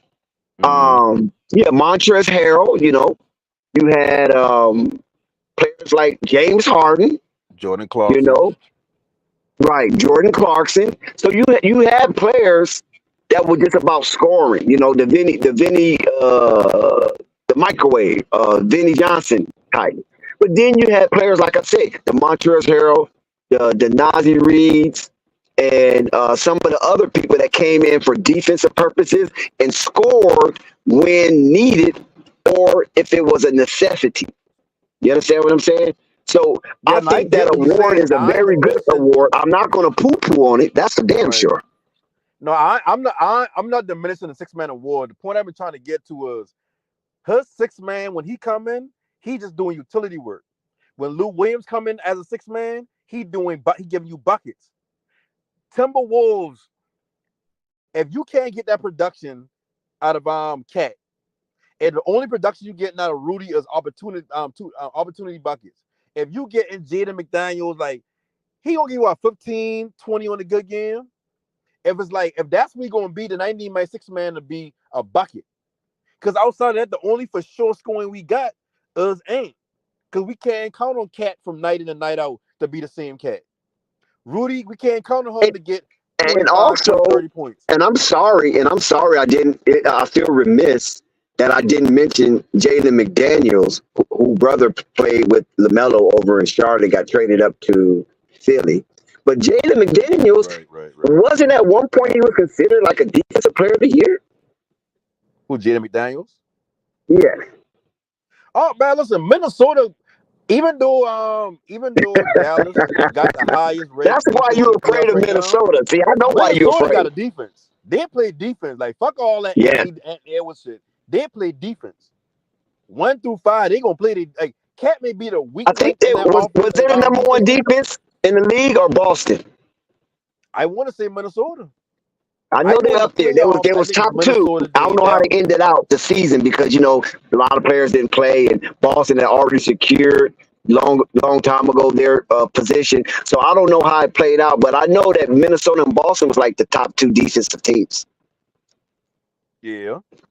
I said I So I know why you're scared of defense. Minnesota, and I know why you're trying to downplay Minnesota because it could be a head-up clash with Minnesota and the Mavericks, M&M, No, I ain't trying to for downplay the them. You hear what Western I said Conference earlier? Finals. You hear what I said earlier? I said Dallas is built to beat every team in the playoffs except for Minnesota. I ain't gonna say we can't beat Minnesota, but Minnesota got 2 twin towers. We bigger than OKC. So that's why I keep saying it ain't been a challenge. I was like, it may look like okay, we going 6 games with them. Some of the games been close. If you just looking at the box score, but if you watch the games, like even when we've been down by 10 of them, we've been down. Matter of fact, last night we've been down by like 17 points last night for like a good stretch of the game. But I know in the second half and that late in the third quarter run, I know we got 2 players that when we get in the stretch of games where you just gotta hit shots.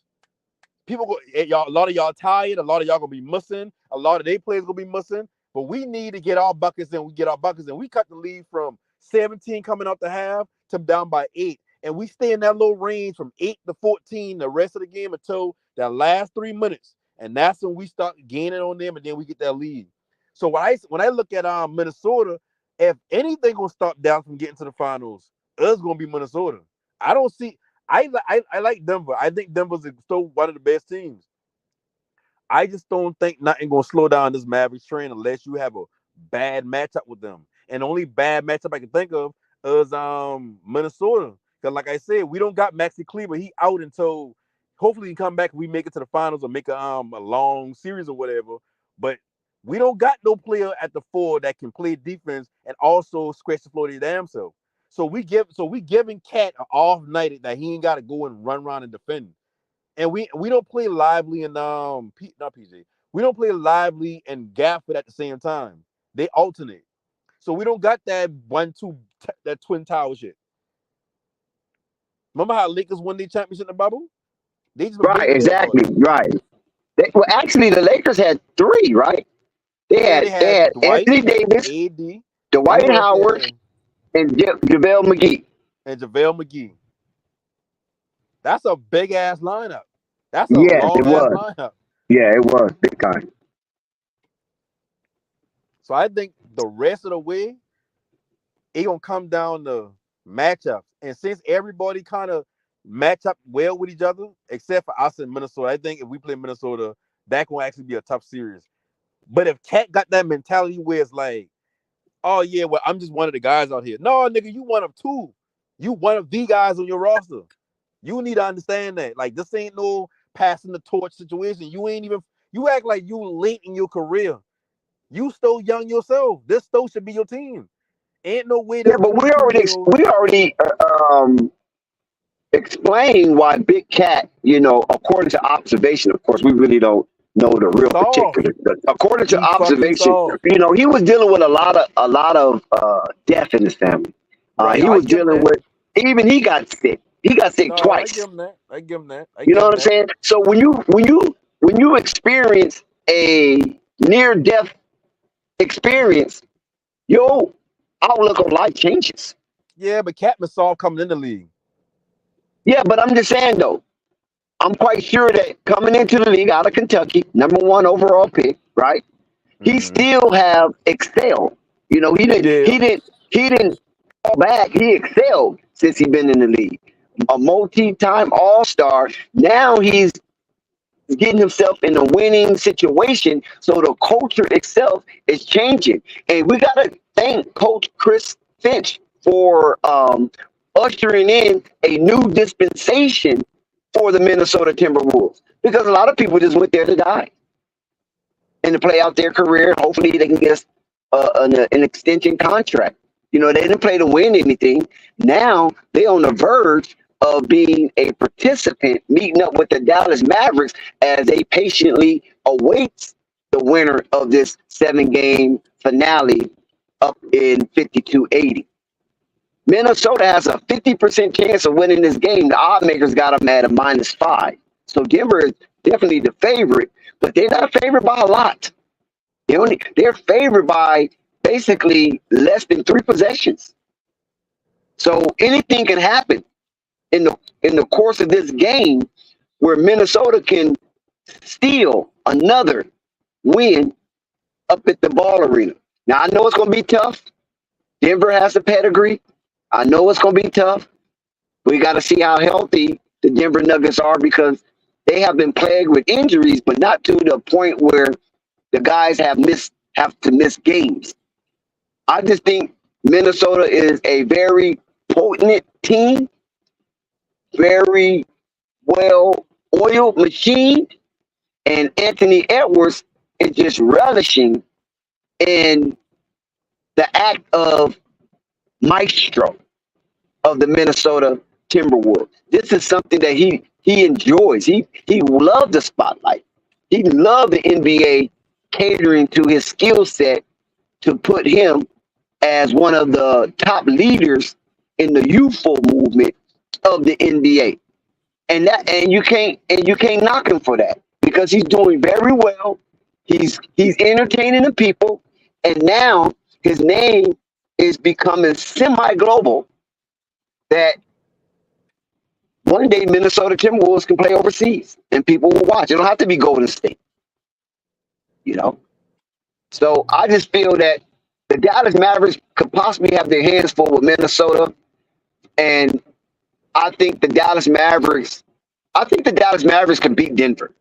Something just tells me that is an odd matchup with the way that the Denver Nuggets are, the way they move their pieces on the chessboard, that if the Mavericks can get Lively and Gafford into a bifurcation to scramble the noodles in the head of Jokic, I think the Mavericks can win the series 4-2. But if they can't get in Joker head, make him move, make him keep his head on a swivel because of the swift and uber athleticism of Gafford and Lively. Gafford, I think, was a slam dunk participant at one time. So, and we already know Derrick Jones Jr. is a slam dunk champ. So all that uber athleticism floating around with the Dallas Mavericks, and you have the cerebralness of Kyrie and the bully-ish of Luka, they can beat Denver in 4-2 if they play their cards right. But if Luka goes on a tangent and just start keeping the ball away from people and want the spotlight for himself, they might go down 4-1.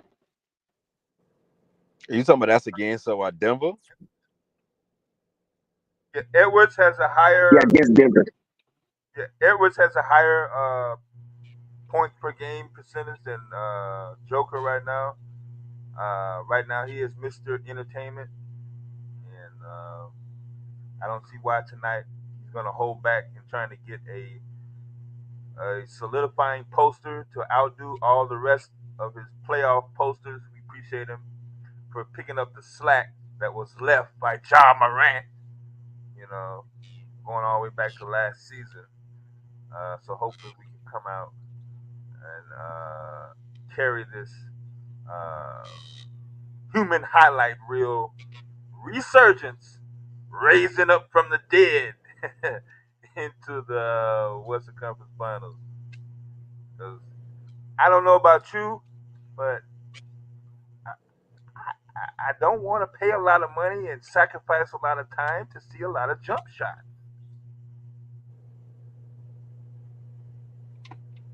From who? From Denver. Yeah, I saw Joker struggle on a breakaway clear path dunk the other night, and it just looked awful. Yeah. See, man, the thing about Denver is I don't got no plan that gonna be like, yeah, we can beat Denver because of us. I just know the times that I see Denver at their weakest is when they getting outsized. And that's why I seen in this series like Minnesota taking them. Yeah, yeah. No doubt about it. They well documented their game plan in terms of countering defenses. I'm talking about the Nuggets. Yeah, it's already hard to win in Mile High. Although Minnesota has pulled it off in this series, it's not really like a walk in the park.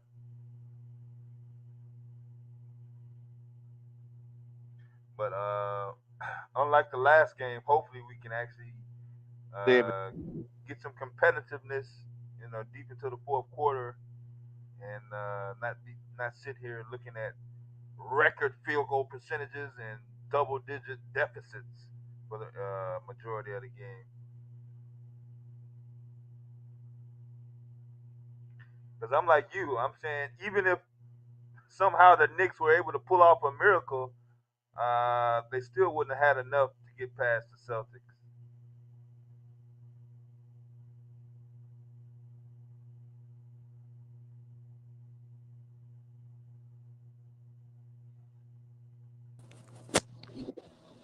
But yeah, I like Carl Anthony Towns' progress. There's a lot of players that are behind him that wish they had as many accomplishments and accolades that he has. Uh, he certainly wasn't as fierce from his rookie season, but that graph is clearly going up and trending up and improvement up.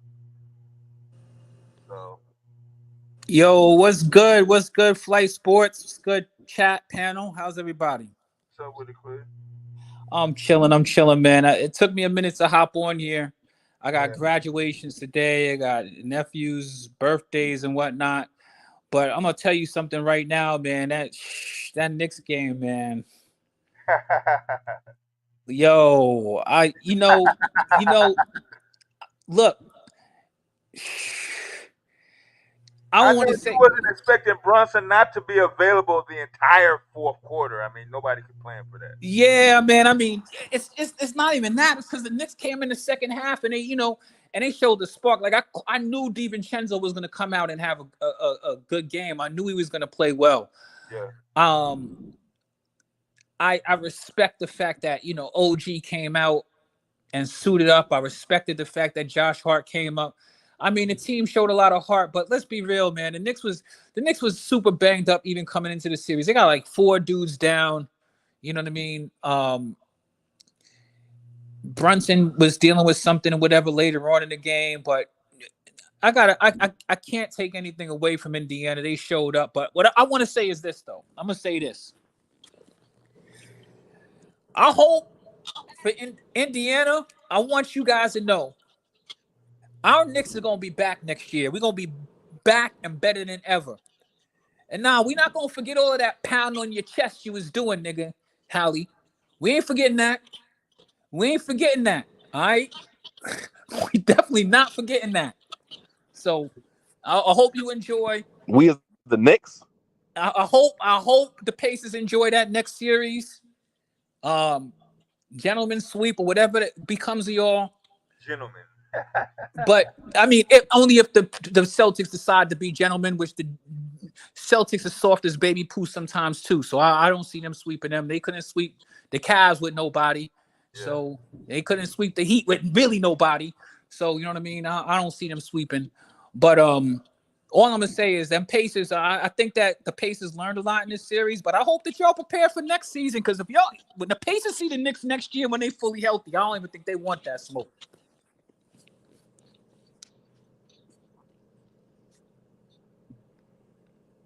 Yeah, we have plenty of woulda, shoulda, coulda juice going around. Plenty for everybody. That's a fact. That's a fact. But I'm not a hater. I'm not a hater. I mean, I'll be honest with you. I thought it was a well fought series. I can't take anything away from the Pacers. They came and did what they needed to do. I feel as though I saw growth with the Pacers. I think they learned something in that series. Game 6 and Game 7, they exhibited it. Let that man get the ball to Siakam like to do what you brought him there to do. They really pounded the paint. They took advantage of the injuries that the Knicks have. They're gonna have to know how to play in the half court in the postseason. So I think this was a good experience for the Pacers also. But I definitely will tell you right now, Knicks ain't gonna forget all of that pound on the chest that you was doing and running your mouth over there, Halliburton. I just hope that you're ready for next season in the postseason, bro. It coming back to you. It gonna come back to you, boy. It gonna come back to you, boy. I promise you. We ain't forgetting. Hey, listen, y'all boy like the Cowboys fans. We y'all ain't forgetting. Season ain't even over 20 minutes, and y'all already saying wait till next season. You already know. Ain't nothing crazy. else to do. Ain't nothing. Hey, what else we gonna do? Ain't nothing else to do. That's crazy. Y'all got the Rangers in it. What the Rangers doing? Oh man, who care about the Rangers, man? We black folk here. You talk about the dang on Rangers. White people in New York excited about the Rangers, man. You know what I mean? We excited about we have things to be excited about in New York, but I'm gonna promise you this: there's nothing like the energy when the Knicks are doing well. You know what I mean? It's crazy because I'm not even like I don't even qualify myself a Knicks fan, but I'm a Knicks fan now. You know what I mean? I'm a New Yorker. Yeah, absolutely. You know what I mean? And I think that I don't think I'm going nowhere. I'm gonna be around for a minute. Yeah, I don't see the Knicks winning the championship in the next 5 to 10 years. Like I don't. Of course, you don't see that happening. You stick to your Pelicans. Make sure y'all see if y'all see them. My team in the Pelicans. Hold on, who this? There's no panic. That's no panic. Oh, this is no panic. All right. I thought you was what you call it. Who's my other man who's my other man? No panic. Who got an accent like you a little bit too? Who's the Pelicans dude? Oh, Sky. Yeah, my man Sky. I ain't seen him in a minute. I thought you was Sky. All right, I get you. No panic. You know, I don't have a basketball team, but I'm a New Yorker, so you know what I mean. I like the Knicks. This Knicks team remind me of the Knicks from the 90s, the Sprewell squad. You know what I mean? The real blueprint carriers that play defense. So I like what the Knicks did. That's the point I've been trying to make earlier when I've been talking about the Knicks. It's like I ain't taking nothing away from Josh Hart or anybody else on the Knicks. I just look at them the same way how I look at what's the team the Iverson team that go into the finals. Right. Underdogs. One undersized player that can go off and everybody else dogs. It's like that can only get you but so far. Yeah, get Iverson to the finals, but the finals ain't even close. They get that one win out the way, and Shaq and Kobe did what they had to do the rest of the way. Well, I'll be honest with you, no panic. This team is better than that team all across the board. They're a lot deeper, and not all of these players are just defensive specialists. The Knicks have a bunch of dogs there, but they have a bunch of dudes who could do something. The problem with the Knicks really is their health. Now, I will agree that there is some I deal with reality. I don't think that the Knicks are one of the greatest teams in the NBA. I'm not saying that. But the Knicks are just like that 90s team, man. It was a scrappy, hardworking team that makes you love them because they come out to actually play. They play hard every single night, and that's what you want. The Knicks injuries were really disastrous, but that's what I love about this team. This team really, I mean, DiVincenzo averaged like 27 points a game this series. He played phenomenal. You know what I mean? The injuries, when you have so many dudes who's injured, I mean, I feel as though they've been an underdog. I mean, even them finishing second in the league this year, in the East this year, was big for them. Now, mind you, there were some teams that did some moonwalking, like the Milwaukee Bucks, who completely destroyed their franchise after they Hey, I played forget they even been in the playoff this year. because they I forget about did, this. remember, no panic, they destroyed their franchise. Remember that a couple of years ago when they lost to the Heat when Jimmy was Himmy. Yeah. They got rid of their coach, which was a terrible decision. They let Drew Holiday go. They let Grayson Allen go. They let DiVincenzo go. I promise you, if they wouldn't have done that stuff, that team would have still been a great team in the East. But you know, they hit the panic button. Sometimes when you get to the championship, sometimes the best thing you could do is just stand your ground. They was better off standing their ground than all of the stuff they did. They moved out the way on their own accord. Yeah, I don't even understand. Like, what were the purpose of them getting rid of Drew Holiday? Like that's the worst move ever. they Worst made move ever. from we need this extra player to No panic. You breaking up, bro? Yeah, I think he's driving.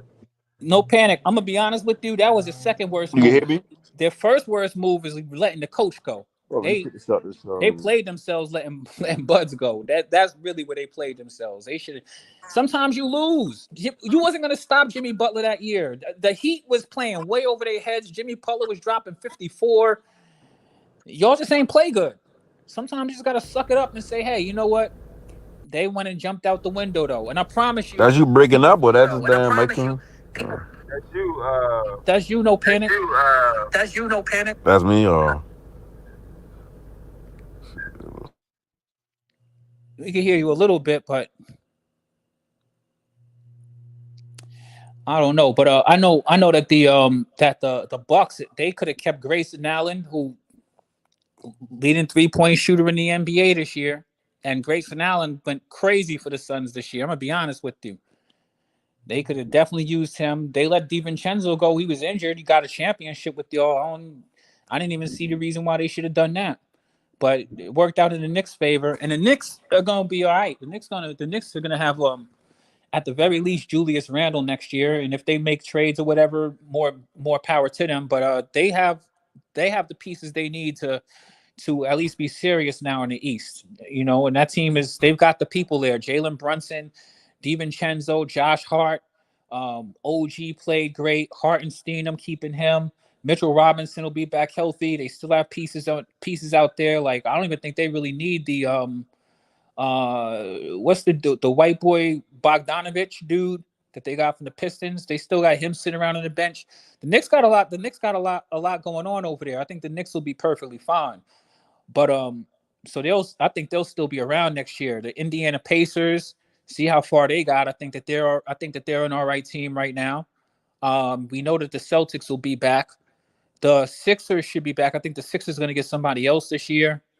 We got to see what's going to happen with the Clippers, but I still think that the East will be competitive. I think some of these teams might be even a little bit better next year than they were this year. I think the Knicks are going to be better just by default that they're going to be healthy next year. That's really what they needed. And now this playoff experience gives them a lot more of what they need too. So we'll see what it is, but I think that they're going to be in good shape. I've even heard some rumors of some of the people that they might be bringing who are also great players. So I think the Knicks will be all right.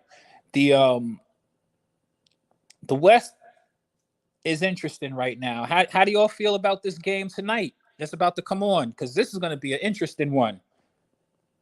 Are they playing in Denver tonight, or are they playing in Minnesota? Yeah, I think Denver got it, right? Are they playing in Denver or Minnesota? This is important. Yeah, I think it's Denver. Oh, they playing in Denver? Yeah, I think it's Mile High. That's what I thought initially, but I was because those teams were so close at the end of the season. I didn't know who had the better record between them two. Yeah. So if they're playing in Denver, that's good for Denver. But I'm one of those people who believe never underestimate the heart of a champion. See, that's where the Bucks messed up. You got a championship squad, then you go fire your coach because you'll lose. Like you don't do that. That's probably that's bad juju. The Nuggets they got mollywopped that last game, so they're gonna come back playing with some pride and some heart.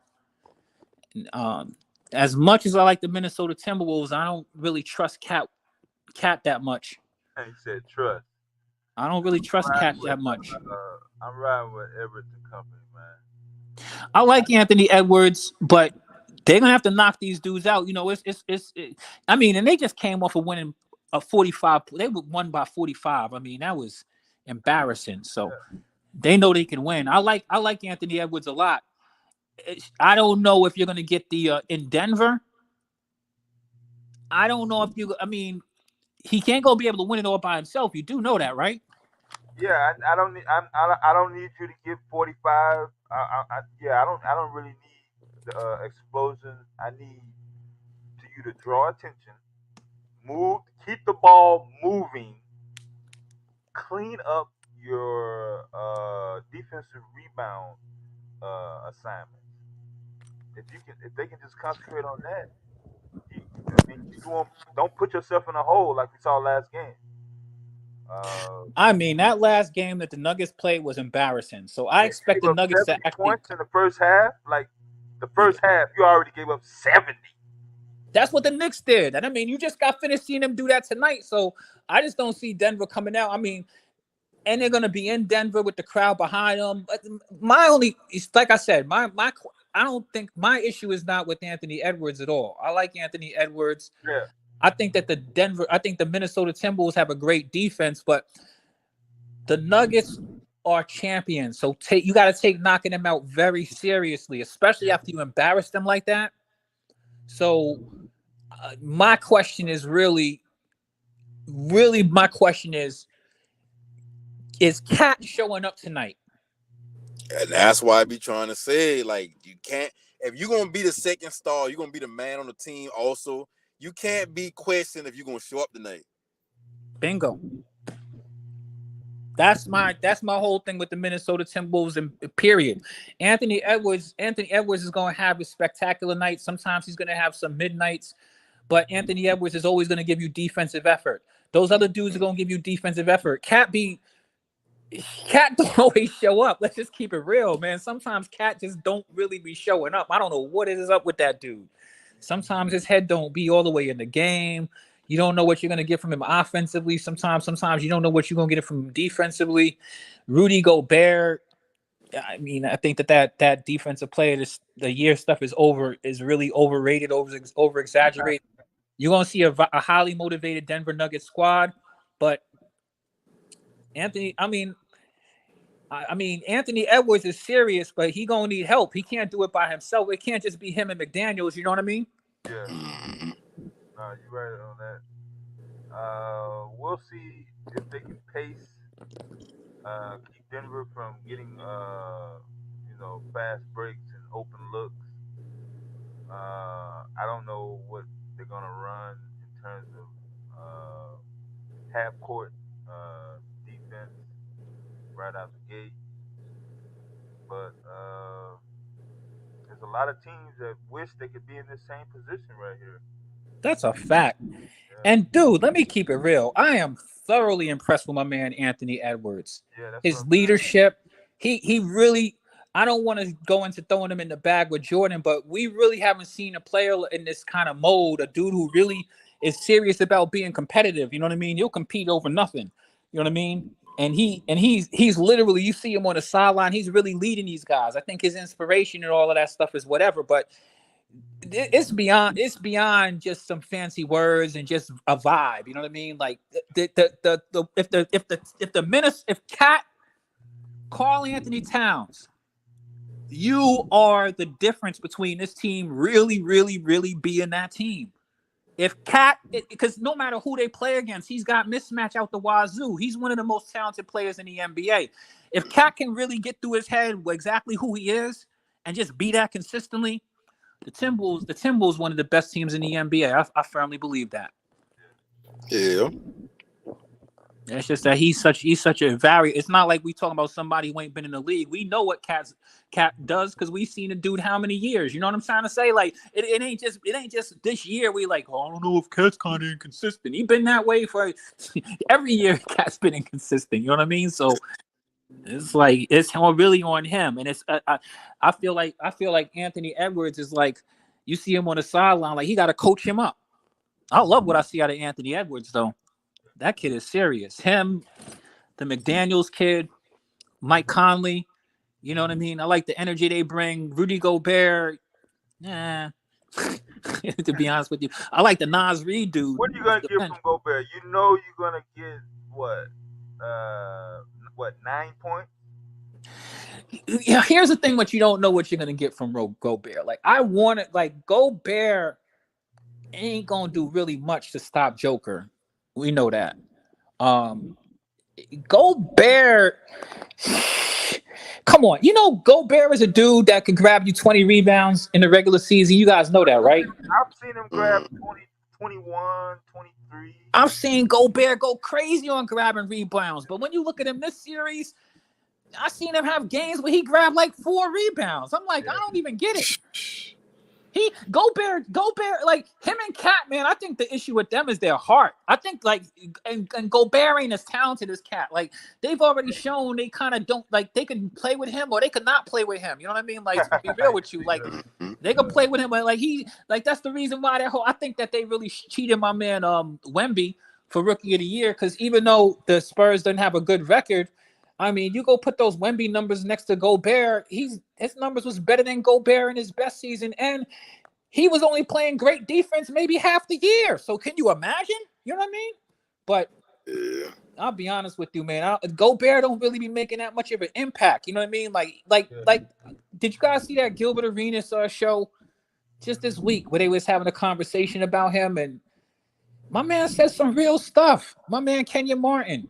He was like, you fleecing everybody. You ain't really defending nobody one-on-one, and you ain't really helping.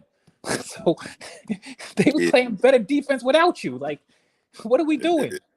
Because see, with Gobert, the problem with him in Utah, but the fact that he is one of those clumpy foot defenders where it's like, he ain't playing nobody one-on-one. He ain't changing the defense in that way, but he will protect that rim. And you got a lot of players that do see tall players like Chet and Wemby and be like, let me think twice about this.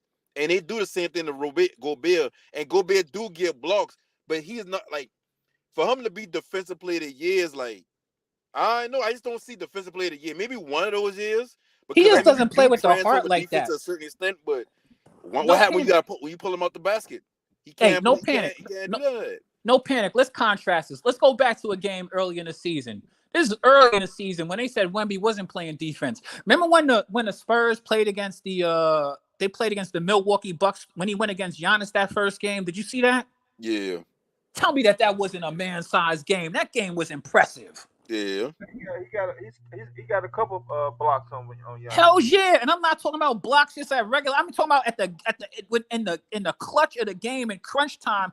He was blocking Giannis in a way you never seen. He was going after him, and then he was coming back and answering at the other end. Like that's what you want to see out of somebody. Plus, you could see it in his face, like he wanted to win. You don't be seeing that out of Gobert. Yeah. Gobert.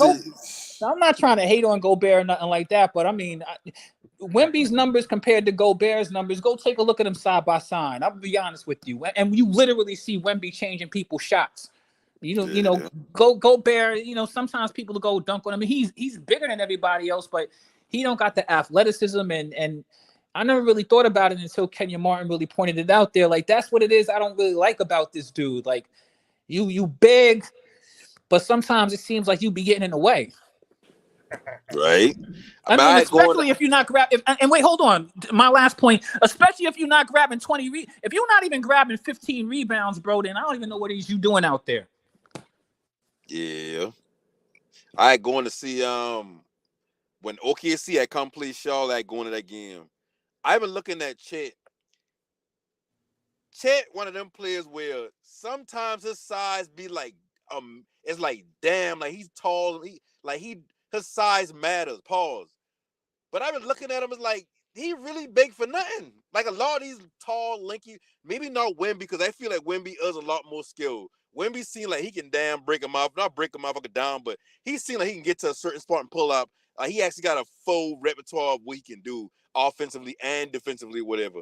Chet is big for nothing. He can shoot for that size. He is big for nothing. So when I look at Gobert, it's like, I don't want to say he big for nothing because he do kind of take up space inside the paint. But what he really doing out there? Like if you scheme up the right way, you can take him out the game. Like the main thing when it comes that Dallas and OK series, the main thing people don't look at. The reason why OKC couldn't be OKC is because you can't put Giddey in a game in the playoffs. We know who Giddey is. You know he can't shoot. So the fact that he can't play, now SGA got to set up everything for himself. Not saying he was doing a bad job of doing that, but certain points in the game, you would want your star player to run around the screen or at least get a play ran for him to get a better look instead of SGA had to kind of like take the ball up the dribble. And then who he is in the clutch. So players like Rudy, you can take him completely out the game. And that's the part that's like, bro, like I can't say you don't deserve awards and money, but it's like, what you really here for at the end of the day? Like, you just big. We can find another big motherfucker to take up the paint. And you know what it is? There's something about basketball that, some people get so caught up on stats, and some people get caught up on so much on, they like attributes, like, they say this guy's a 7-footer. You know what I mean? You can't, but there's something else. Like if you play basketball, it don't make a difference what level there is. There comes a time in the game where it's time to win. And real players recognize real players because you can look at it and you can see somebody who's got heart. You know what I mean? Like Chet is good, but Wemby got more heart than him. Wemby got more heart than Gobert. You know what I mean? Like, I don't know if you guys have watched basketball this year. I don't know how to explain it, but I've watched. No, I mean, I feel the same way. He got more heart. He just straight up got more. He knows how to win. I could look at him and say, this dude here really knows how to win. Chet, you saw him disappear the last game. He could have played a little bit better. They might even been able to beat the Mavericks, to be honest with you. I mean, you got mismatches across the, you know what I mean? All you good for is alley-oop lobs. Like, you got skill. You just don't, sometimes you just don't have the heart to compete when you really need them to compete. You follow what I'm saying? And so, man, like, Chet had 3 rebounds the other night. Come on. And think about that. A 7-footer with 3 rebounds. You know who's a terrible center that talks smack on television all the time, act like he was good. Go look up the numbers for Kendrick Perkins' bum ass. Oh yeah. Please go look at his career numbers. I used to think that Kendrick Perkins was good back in the days because he played on the Celtics. Remember he played in the Celtics? They won a championship. I was like, oh, Kendrick Perkins or something. And then he got paid that money to go to play with OKC. But see, that's the thing about basketball is like, Perkins, everybody around the league understand Perkins been that man in high school, so that's why he gets drafted or whatever like that. But when he gets into the NBA, if you had been like, okay, Big Perk, we draft you number whatever overall, now lead our team, you would have seen from the beginning he ain't really had shit going on with his game. But when you put him with a winning squad where him and Big Baby, that's all he had to do was be utility big man, then you get paid not based off of you dropping 20 a game and rebounding 15 a game. You getting paid because OKC been like, damn, if we gonna go up against the Lakers every year and Paul Gasol and Bynum, we need somebody big. That's why they going to get Perk. But it didn't work out for them. But I get it because I agree with you. But they do that all of the time. That's the reason why, like, sometimes people be having these revisionist attitudes when they go back because they don't really see something. If you haven't really seen a dude play all year and you only look at them play 2 games, like maybe you saw them play a playoff game here or there, or maybe them staring at somebody mean when they was in a championship and their team won, you might actually think this dude had more value. You know, when you win a championship on a squad, your value goes up regardless. Remember, I'll give you another example who that happened to. Remember the boy, what was the 3-and-D dude who was on the Raptors? Who was the 3-and-D dude, the light-skinned dude? Kawhi. Who come with Kawhi in that trade? Danny Green. Yeah, Danny something. What was his name? Danny Green. Yeah. Come on. I'm gonna be honest with you. As soon as you get with bad teams, like, oh, what are you doing? Yo, please tell me if I'm wrong. Like Danny Green, he was. I don't want to say the dude was overhyped. I don't want to hate on nobody getting their money. He got like his $15 million, but he became crazy overpaid after he left. Because they say that for a dude who's 3-and-D can't D nobody. I seen that dude get cooked so many times. Like dude just walking by him like he wasn't even there. And they swear that this guy is like, yeah, he's a 3-and-D guy. I'm like 3-and-D, man. He wasn't even consistent with the 3 anymore. You know what I mean? Yeah, when he get to the Lakers, like I can't remember which year that bum, but with the Lakers, his 3 just gone. Then he go into Philly, it disappear completely. Then he get hurt, and he's been like, shit. I don't even know if he's still on the team now no more. Come on. We all knew that. We knew that dude was washed, and he was just making money because he was not a consistent dude from the 3 no more, and he wasn't no consistent defender. I seen that dude looking like he was standing in cement blocks when real dudes was walking right past him, and I was like, come on. That's what happens. That's why you got to win that championship so you can get your money and get a name that people can, that can extend your career. You know what I mean? You want to do stuff like that so you can extend your career, but it still don't mean that you was really a good player. You know what I mean? You can sit around and fool people who want to fall for it. You know what I mean? That's why I can't take Kendrick Perkins serious. Me and my father were having a debate about him. I swore this dude was a good player, y'all. I was like, nah, Kendrick Perkins was good. I was debating my father, rest his soul. He passed away about 3 years ago. I'll never forget we had this conversation, right? Went to the phones. My pops was like, yeah, that guy was a bum. I was like, nah, that guy was all right. And I was like, yeah, he got paid. And my dad was like, nah, he didn't get paid that much money. They couldn't have paid that dude that much money. I'm like, nah. And you know what? We were both right. We went and looked at the thing. He got paid that money to go to the Thunder from the Celtics. And he was averaging 4 rebounds a game. Come on. I don't want to hear it, Perk. I ain't trying to tell you. Great face on ESPN him even talking about Rudy Gobert is blasphemous. Rudy Gobert better than you ever was. Bum. Straight bum. Perkins had a move to put together. He ain't had no damn jumper. He ain't had no man. Listen, Perk is an example of a motherfucker who just been the body. That's all. I thought the dude was I thought he was grabbing rebounds though. At least you know what I mean. He had me fooled. I'm thinking the dude grabbing rebounds. Hey, listen, and they back then. I remember they used to prop up his name and Big Baby name. Because they were talking about the Big 3, and they'll be like, "Oh yeah, the rookie Big Baby, and they got Big Perk." And it's like, yeah, he's a big player. That's all it is. That's all. Sometimes you need a big motherfucker to take our space. I'll be real with you. I wish I would play a center who was only grabbing me 4 rebounds a game. You playing 20. You playing 25, 30 minutes. You got no reason back grabbing 4 rebounds. I don't even care. Never. Not for me. No, sir. No, sir. Hartenstein grabbed rebounds for the Knicks. You follow what I'm saying? I can't play no center that can't grab me no rebounds.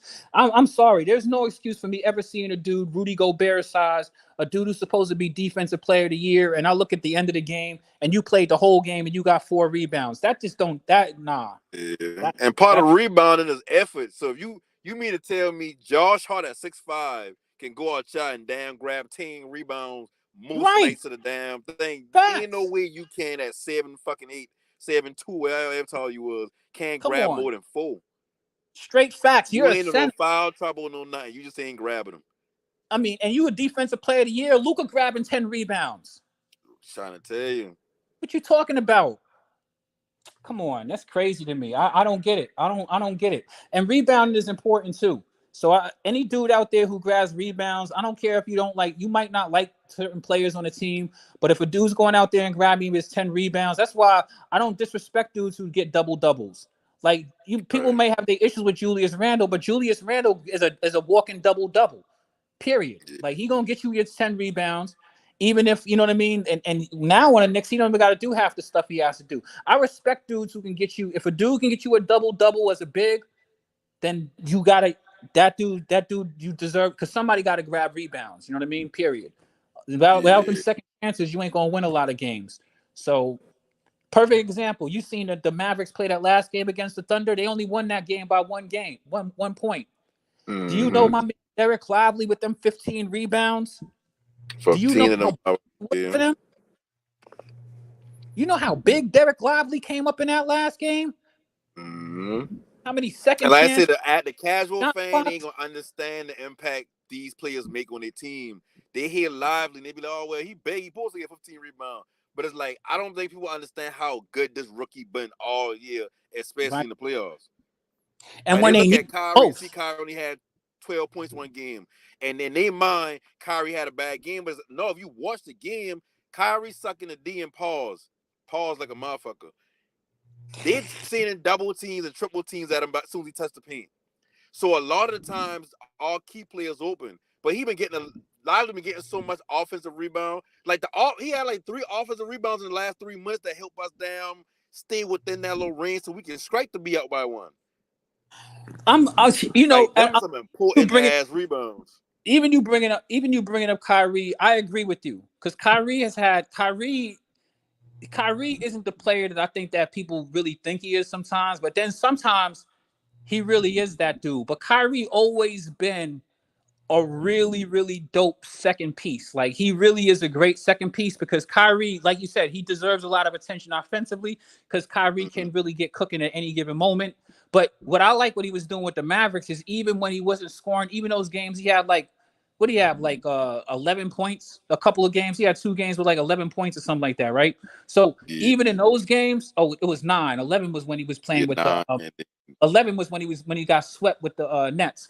But even in those games that he only he had had like 12 the other night. points, he found other ways to make himself valuable, which is one, he's been playing great. I think he's playing the best defense of his entire career right now. Real talk. 2, he has found ways to get other people involved. His assist is up a little bit. You know what I mean? And 3, when the game was on the line, like in that last game, I'm not gonna lie, he played terrible the first half. The second half, he really stepped up. But it wasn't just him. They needed a lot of things going on because my man Derrick Jones Jr. He came up big for them in critical situations. Like a few of them dudes was playing great in critical situations. Derrick Jones Jr., Lively, PJ Washington was playing trash all that last game until the end of the game. Remember? The end of the game, he had a couple of big buckets for them too. They needed every one of those things. And also what they needed was people be tearing up Luka. Yo, I don't know what more y'all want from the dude. Dude they be killing him, and the dude dropping a 30-piece triple double. Like they needed every one of those points, and even more so, they needed them damn rebounds. Because without those rebounds at the end of that game, Shea Childress is going on. They going to a whole nother game in that one. Because I'm gonna be honest with you, Shea Childress, respect to that young man. That man comes every night. He comes every night. And it just goes to show you can't win a basketball game all by yourself. So, the important thing about a team is that can't nobody do it by themselves, man. Everybody need to be on the same accord. And what I love about seeing Luka and Kyrie, they're not in competition with each other. That's for people in the media, people choosing their fans. These dudes know they need to win together, and you see it. And they enjoy playing together, and they got their team. And they got a really good team over there in Dallas. And they're going to be better. They still have a couple of injuries, too. They're still going to be a better team. That kid Maxi Kleber was never they've been starting him those previous years. He never really should have been a starter. But as a backup dude playing that power forward, as a stretch power forward, with the team they got, now that they have Gafford and PJ Washington, you know what I mean? Like he's an important piece of that team. So I hope that they don't do something stupid and let him go because they need to keep him around. Because that team because he'll play defense. He'll knock down shots. Because PJ and Derrick Jones Jr. step up that big, you don't notice that we miss him yet.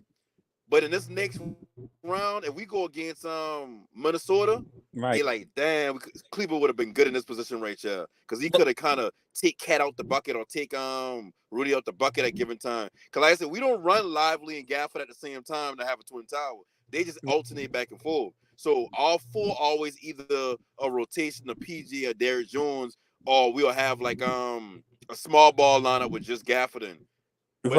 But what made them great is because Gafford and Lively were players that they needed because they had the what's my other dude's name? The other center that he used to play that they don't really play no more. Powell. Yeah, Powell. Powell was he was just not as good as Lively. You know what I mean? Even though they have similar sets, he just ain't as good as Lively. And Kleber, he's not a dude that you could really. He's not a lob threat because he can't really jump like that. So, like, I agree with you because I actually rock with the Mavericks. I think a lot of people don't realize how valuable Kleber is, and they don't realize that even though Kleber is also, like he is, I want to say he's got kind of legacy with that team because he's been around while they transition. The thing about Kleber is he's a legit stretch big. He's a stretch big. He can play some center for you if you need to. You know what I mean? He could play. He's really a power forward. They can play him at center if need to. He don't need to play center anymore, so that makes him much better. Plus, he hits that outside shot. PJ Washington this series, I got a lot of respect for him because PJ Washington really stepped up. I was having a conversation with my brother, and I was like, you know something? He was talking about when Kleber went down. My brother thought that the Mavericks weren't going to have enough 3-point shooting. I said, you know something? PJ Washington can hit that shot. He can hit that shot. And he proved it to me all series. Yo, PJ Washington been getting busy this series. Isn't it nice to see PJ Washington doing something? And I just been telling the Dex asked me earlier. I've been telling him, I said, I don't usually say I'm proud of like an NBA player, but like I'm proud to see his transitioning from the Hornets to who he is now. Cause like when he went to Hornets, he been like, I don't know what your position is. I don't know what you need to do. I don't know what pecking order you in. Are you mentally tough enough? And now it's like everything I ever say about him negatively back then is like, oh no, like the narrative about his career been one way. And that shit completely different now. It's like, yeah, he in the NBA, but like I said earlier, I look at him like a real NBA player now. I don't look at him like a gimmick where he got off the court shit with his baby mom and all that. It's like that, like bro he really meaning something to a winning team. He no panic getting a couple of minutes. Bro really making a difference. I rock with you, no panic, because I remember speaking on here, and one thing about me, I'm honest. I'm not gonna lie to people. When I see something with my eyeballs, I just could be compelled to tell the truth. I remember having conversations on flight, and people asked me what I thought about PJ, and I was like, man, man, let that dude go. Get rid of him. Too, I couldn't figure out what the hell he's out there for. I'm like, what do you got him out there for? He's terrible. And dudes will really sit down and try to tell me, no, PJ was actually good when he was on the Hornets. No, he wasn't. He was trash. But he came over to the Mavericks, and it's like you can actually see like his personality. You know what I mean? Like he kind of do that. You know what I mean? He gives them a certain level, a little bit of toughness that a team kind of needs. He gives them a little bit of toughness, like, yeah, you know what I mean? I'm out here, and I'm not just here for a cup of tea. You know what I mean? So I love what I've seen him do. This series right here, man, like I said, no panic. We both agree. We see eye to eye on this, man. He really has impressed me this series. PJ Washington had a couple of games where he led the team in scoring where they really needed him, where Kyrie was struggling, where Luka was banged up. Like, come on, man. This dude, PJ Washington, really stepped up big time, man. And sometimes it's just going to a different destination with a different mindset and a different attitude. You can see that being dudes who actually trying to win, who have expectations of winning, really affect things differently for PJ Washington. So shout out to that man because he been playing incredible. And that last game was impressive because he was playing terrible all game, right or wrong, no panic. Exactly, and that's why I say like that's the maturity because it's like if this been PJ Washington with the Hornets or any time before Dallas or even in this season with Dallas, once he had a bad game in that first half, he would have disappeared because his mentality would have been like, oh, I fucking the team up, so let me not do this. Let me just play my little role and play defense or whatever. But even though with all the struggling is like in the second half, it's like, oh no, just a new half. Come on, let's go. It's like the Mavericks mentality is no matter. We've been down 30, the Clippers in the last series. We ain't win the game, but we come back from 30. That resolve lets me know like this team. Like I said, I don't want to use the term and say this team special because I know a lot of people use the team terms like that, but I truly believe it's a championship contending team. As far as I believe they can win a championship. And you know, another thing is, because a lot of people have been talking crazy about Luka, and I've been like not really fully getting it. I mean, I look at this dude play basketball. This is one of the best basketball players I've ever seen, to be real with you. He doesn't have all the athleticism, so I get it. But dudes, to show you don't need all of this crazy athleticism to be a beast. Any dude who's going to come out and grab me, get you 30 points, 10 rebounds, and 10 assists, a triple-double. You can't say they're not helping other people on the team get better. And they grabbing the rebounds you need to win. And he got the right attitude, but now he got the pieces around him. You know what I mean? Like, he got a lob threat on the court every single time. Him and Kyrie both talk about it all the time. It's either we got our lob pieces, having PJ Washington out there, Derek Lively, and Gafford. All of those dudes can go up and get it. Derek Jones Jr. was this dude has ups also. You know what I mean? He'll go attack them. Like, they got dudes to do all of this stuff. The dude who's becoming outdated over there right now, you really want to know the truth, is my man Tim Hardaway Jr. Yeah, it's time for him to go. His daddy already messing up chemistry by always having something to say. But even on top of that, they don't Tim need him. Hardaway is a definition of inconsistent. Exactly. He's a streaky shooter, and we've seen players like that before. I remember John Starks used to be like that with the Knicks. If they catch fire, they're good, but if they're not, they are just nothing. You know what I mean? It's damn near unplayable. Shit. Damn near and they don't need him no more. Because I'll hard. be honest with you, they could get the Josh Green kid playing out there and the Hardy dude playing out there, as far as I'm concerned, even the Exum dude. Like, they don't even need that dude no more. And you'll definitely know it when Cleaver comes back, because that's when me and my brother were having this conversation. He didn't think they had enough 3-point shooting. I told him, nah, they do have enough 3-point shooting. The problem is that, you know what I mean, like, you haven't seen the overlap, because they haven't had a chance really to fully, they haven't had a chance really to fully materialize. But what that team was great about them is, one, it's not a power struggle for me. Like, it really is Luka's team, but it really is Kyrie's team too. Kyrie got a firm place on that squad, and the two of them is not in conflict with each other.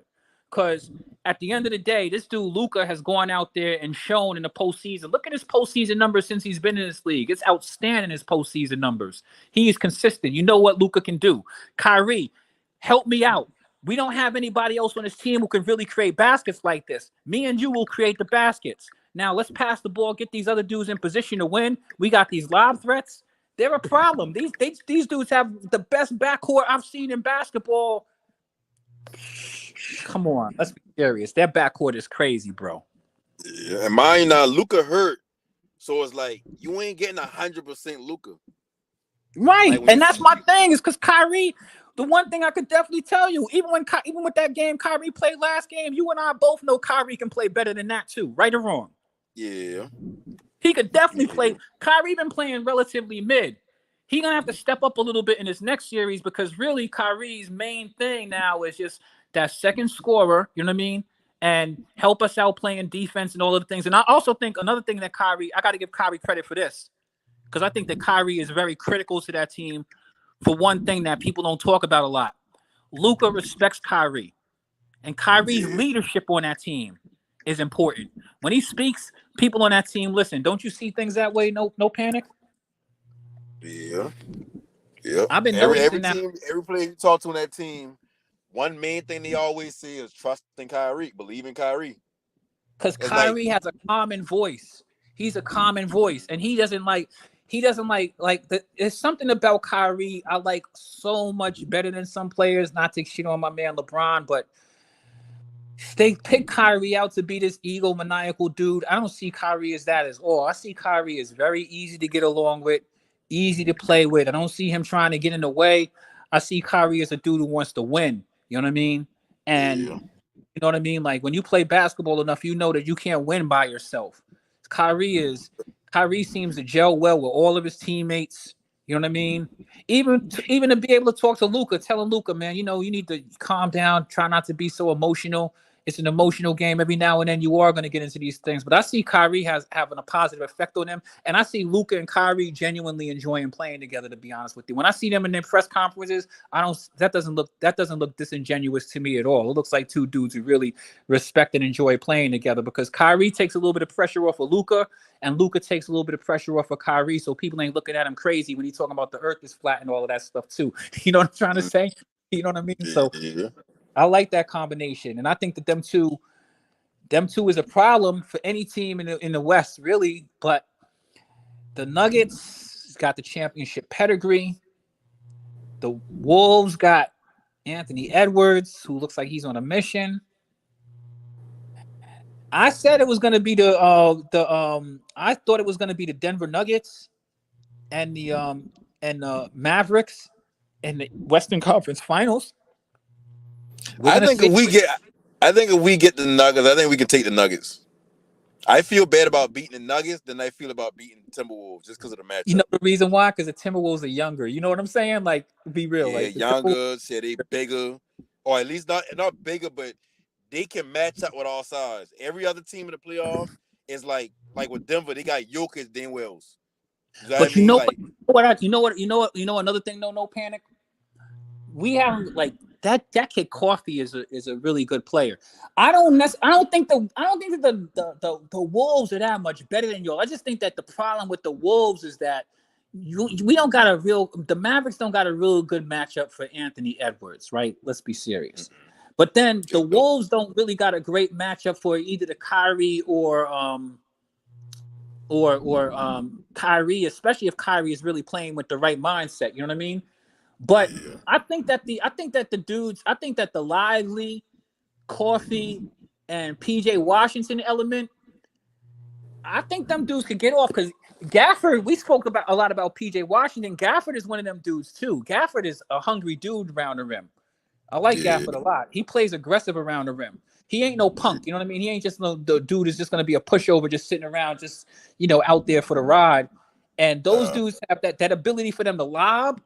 I think that even if you can kind of because they are a good defensive team, I think their ability to lob and just pound the ball on Rudy Gobert, I don't think them dudes are scared of going in to try to dunk on Rudy Gobert at all. Cat is the variable for the Timberwolves for me always because there really ain't no matchups for Cat. And that's why I say, if you look at of course the Mavericks game plan is a lot more it's not as simple as what I'm about to say, but that's pretty much what it is. The Mavericks trying to keep within 5 to 10 points, and by the time we hit 5 minutes left in the fourth quarter, the game becomes we got 2 buckets. How much you got? Nobody. I can say nobody. Let me take that back. There's a small amount of people in the NBA right now who can go bucket for bucket with Kyrie in the fourth quarter under pressure. There's a small amount of people that can go bucket for bucket with Luka in the fourth quarter, late under pressure. Right. Now you telling me a 22-year-old ain't got to do that by himself with no help? I'll take that all day, as long as we close though. So if Mavericks can keep it close with them, and every fourth quarter we go into it's 98-97 or 98-94. Whether Mavericks up or down, I believe the Mavericks will win that game. That's why I say when you look at the series against OKC, people think this has been a close series when it really wasn't that close. Right. Yeah, the score may look close, but if you're looking at the game plans of what both teams trying to do, OKC been scrambling every game because Giddey can't play. He can't play if they gonna make you shoot. So now that he can't play the minutes that he's supposed to play, now Shea got to do more than what he used to doing to get his buckets. Now you can focus on keen on certain things you don't want Shea to do. But with him, they just let him play. Everybody else had to show up. And when Jalen Williams show up, that's the games that they lose. Yeah. Hey, Flight, Dex is in the chat looking for the link if you're around, Flight. But yeah, I agree with you. There's another thing. There's a reason why the Minnesota Timberwolves is a tough team, to be quite honest with you, is because of their defense. My issue with the Timberwolves is Cat is so inconsistent. I trust Luka. You know what I mean? Luka's won games in the postseason already. The Minnesota Timberwolves still got to, you know what I mean? The Minnesota Timberwolves is it's like they got everything together, but they still got to prove it. You follow what I'm saying? They really do got to prove it. They really do got to prove that they can win like this. Because I think the Mavericks is a good matchup for them, but at the same time, it's going to be a Western Conference championship. Each round in the playoffs is tougher, no matter who it is, because their teams that are a lot more battle tested. You know what I mean? I like what you broke it down. Because I like Ant Edwards a lot, and Edwards is a real gamer. But it ain't always easy to win against when you're playing against them dudes out there, like, you know what I mean? Like them dudes out there who's like a bucket. Like Luka's a bucket. Kyrie's a bucket. You know what I mean? Like Yeah.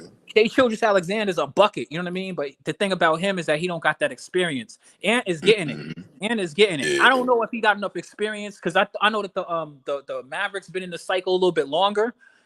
But I do think Karl Anthony Towns been around long enough that he should have figured this out by now. You follow what I'm saying? Like he should have been done to figure this out. If Karl Anthony Towns could figure it out, that team is different. But defensively, I know that they're going to show up. I know at least they're going to give you some resistance defensively. But I don't know, man. The Mavericks is mod in the YouTube chat. What's that? You got mod in the YouTube chat? Nah, I'm not even a mod, bro. I'm not no panic. You don't either. No, shit. I ain't blocking the chat. I can't even type in the chat. I'm gonna block. Yeah. Devastating got the link behind on the panel chat, but Flight gotta get you on the panel, Dex. Yeah, I can't put it in the YouTube chat. Ain't fine. Hold on. Flight said I called PJ Buns. Dex said I called PJ Buns. Dex, you're right. I did call PJ Buns when he was on the Charlotte Hornets. You damn right. I was like, get rid of him. I couldn't figure out why the hell they had him. So you wasn't the only one. I was on the panel. He got over to the Mavericks. Yeah. I'm like, I love him. Ever since he's been on the Mavericks, I love this dude. I'm not gonna lie. I like PJ a lot. I'm glad he got. Thank you for letting him out of the dungeon because he wasn't even a service to himself over there in Charlotte. Yeah. I said that's the best thing could happen for his career. I'm not gonna lie. Oh man, I watched the Hornets play. I didn't get it. I get the my man Miles Bridges. Miles Bridges was crazy. I get the centers, both of their centers, Nick Richards, the Mark Williams dude, right? I got the Brandon dude. Who's that young guard they got? Brandon, what's his name? The young rookie. Brandon Miller. Brandon Miller, LaMelo. You know what I mean? I did not. I'll be honest with you. I did not see PJ. I be looking at him get 30 minutes and you're not grabbing rebounds. Mm-hmm. You're not hitting shots. I just couldn't. He did not put together. Yeah, like he said, stand out, doing nothing. He did stood out like, oh, that's who he is. Oh, that's who he is. It was never nothing. He just been out there to seem like it's. And then when he do have a good game, it's like in a losing effort, or it's like while LaMelo been out last year, he had a good bit of games. He been putting points up. Don't count the garbage point. Yeah, right, exactly. Like that's the only thing that dude seemed to be good for to me was, and then he came to the Mavericks, and I think that it was something. I think it was also because he had like the Mavericks had. Remember when he got drafted? When he got over there, they had other people over there. Like they just got the Gafford. Yeah. They already have Lively, who's the rookie. So I feel like maybe the competition over there maybe helped them out a little bit. And then also, they had dudes who sucked up all of the offense. You getting open shots in Dallas, real. You getting open shots. Yeah. See, when he been in Charlotte, he been okay. LaMelo's a score for us. Miles is a score for us. But oh shit, we got Brandon Miller. What we could do with him? Oh shit, we got this other player. Mark Williams. We invested in him. Losing teams, their problem is every year they in the lottery, they picking players that can possibly be team leaders or the star players of the team. So they don't know who to. Okay, with this player, we gonna mold him into this. This player, we gonna mold him into that. This player right here. Well, OKC Thunder, the one thing OKC Thunder did, or they had going on to what helped them the most, in my opinion, is that 1 year they had Chris Paul. Because I feel like when they had a true point guard with them all them being young, yeah, SGA, but he already been putting up buckets. Now, ain't like he just now start like putting up buckets. But now he putting up meaningful buckets, and he understand what he doing. You got to put a point guard in there, and that's how you figure out everybody else role on the team. Charlotte ain't never had a real point guard. And I fuck with LaMelo, but LaMelo's not a point guard. You can't evaluate players around LaMelo because LaMelo is a scoring point guard. It's like when you got a quarterback who ain't like, okay, well, Lamar Jackson, when he first come in the league, even hard to evaluate the receivers he had, the players, the offensive linemen, because it's like, well, shit, he always running. So we don't know if we got a good line or a bad line, if the receiver's the problem or he ain't the problem. And I feel like every team need to find that. Like PJ had to find a team where everything already established. Just come in here and do what we ask you to do. Don't try to do nothing extra. Do And what that we ask you to do. And the longer shit go on, you're gonna start doing more stuff. And that's what happening. He getting more open shots. He got more confidence. So now it's like if he won't put the ball on the floor, he got the confidence to do them instead of, oh shit, I gotta get the ball back to Miller. Oh shit, not a play for him. Oh, we gotta reset and get the ball up.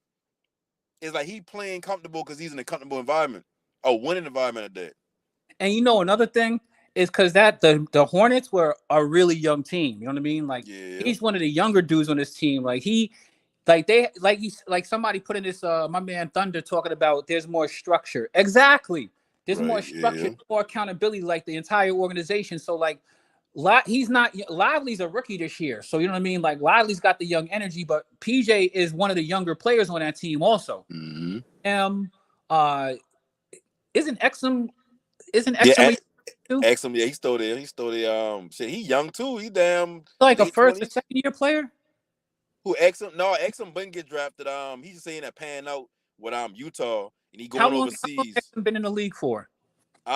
Shit, in the NBA, maybe like 5-6 years. All right. Going overseas. That's the reason why I don't know him, because he was over in Utah. When you were in Utah, that's like being in the graveyard. You know what I'm saying? Yeah, he had a lot of potential. Like shit, he a big guard. He could have jumped like a motherfucker. Like now with us, he played defense like a motherfucker. He a good ball handler, whatever. He just saying that getting no run this series because of schematics. Like he ain't a shooter, so they needed shooters on the court if they're gonna play against OKC or whatnot. So that's why he ain't really get that much run. But shit, yeah, he been hooping too.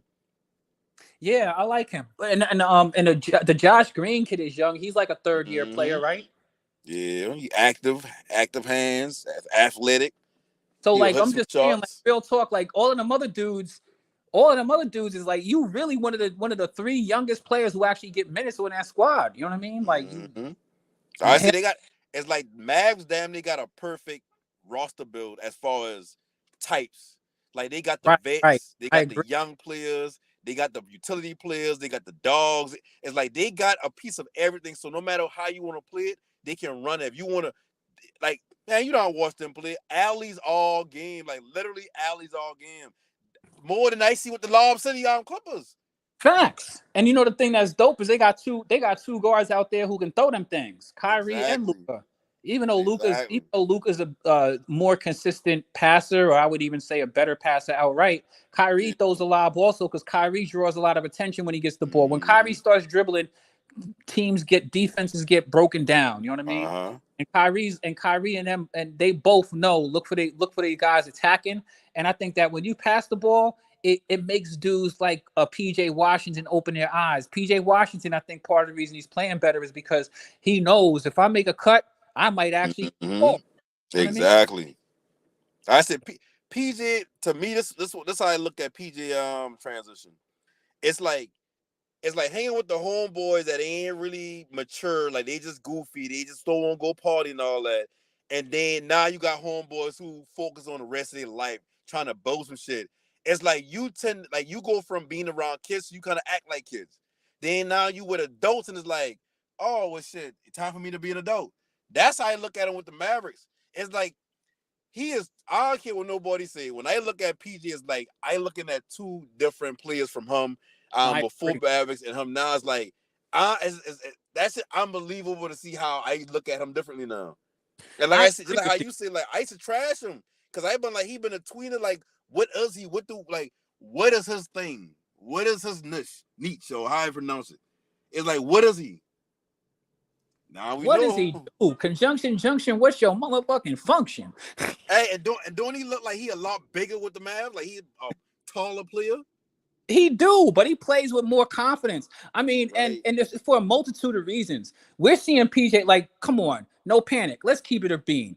We're seeing this dude produce down the stretch in the clutch. Exactly. Hitting big buckets, giving you big game. We seen him drop a 28, 30-point piece when Luka needed his help. Kyrie wasn't playing at his best. You follow what I'm saying? Like, he really actually, like, I think the Mavericks are special because I think people worrying about the wrong thing. It don't make a difference if you like Kyrie or like Luka. They playing together. You know what I mean? You look at their number. This is still Luka's team. It ain't not been Luka's team. All of the things people put on his shoulders, He don't got all of that shoulder by himself because he was never going to win it by himself. You know how many people said that Luka would never be able to win a championship? You've been on here with us, right? No Panic. You heard people saying that. Yeah. Now what they got to They say? were trying to say they trying to say his game is no different than Harden game, and that crazy. But it's like no, like people gotta understand he different from Harden. Way different because he actually really uses his body very well. And aside from that, I've seen Luka do some things that were super high basketball IQ. Like he'll go and grab rebounds in clutch situations. He's phenomenal at grabbing rebounds in the clutch. Let's be honest. Nobody ever gives him credit. Luka finds his way to the basketball. That last game, without Luka and Lively, they don't win that game. I'm gonna be honest with you. Them rebounds was critical when that kind came down the stretch because they wasn't stopping no Shea. Shea was coming down getting the bucket every play. Every play. And I mean, those rebounds made a big difference. Those rebounds and second shot opportunities, like that's what I call the real team win right there. Everybody did what they needed to do when they needed to do it. And I mean, they only won by one. So everything that was contributed on that court really counted, from the steals, the turnovers, Kyrie getting that shooter's roll, lucky bounce. That's necessary. And just to stay on that type of damn, if we could call it, I mean, it was, to me, it was, I don't want to say it's lucky because the way you shoot the ball, you do get a little spin on it. It will kind of do that, but it is lucky at the end of the day. It is a lucky shot. Let's keep it real. Like, it's a shooter's roll, but I mean, you see how high that joint went up? It could have been anything. You know the more luckier thing is? What's that? Remember when PJ, that shot at the end of the game when PJ get fouled? Yeah. The only reason why they call that a foul, because he hit the ball first. The only reason why they call it a foul is because after he blocked the shot, PJ double pump and then get hit on the arm that second pump when he threw up the second time. And that's why they call it a foul. But even I also got Kyrie does catch the rebound and going up or whatever. But if that happened, OKC would never have challenged the shot. They would have still had their timeout. They could have advanced the ball to half court with 2.5 seconds left. So it is a lucky win. But every championship team need lucky wins. You need a little bit of luck. But I also got to give credit. I also got to give credit to PJ because without that pump, you know what I mean? They don't get that. And, you know, I mean, that's something you practice that is skill. It's not like, you know, people practice and work on their pump. You know what I mean? But, you know, it actually benefited him to get fouled because if he would have missed the shot, you know what I mean? And that was a shot under duress. It wasn't like it was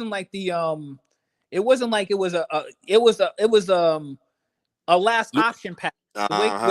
Where Luka was at, it was the only thing that really could happen with the basketball. You know what I mean? Even the way Luka passed the ball, you could tell he been like, oh shit, you right there. Like he passed the ball under duress. I mean, he might even have got foul in the pass, but it was the playoffs. It's the end of the game. They're not calling no weak stuff. You know what I mean? So you know what I mean? It came down to PJ in the corner, but still in all, man, I mean, PJ was in the position.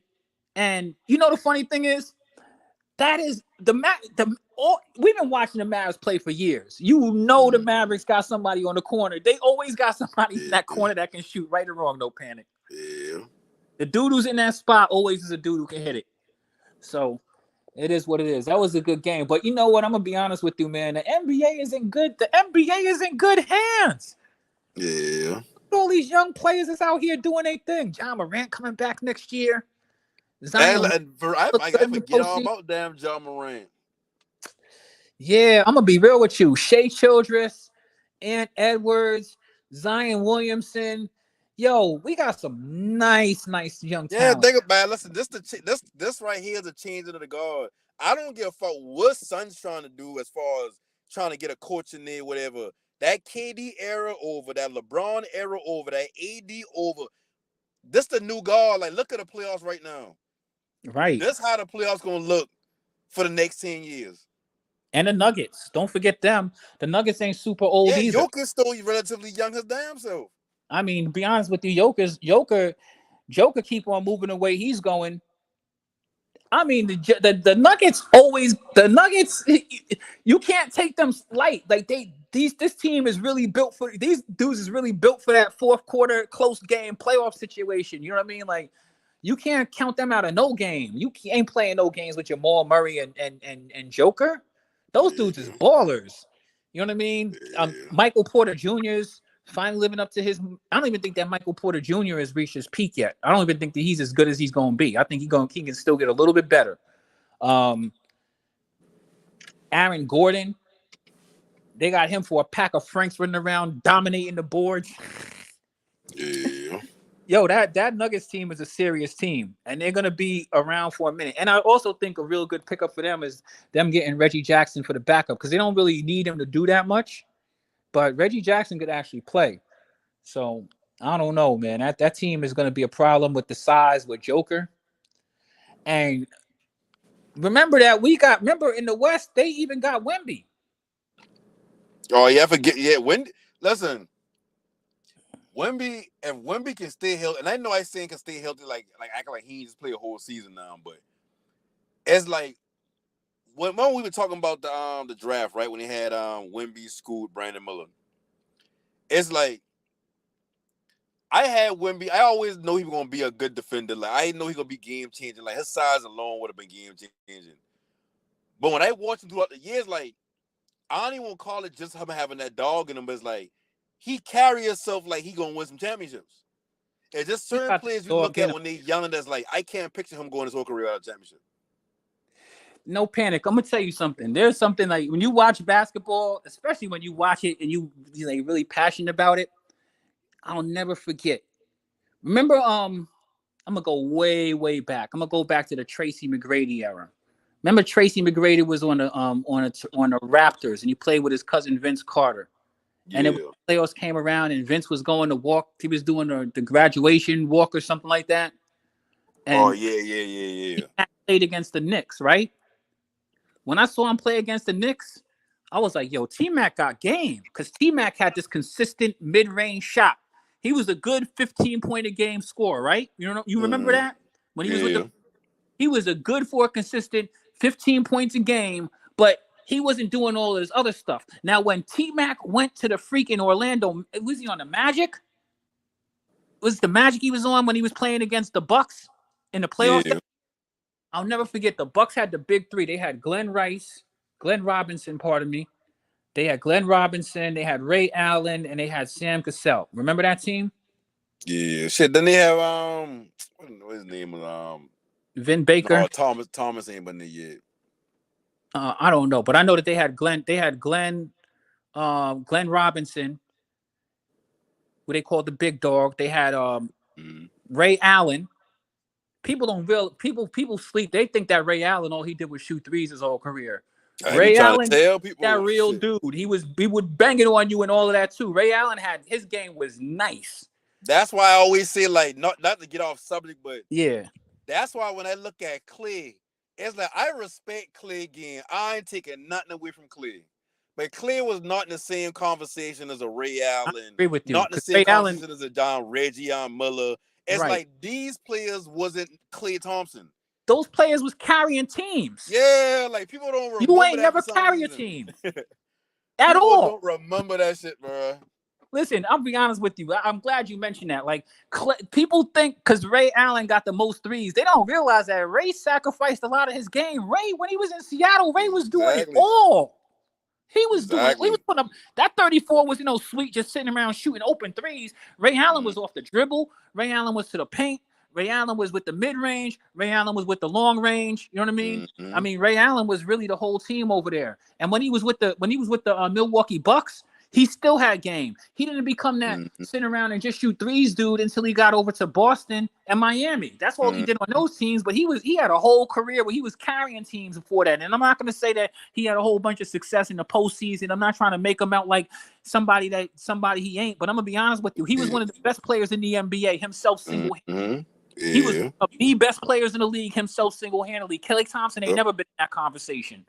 But back what I was saying, in that game, in that playoff series, that's when to this day, I kid you not, no panic. If you ever get a chance to go back and look at, I think that was with Tim Hardaway. I mean, with Tracy McGrady when he was on the Orlando Magic playing against the Bucks in that playoff series. If you go back to this day, that's one of my entire favorite playoff series I ever watched with my own eyes. And I'm gonna tell you the reason why. Because that was when I saw a person with the hunger, bro.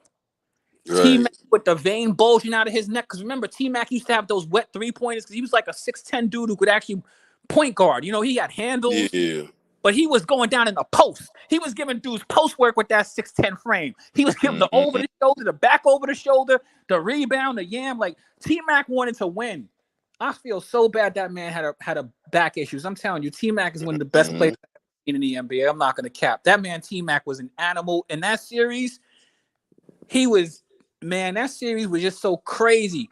That was the first time I really realized, like, yo, T-Mac ain't just a regular dude in this league. I didn't see him do another thing in Toronto. He was straight the whole offense in Orlando. And I mean, worth the price of admission. That's when I was like, yo, this T-Mac kid is no joke. Like, I don't know what I was missing before, but him going to a team, giving him a team by himself, yeah, T-Mac was serious. And that's what I see in Wemby, like that little vein in the neck, you know what I mean? When he get mad underneath the rim, you know what I mean? Yeah.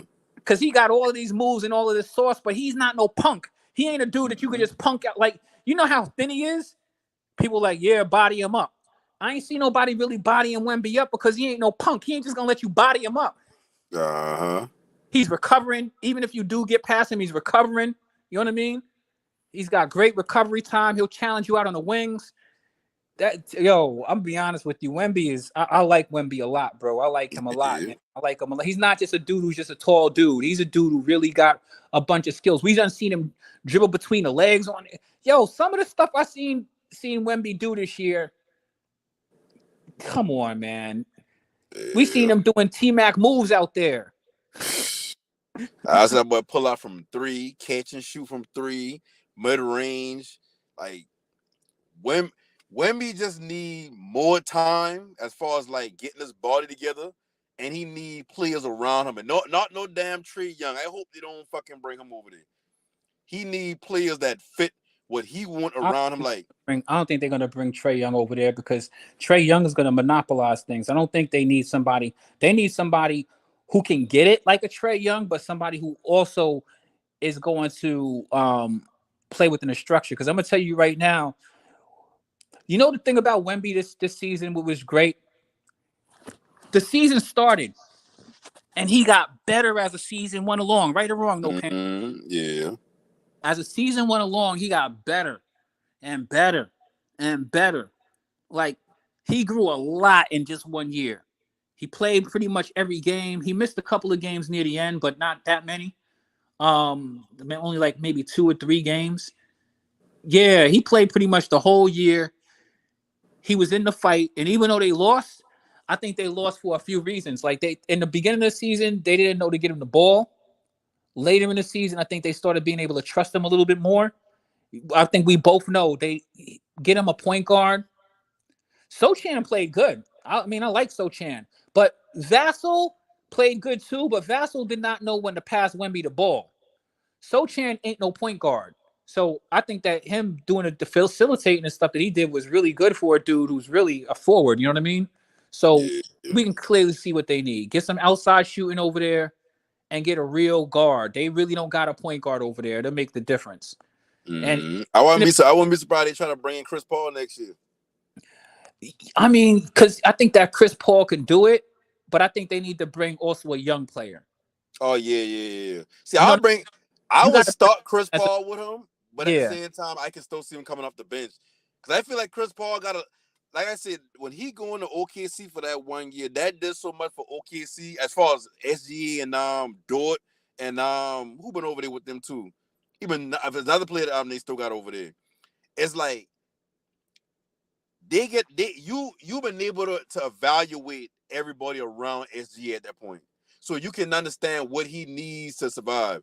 And like I said, when you watch the series against Dallas, the one thing that they've been missing is Giddey being able to play, that point guard role he kind of played for them, and how that affects SGA. But SGA, he's to the point where he can still get his points. But when it comes to clutch time, like, you kind of want to set him up for these buckets rather than letting them go and trying to get a bucket.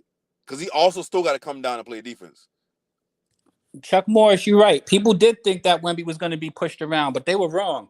Because you know what, to be honest with you, Wemby and Chet, they both have a thin frame, but We saw when Wemby's not scared to play in the post. I'll contrast that with you. Let's contrast that with a dude like Anthony Davis, who we've seen his body transform. He's a much bigger dude. But Anthony Davis don't like playing in the post at all. He cry about it every damn time, right or wrong, no panic. Don't you get tired of hearing him crying about being in the post? He wince every time he get hit. You ain't seen none of that from Wemby. You know what I'm saying? And if anybody wants to see what Wemby really is, go back and take a look at that game where Wemby played against Giannis, one of the best games of the regular season. That game was hell of exciting. That game shows you everything you need to see. He was banging with Giannis. Giannis is legitimately one of the best players in the league. Him and Giannis going back to back at the end of that game was crazy. That's why I know that that's when I knew that. And when he fried KD, I was like, yeah, this kid, he gonna be there. He gonna be there, and quicker than people think. All he needs is a team now. I think that you make sense though. No panic. I think Chris Paul would be a good place to put over there. I just don't want them to bring Chris Paul over there and not have a young point guard that he's mentoring. Because Chris Paul, needs to be mentoring somebody. He get them in position, but Chris Paul is always injured. You don't need Wemby getting into the postseason and dealing with injuries. You need a young dude that you could bring in and somebody who Chris Paul ain't gonna be getting in the way of either. You know what I mean? So think about it. When you think about Charlotte, this is going Charlotte real quick. Mm-hmm. When have they had a veteran on their team other than what's your boy Gordon Hayward? Yeah, right. And that's you can call Terry a vet too, but Terry just seemed like he hang with the young players. But no panic. Those guys weren't even real vets. Because what are you gonna learn from Gordon? He got his leg broke. He ain't really done nothing really. You know what I mean? Like he ain't really. You know what I mean? Like there's dudes like, for example, if you brought a guy like a PJ Tucker over, right? He's a vet, but he actually done been to a championship. You know what I mean? Yeah. He might not have been able to do everything on the court, but he can kind of like, you know what I mean? You can respect some stuff that he's done. You know what I mean? You need somebody who has some pedigree with them. They don't got to be the illest dude, but a dude who can come over there and, you know what I mean, and speak to people the right way. Like you said, even if they had like a dude like Chris Paul over there who could just speak, you know what I mean? I've been places, I've been to playoffs, I've been to championships, you know what I mean? Somebody who's going to be able to respect that, really got some sort of pedigree, you know what I mean? That really have something to bring to the table. Yeah. That window still open for Chris Paul for a championship? I don't think so. I mean, depending on who he get with, I mean, he could always join a team that's already got like. Nah. I think he could go on a team like. I think he go on a team like Denver as a backup and win a championship. I mean, if you put a situation like that, yeah, I agree. I just don't like. I agree now. If you saying Chris Paul gonna be like how he been with Phoenix that year, no, he ain't gonna be no more that Chris Paul. Because Chris Paul still can shoot, but Chris Paul ain't playing. I ain't saying he ain't trying to play defense, but it's like, I mean, you can only do but so much at your size. He's too fragile right now. Let's just be real. Yeah, he's old. Like that tennis get hurt. Other than that type of capacity that you just said, no panic, I don't see it happening. He got to go like to Chris Paul reminds me of LeBron without the athletic ability and size. Because his mind is what controls the game. Is like anybody can beat Chris Paul if we playing one-on-one basketball. But it's hard to beat a Chris Paul team when he in control of what we gonna do, the plays we gonna run. Because he's a smart, cerebral player like that. LeBron is the same type of high basketball IQ, but on top of that, he athletically gifted. He got size. So that's why I say, like, you got players like that, the sky's the limit, but do you see LeBron just giving up the point guard duties to somebody other than like a Chris Paul? And let me ask the dude who asked that question, right? Let me ask you, how did you feel about Chris Paul's season this year with the Golden State Warriors? Forgettable. Total failure. You think he added anything to the team? Nope. No. That's my point. Like, he either got to go someplace like the Spurs to just accept your role to mentor people, or fall back and do like, I remember I had a conversation years ago with John Sally bum ass. I was in Sony Records. I was getting ready to do a meeting with them, and John Sally happened to come in, and we was both in the waiting area together, whatever. And John Sally was telling me and my man Maestro, he was trying to tell us about how Jordan was soft, and he wasn't fooling nobody. He wasn't getting nowhere with that, because what people don't realize is And I had to remind him to his face. I was like, ain't you the same one who hopped on Jordan's coattails to get your last ring? Nigga, I ain't do nothing on that damn team, but sat around and got your. Don't ever talk about the man that carried you to your last ring. You know what I mean? Because Yeah. you knew you wasn't gonna get another one playing. And you know who else tried to do that stuff? Shaquille O'Neal. Let him sit up on TNT and tell you all of that stuff. He tried to piggyback on a couple of dudes to get some rings. Mm-hmm. So he had LeBron as a teammate. He D bought Wade as a LeBron that chance teammate. some money with Going to him in Cleveland, Nash. right? He ran Going over to Nash. to Going the to Celtics with Celtics. Paul Pierce and them, right? Remember? His big 400-pound life over in the Celtics looking like the Jolly Green Giant. You know what I mean? Mm-hmm. And that was like you wasted motherfucking time them last couple of years, man. When that he boy was going to Phoenix, that. once I see him in Phoenix, I'm like, come on, bro. Come on. It's over. Come on. He Wrap was this shit trying up. anywhere he could, anywhere he thought was going to win a ring. Yeah, I'll come over there and play. Like shit. I don't even need the money. Let me get with these guys. These guys are winning. Let me get with LeBron.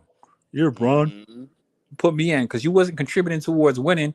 He learned that he wasn't a contributing factor towards winning when he got to Miami. You know what I mean? And played the complimentary role to Dwayne Wade. He knew some of that stuff Kobe said was right. Yeah. So no, I don't. And just to be more, as far as your question with Chris Paul, I don't know. Anybody really trying to see some more Chris Paul?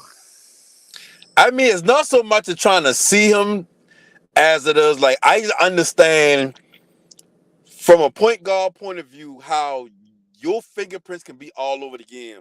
Now, today's game, like if you look at fingerprints all over the game, you tend to look at Russ triple doubles, Luka triple doubles, like those type of stats. But when it comes to Chris Paul, think about it like this. And I have this argument at least once a year with somebody, somebody have this argument once a year. When he been with the Clippers, everybody want to say that been the big three. But all that really been is DeAndre Jordan been a lob threat, and he could have changed shots defensively.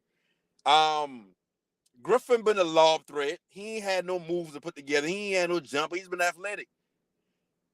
He had JJ Redick, who always could have shoot, but I mean, that's all he gonna give you. Defensively, he ain't giving you nothing. He had Lou, but I mean, Lou ain't about to defend no boy. Lou can just score. Not Lou. Was it Lou? Yeah, Lou. It's like if you look at that Clippers team, and they had Doc Rivers led team? Yep, Doc Rivers was coach. It's like when you look at that team, they've been overachieving every season. But it really been on the script of Chris Paul. Cause think about it now, like when you look at Blake Griffin, when Blake Griffin start getting the actual game around him, like he start shooting more, start playing in the post more, start doing shit more. Ever been developing into a once he had to do him when Chris Paul did, right? DeAndre Jordan. Outside of catching lobs, why? I don't remember them developing plays for Blake Griffin to take a 12 to 14 footer jumper. He didn't need to do that on that team. He picking rolls all day. Listen, my reason for the Clippers being sorry was the Kardashian curse, to be honest with you. I had a whole segment on it.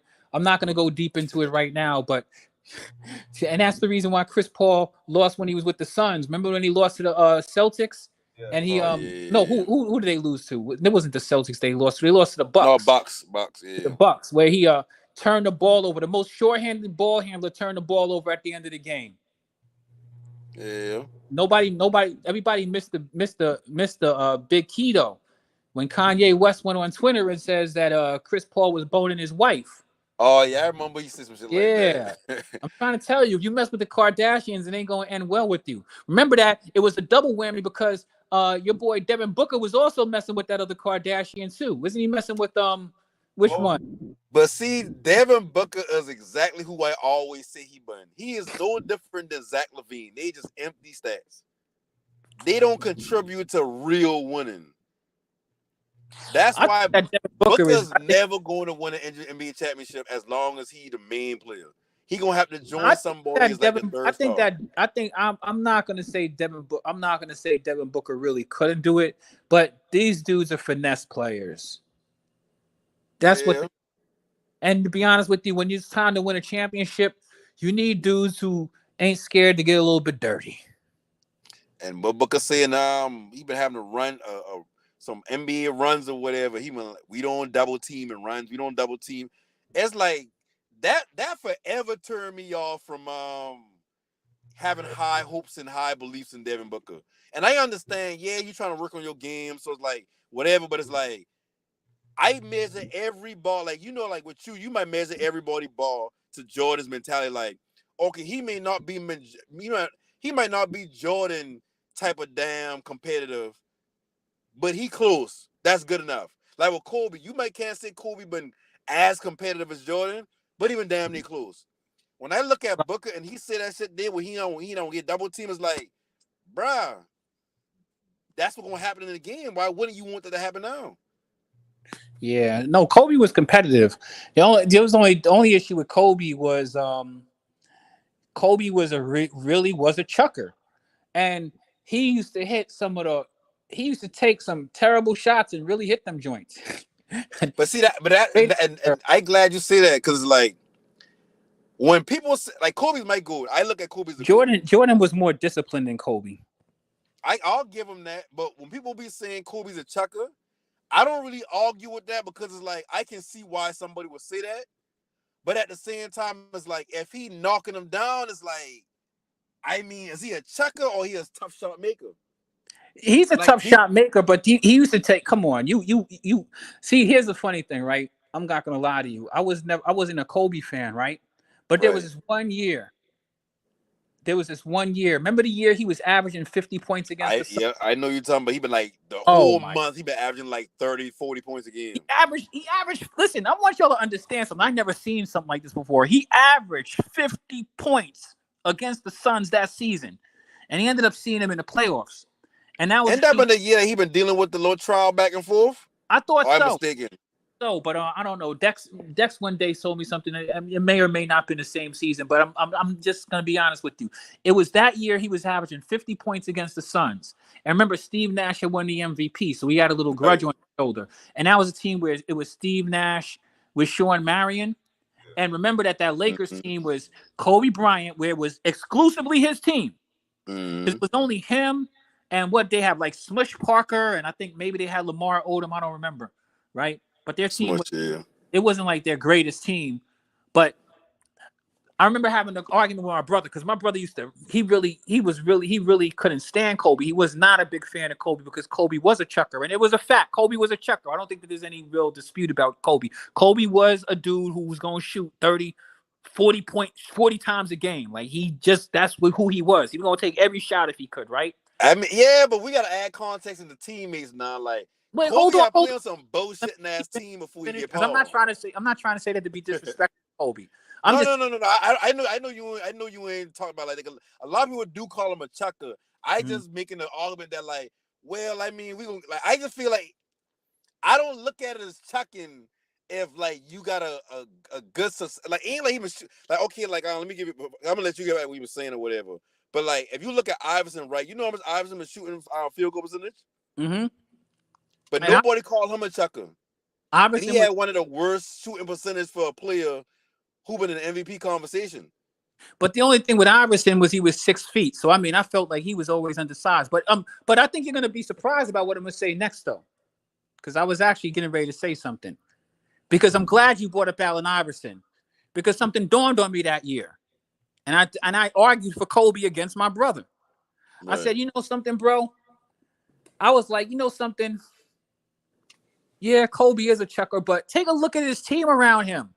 Right. Like, I'm like, look, I'm gonna look at it like this. Kobe's a role player, and his role on that team is to score because they don't got that much to score. So if he ain't getting the points, where they coming from? You know what I mean? Yeah. So I took that perspective and said, you know something, man. I was not as hard on Kobe that year because I felt as though that team was not a really great team. And I listened a little bit to some of Kobe because Kobe, I don't want to talk about Kobe was saying. Kobe has other issues that there was a few things why Kobe was never my favorite player, but I respect Kobe as a player for sure. But that year, I really gave Kobe the benefit of the doubt, and I everything came together for me. I was like, Kobe needs to score.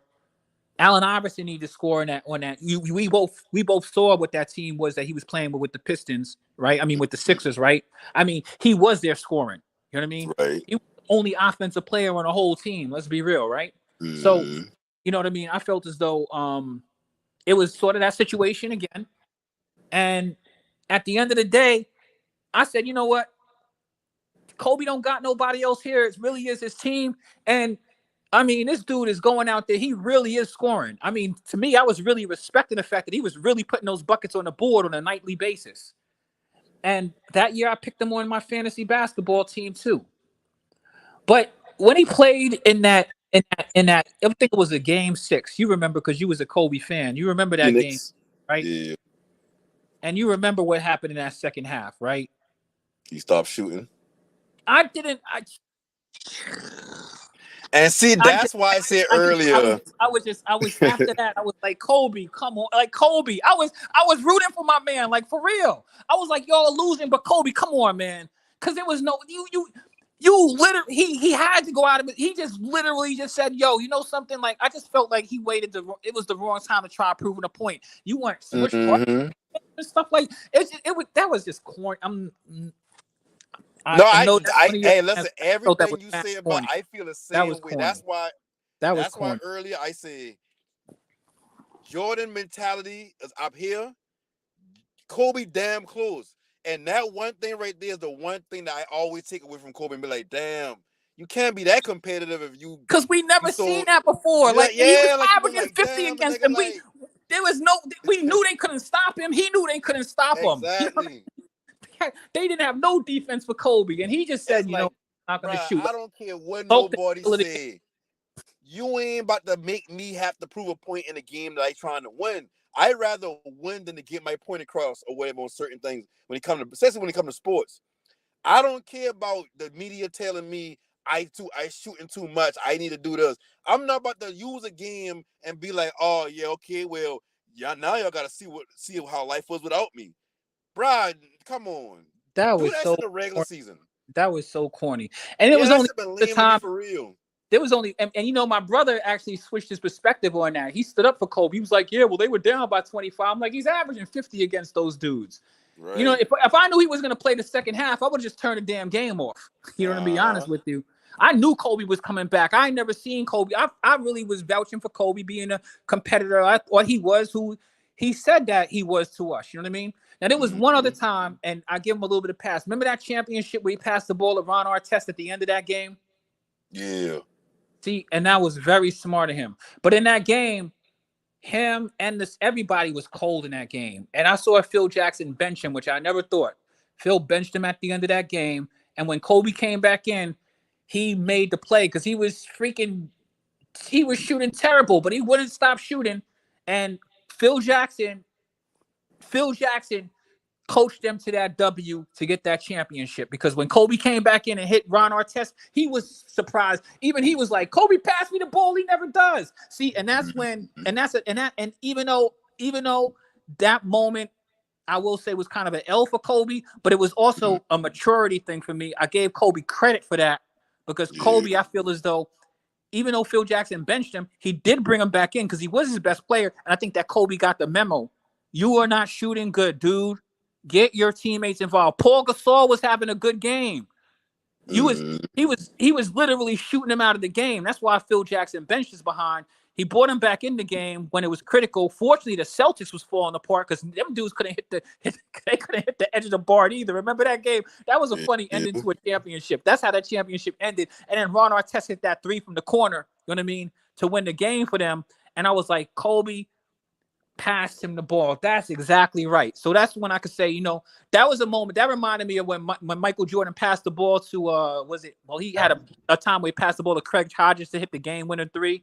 And Steve Kerr hit that game-winning 3 because Michael Jordan knew every now and then to hit those dudes to hit them game winners. You know what I mean? Them 3 points where they be open because he drawed all of the defense. I thought that was the smartest play Kobe made. You was not shooting the ball well at all. You use yourself as a decoy to get your man Ron Artest open. And Ron Artest was a dude who was playing a compromised role. Because remember when Ron Artest came to Lakers, Ron Artest could play offense too. Ron Artest was actually playing fire. Remember when the Pacers had that malice in the palace? Ron Artest was one of the best players in the league. That kind of up. Then he went to the Rockets. But that dude Ron Artest had a game, and I was just like so proud. That's why I respected that one. Because to be honest with you, man, sometimes these championships, dudes don't understand that sometimes you need a little bit of luck in your favor to get a championship. You know what I'm saying? Like you need a couple of bounces and breaks your way. You know what I mean? And like, you know when it comes to Kobe, it's like when we use the word chucker, I look at his career and I say, okay, Kobe grew up watching Jordan. That's for a fact. Good minute of Jordan career, right. Jordan had to be that chucker type of dude. Not saying he was a chucker. That's a fact. Jordan had to be that dude. Have had to be the main person. Exactly. I'm here in Chicago, so he got heavily criticized locally when he wasn't criticized nationally. All those Sports Illustrated, U.S. News, all the national media, y'all were presented with, Chicago wouldn't be nothing without. And see, with Jordan, it's like he had belief in himself to make these shit happen. So you can't really knock him for thinking like that. But when Kobe first came in, Kobe came into a team. That's a fact. And I remember when Kobe remember that first year they played Kobe in the playoffs? I'll never forget that. He went up and tried to dunk it on like Sean Kemp and Detlef Schrempf and Sleepy Perkins. Perkins. And he got rejected at the rim. And he was like a second-year player, and they played him at the end of the game. And I was like, wow, I think that Dale Harris was the coach then. Yeah. White and dude, I mean, I felt at that point I knew Kobe had the confidence, but I thought that he was out of his mind. He thought he really tried to do a Michael Jordan windmill at the end of the game, like Sean Kemp, the dude who jumped through the roof. Like he went up against the biggest people on the court. I'll never forget that shot. It didn't work out for him, but I thought he had the courage to do it. I respected him for that. But I thought that the Lakers were bugging out for putting the rookie in that situation also, especially when they had Eddie Jones. Didn't he predict he'll win the dunk contest at the draft? Yeah, but Kobe is a great player. He is a really, really great player. You know when Kobe really gained my respect again, no panic? When Kobe retired. Because when Kobe was a player, he was kind of an asshole. You know what I mean? I'm not gonna lie. Kind of. When he retired though, man, I used to love seeing him come to the game. He have a smile on his face, have his daughter, you know what I mean? He always spoke respectful about the game. You could see his rapport with players and stuff like that. Like, I really like Kobe's personality when he retired. I'm not gonna lie. It made me look back and say, you know something? That was one bad dude. We ain't gonna see a dude like that again for a long time. You know what I mean? And see, that's the thing about when you look up to people. I feel like Kobe looked up to Jordan so much, and he tried to beat Jordan so much in the beginning of his career that he didn't realize that this league different now. We're not saying that much different, but it's like, imagine Kobe in today's locker room being the way he is. A lot of these players won't be on the team no more. They'll be asking for trades. He'll be acting too soft. Like, they'll have a problem with Kobe. I feel like Kobe tried to mirror Jordan so much at the beginning of his career that it kind of hurt, but not hurt in the long term, because he did win championships, but he had Shaq. It took him a long time. I think what you're saying, and I agree, is that it took him a long time to learn how to be a really good teammate. Yeah, to be himself within the team. Because I know he did really grow up. You knew that remember when he had his court case and he threw Shaq under the bus? That was fine. Too. Yeah, I lost a little respect for him like that. I'm like, man, why you do that, Kobe? You know that these, like, you know what I mean? Like, just because you in the middle of stuff, this man is married. You don't need to be saying no crazy stuff like that about your teammate. That's not bringing y'all together. So I could kind of see where the friction with Kobe and Shaq came from, because Shaq wasn't feeling that, and Kobe was wrong for that. He shouldn't have done that. But see, the thing about Shaq now, like, even though that was lame what Kobe did, because even when I read the article, I'm like, because in real time what's been going on with Kobe and Shaq, I'm cognizant of what's been going on in real time. I just been going off of, they on the same team, like whatever people will say, they had it been that. But as I look at, like, even when I look at, like, just Shaq on his podcast and Shaq as a person, Shaq is a dick. I can see why some of them He have problem with is. Shaq. And he's You a don't bully, work right? out. Yeah, and he's a bully. Yo, Yeah, I and agree. you ain't trying to work out. Yo, I agree with you. I agree with You you. coming in And shape Shaq, every Shaq, year or whatever like that. Shaq I is can a see where that friction yep. come from. Hey, and you know something? Think about it. They had both of them on the same team, so you can imagine. You know the reason why that team was dope though, because they had other players. Because Shaq, you're right. Shaq was a Exactly. dick too. I think that Shaq was Everybody else like, been stars in their role. yo, because they had other players in that team was great. Think about it. Remember that team? They had Rick Fox over there. They had Eddie Jones over there. You know what I mean? Robert They had Horry. real professionals over there too. Uh-huh. I love that first team that had all, next.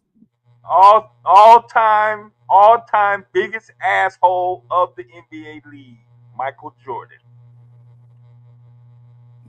I mean, Yeah. you could say that, but that Y'all locker room with respect the Shaq boys. and Kobe was crazy. No, I get you. I'm in real time on both of them. The Shaq Kobe locker room situation. I'm here in Chicago. I'm getting blow by blow in practice. In the See, I morning can't locker compete with room, that because I'm a New on the Yorker, so I court, wasn't getting all of that stuff, right? in the hallway. I mean, Right. I give it to you. But here's a difference. And just out of respect, because I'm from New York. New York is a tough market like Chicago and LA. You know what I mean? You know, they have big media. Those are the three biggest media markets in the country anyway. So you know what I mean? You know how the markets is when they follow you every single day. But the difference between Michael Jordan was when they actually played the game and a post-game interview, Michael Jordan was a phenomenal ambassador for the game because he never threw people under the bus in those post-game interviews. He always talked about the team, even when he was putting up crazy numbers and stuff like that. We could clearly see the dude was going crazy or whatever. You know what I mean? Like he spoke. You didn't hear him throwing teammates underneath the bus in the press. But we can't say that about some of these other dudes. These other dudes have thrown dudes under the bus in the press crazy, and some of them haven't even been like Kobe. Like I think that no panic is right because now we're national dudes. Like I said, I'm not gonna dispute you because you actually are in the market and during the real time, you probably have more information than I have being in New York and as a younger person watching it. But from the national perspective, we did see that Kobe really was trying to be like Mike. Like you could see he took so much of the Mike stuff. And the thing between him and Shaq was so unnecessary. Like some of the shots they took, Shaq's doing rap records. Kobe, how my ass taste. And I mean, some of the stuff the dude was doing was insane. I felt like Phil Jackson had to be playing into some of that stuff too. That's also I kind of felt a little bit of that was going on. They were real. They had a real drama going on in LA that was different than Yeah, anything because they've been I ever too seen. different. Like Kobe been a loner coming up, and he one of those like he want to go in the weight room, he want to work out, he want to be the greatest, he want to scribe and do all that shit. He more of the quote unquote adult in the room. Then Shaq just want to be playful, and then he want to pick and be bully and all that. It's like I can see how they had problems with each other within the court, like being on the team or whatever.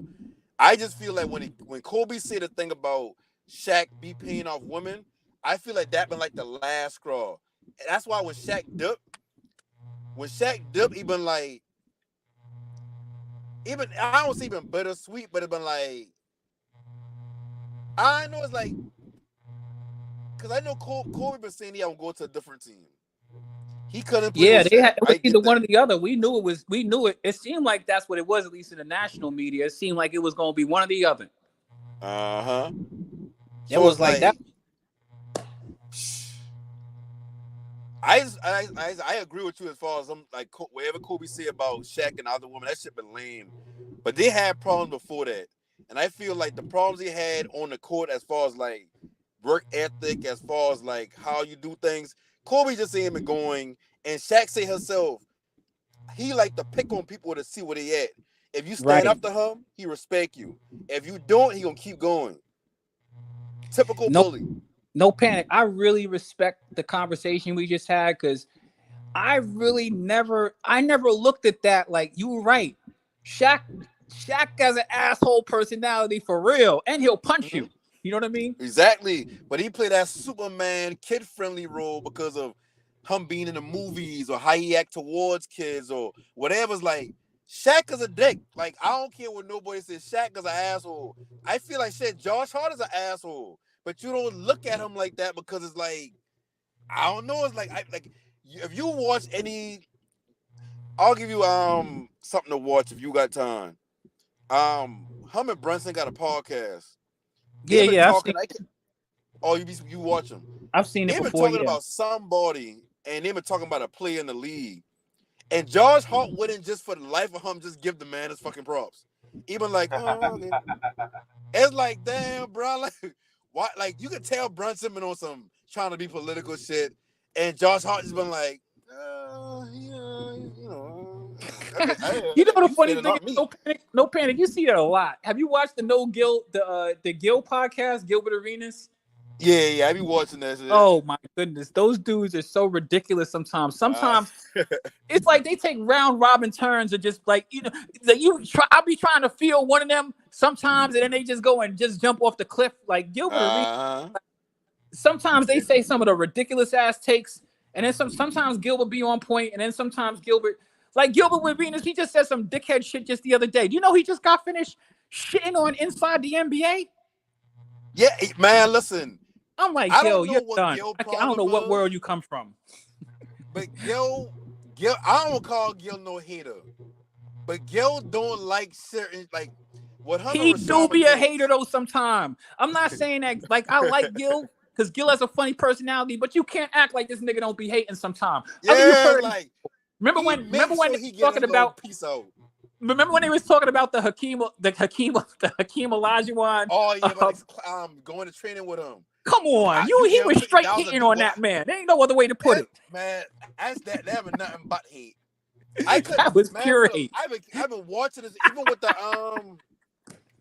even with the Dark River situation. It's like even if I can agree with you, it's like damn, you see like you got a real problem with this nigga. But McCants be hating too though sometimes. Sometimes McCants is just be saying the craziest stuff ever. Yeah, you could tell he one of the people that have been good his entire life until he gets to the who else NBA be hating? realize, You know who else be hating? You know who else be hating low key? Your boy freaking Brandon Jennings. He don't do it all the time, but see, that's the thing I mean. I mean, these players sometimes is crazy. You look at them on their podcast, you like, man, y'all niggas be hating. It's like, man, when I watch Gil is one of them players where it's like, that's why when people be saying, I played the game, how could you tell me? He the reason why I don't believe in that. Because Gil be saying shit that don't make sense at all. I remember him talking about Bronny James a couple of years ago. Yeah, he got talent to be in the first round. Yeah, he got it all, man. Because he said LeBron asked him his opinion on Bronny one day or whatever. And he been basically telling Bron, like, yeah, he got it. Like, he gonna be one of them. And it's like, you don't know what you be talking about. Like, he be saying shit that is like, bro, you sound like a casual. And you play in the league. These dudes, you know what it comes down to? Is that you start, when you follow these dudes a little bit more, you realize these dudes ain't nothing but just another nigga with an opinion. Another nigga with fucking mic. Yep. Ain't no special. They one of us that just played ball. They just played at some point. Right.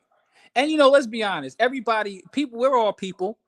I was just listening to my man talk crazy, one of my partners, and I be wanting to tell him, man, people be pick and choosing their arguments. Like they'll criticize somebody. Like, for example, somebody was telling me about somebody might say, "Oh, Luka's trash. I think that Luka's trash," right? Right. Good. But then they'll go and show some whole other dude and say that this dude is great. You know what I mean?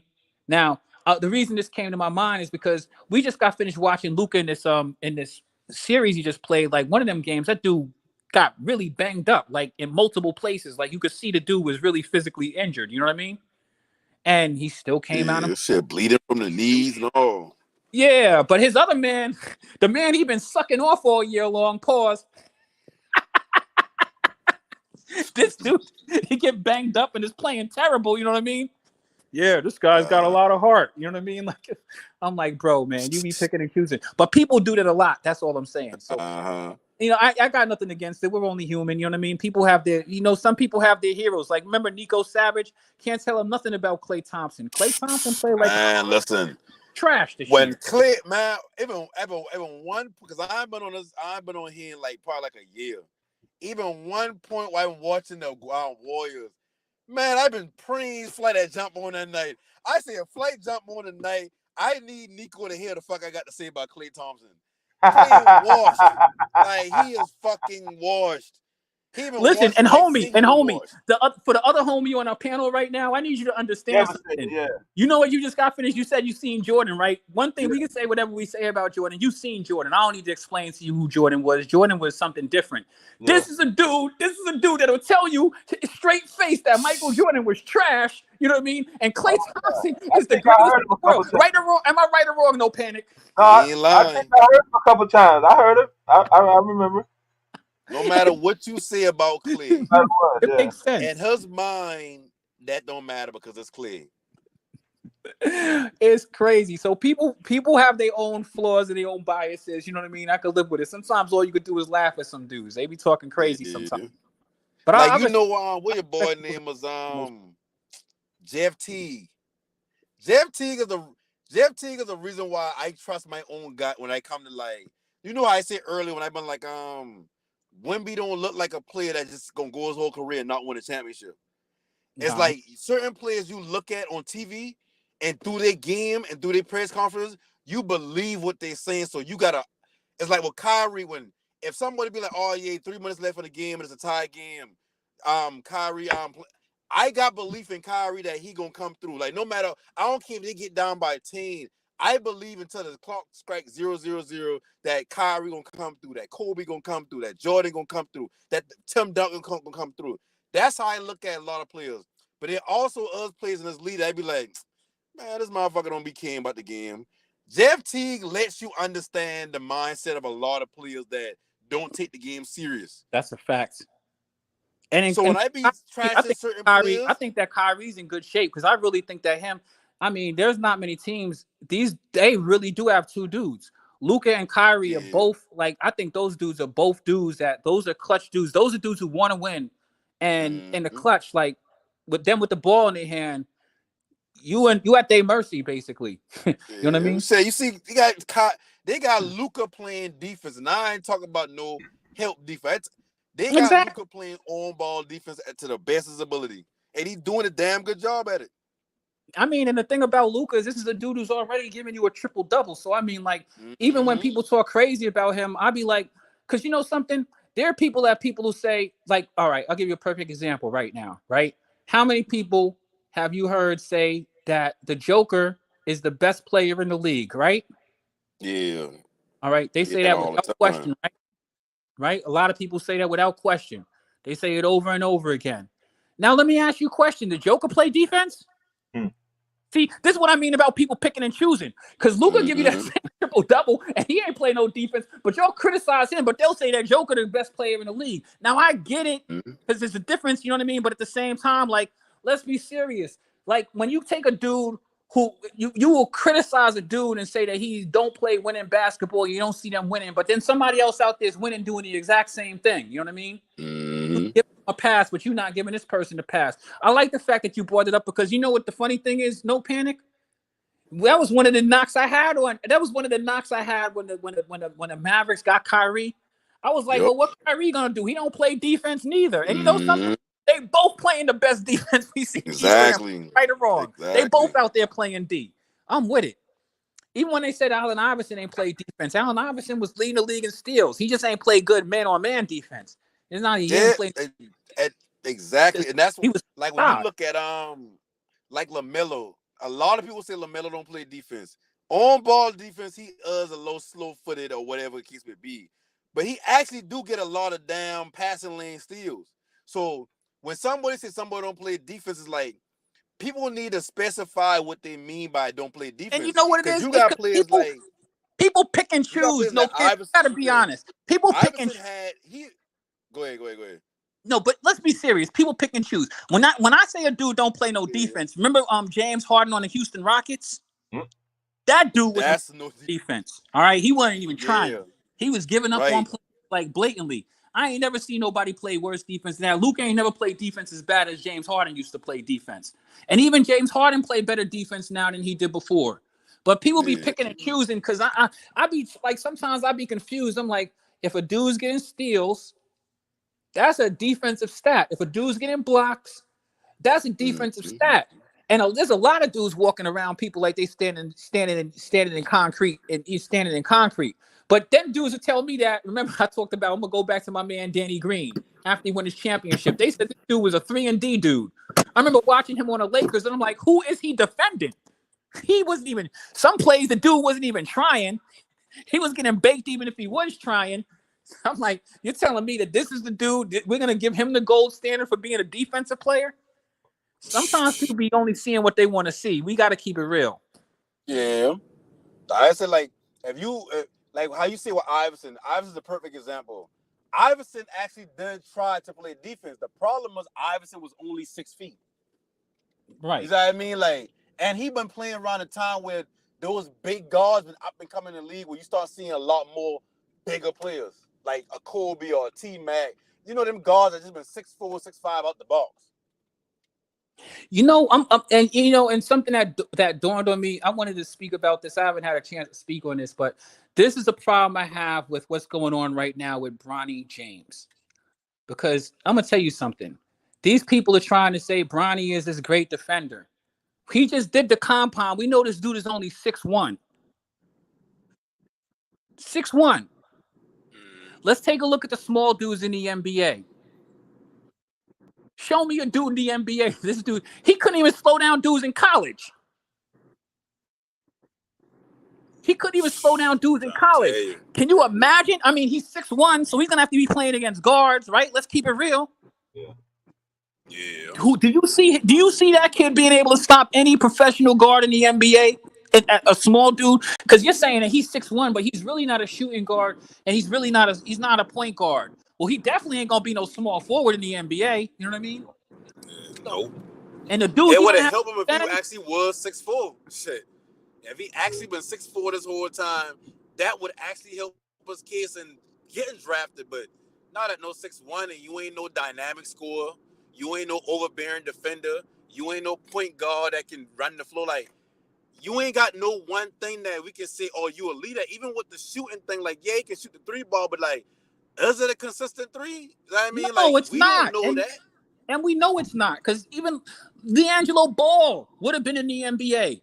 And I like the Ball family, but he's shown in the games he's played that he is not a knockdown 3-point shooter. We've seen that dude have wide open shots that he missed. All right. So you can't really be in the NBA unless you have some sort of a functional role. And you can tell me from the combine that, yeah, Bronny's a phenomenal defender, but at 6'1", you're going to put him in front of Steph Curry. You're going to put him in front of Tyrese Halliburton. Who you putting him in front of in the NBA at 6'1"? Better be a Who? damn good defender. KD. You can't put him in front of nobody. You can't put him in front of nobody in this size demographic that will not cook that young man thoroughly. You couldn't even put him in the game against them dudes. We got to stop kidding ourselves. He needs a lot more development, and I'm not knocking him. It ain't nothing personal, but come on. We watched this dude in college. He was mediocre. I don't know why he just don't stay in college. Shit. You see players like, that's what Bronny supposed to do right here. Bronny supposed to go to a college, be there for 3, maybe 4 years, like a Josh Hart or Brunson. Right. Players like that stay in the system so they can understand who they is as a player going into the league. Josh Hart, even though when Josh Hart get in the league, Josh Hart know, shit, I done been on a winning team before. And on that team, I played a bigger role, but I understand the players who wasn't in the role as big as me. They used to rebound, defend, do everything but score. So he understand how to fit in when he first gets to the Lakers. Bronny don't know, like, you don't know, nobody knows where the fuck to play Bronny at right now. I think that Bronny is just a victim of circumstances, because I think he kind of wants to live up to his dad. His dad believes this, but his dad didn't go to college. And his dad didn't need to go to college because his dad was that much of a standout talent. Bronny is not as much a standout talent as you, LeBron. Not even close. He's not going to get no playing time. If you put him in the NBA,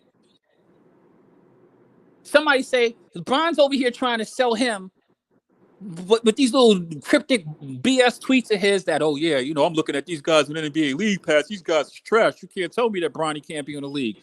Any team that puts Bronny as a 6-man is doomed.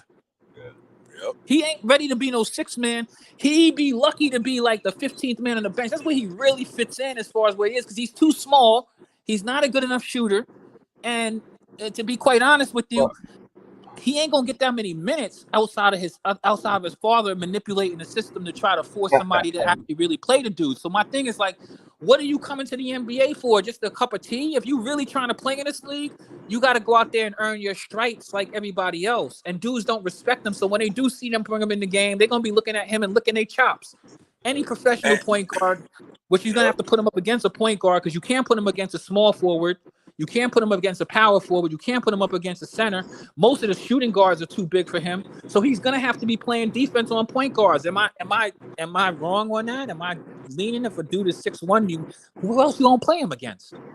Yeah, you're That literally boy gonna look have like dudes are gonna be walking on the court, and they're gonna hate his dad and hate him. It's gonna be a double whammy. They're not even gonna and have to see what hate him. LeBron doing. Hold on, LeBron they're not trying to even kind gonna of hate walk him it because back. they are a lot better than him. Let's be serious. He can't. That's If what I'm he, saying. That's gonna make it even worse. he can't stop dudes in college. You think that Steph Curry worried about him? Nope. What happens when De'Aaron Fox comes in front of him? You think De'Aaron Fox is scared of Bronny? Are you kidding me? No, Darren Fox Barbecue said chicken he in was the scared post. of his dad. Yeah. Listen, hold on. The Portland Trailblazers are terrible. You gonna put Bronny in front of Anthony Simons? No, I've seen Fox light up LeBron, his dad, plenty of nights. Fox is a See, certified murderer. LeBron understand now that everybody in the world feel the same way about Bronny, that he ain't an NBA talent. He only getting in the league because of I'm home. So now he trying to walk back his statements about wanting to play with his son. So if a team draft his son, it's like, oh, but no, the teams ain't drafting because of me. They knew. I just said earlier, I ain't really looking at that. I ain't looking at that like that no more. So when the Lakers draft him with the second overall pick, with the second round pick, people gonna be like, well, damn, are we here just to watch the father and son shit? Like that's what we supposed to do, or we trying to win?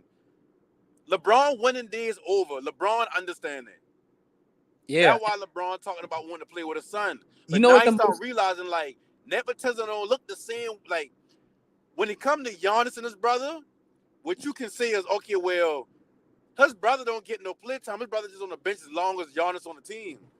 But with LeBron ain't want his son just to be on the bench because he on the team. He gonna want his son to have an actual career. If Giannis decide to retire right now, Giannis, whatever the fuck his name was, is retired too. Ain't no fact? other team gonna want him. That's a fact. That's a fact. And I mean, to be honest with you, So with Giannis could do a I'm couple of like, things, damn, but I put a lot on this shit. I thought everybody would have been like, he thought the media would have been on his side and been like, oh, well, since that's his son, let's talk about his son like he's a number one overall pick. Because when Bronny had a situation where he posts a video of him on his Instagram smoking weed or whatever like that. No big deal to people who smoke weed, but to the NBA world, it should have been a big thing since he stole a high schooler or whatever the case may be. Nobody talked about it. It's like they give grace to LeBron churn and LeBron situation, but when LeAngelo Ball get locked up overseas and all that, or anything with LaMelo slapping the dude in not the Olympics, but when they were going over out the country, whatever, playing ball, it's like that was something they had to talk about. LeBron thought he would get that same grace with him coming out of college. But it's like, no, your son's a grown man now. So if he trash, they're going to call him trash. He moved up from the 98th overall prospect to the 54th. He's How the grown. And fuck do you to be honest determine with that? you, he's gonna learn it. But there's another side of the story. The other side of the story is where I'm not mad at LeBron. I mean, if you had a son, if any of us had a son, right? Let's say any of us had a son, and shit, we could be successful or we could not be successful. But our kid is in college. He got an NIL contract. He's already a millionaire. There's no job you're going to take, even if you do get a degree, that's going to make more than the several $1 million you're going to make playing basketball. You know what I mean? And you might not even make the league, to be honest with you, because you're already a mid player. You know what I mean? From that perspective, I'm like, get in this league real quick, son. You know what I mean? Like, you don't know nothing. You're only 20 years old. I don't care what you're talking about. If you want to play basketball, you really want to get on this court, I'm not going to tell you what to think, young man, but you're better off playing with me, because this is the only real chance you got. Because once I'm Man, gone, bro, if Bronny decide today, if Bronny say, listen, I taking my name out the draft, I going to play at Alabama. Alabama going to find them because they got the money football program as far as boosters, but they don't got no talent coming in on their basketball team. on a consistent basis, I should say, no big draw with no big name. If he go to one of these big Power 5 schools for football that got the money to pay him or got the sponsors and all that, Bronny can get close to $7 million in NIL deals and any type of advertisement you want. So I don't see money being an issue. But I do agree. If I had a son and I've been a billionaire and my son can make millions playing in the league, shit, why not kick something else on your bucket list? Jordan I give you that one, Chris.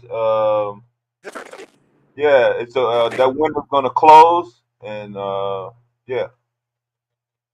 I mean, I'm saying like you got to remember that LeBron James is his father. You know what I mean? If he was my son, Out of all the dads to have, this say that you mediocre. I'm not gonna say things like that. I'm gonna say good things about you, my son. I love you. You know what I mean? And you ain't really gonna make money like this anywhere else.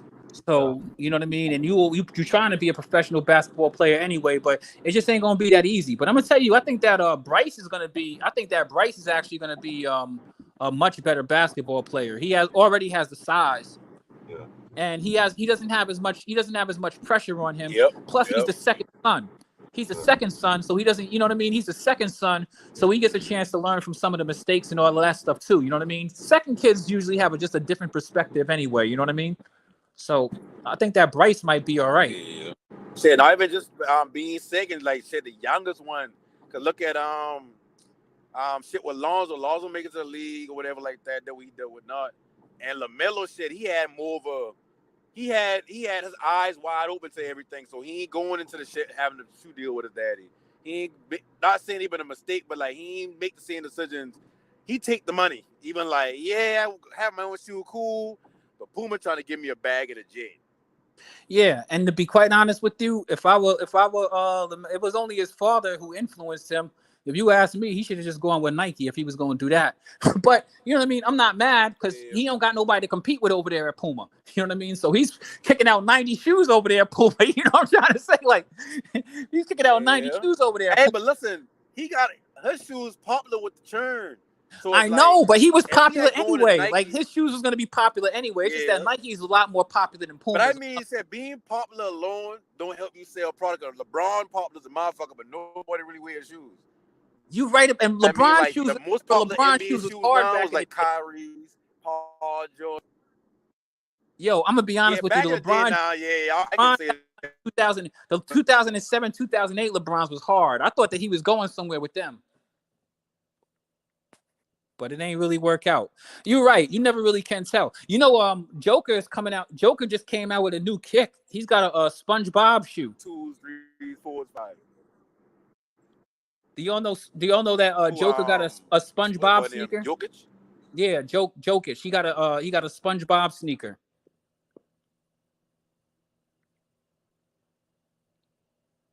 SpongeBob theme. It got the characters from SpongeBob SquarePants. I think his sneaker's gonna do well too, because kids like stuff like that. He had a bunch of them shit. I think his kick is gonna do well. To me, that's what became Kyrie's shoe more popular. When he come out with them SpongeBob shit, like that's when I start recognizing like people like kids and shit really like his shoes. Kids is a wonderful market. I'm gonna be honest with you. When you take what you're doing and then you go after kids, because kids don't spend money, their parents gotta buy them. When kids tell you they want something, you know what I mean? Like, you gonna go get it, right? You know what I mean? And when you tell me you got some kids go to the store, that's why you know this it looks good. It got SpongeBob on it, and they already watching SpongeBob cartoon. They want that already. Yep. Because if you ask a child when they're younger than them, to where they got the pressures of the world around them or whatever, as far as like other high schoolers and what they wear, if you take them to the mall to get shoes, we come up on Jordans and certain type of shoes like that. They ain't really gonna choose that. They gonna choose whatever they like, because they generation, they different. They like how you say, like, they watch SpongeBob and it's like, oh, this is SpongeBob shoes. Let me get those. Oh, mama, buy me these or whatever. Yeah, it was finally hit that damn jump shot, Rap God. My bad, fellas. I don't want to see Edwards shoot a jump shot, man.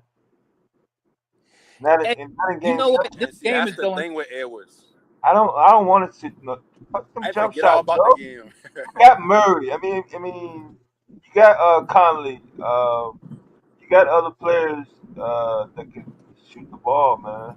For the Oh team. snap! I didn't even realize it's the fourth quarter, fellas. I'm gonna hop back on a little bit later. Let me finish watching this game. Yeah, this game's 7, man. Yeah, All I gotta check the end of this out. I'll catch you back up with you guys when this is over, though. All right. All right, y'all. right.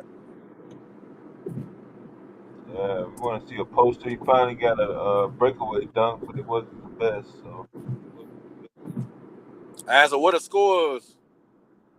yeah, they keeping it within like a bucket or two, possession or two. Down by 4, down by 3. No real breakaways.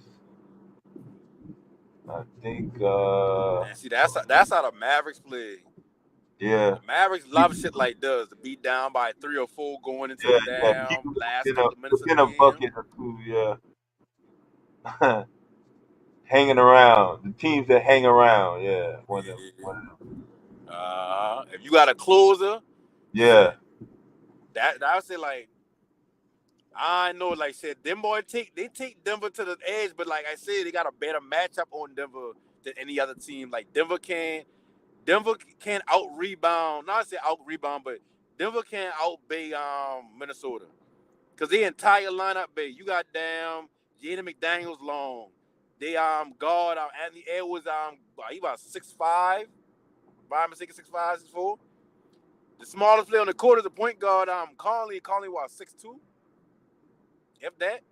Somebody said they was 6'1", like he was complaining about. 6'1". Yeah, I got to go all the way back to Gary Payton for a 6'1" block down defender. Oh yeah, Gary Payton. I forget about Gary Payton. Shit, damn. Sacramento got what's his name? Davion. What's his last name? Oh yeah. I forget his last name, but Davion something. He a small guard, but he a lockout. I don't say he a lockout, but he played pretty good defense for a smaller player. And I know he ain't 6 foot at all. I know he played like 5'11", 5'10". Davion Mitchell. Davion Mitchell.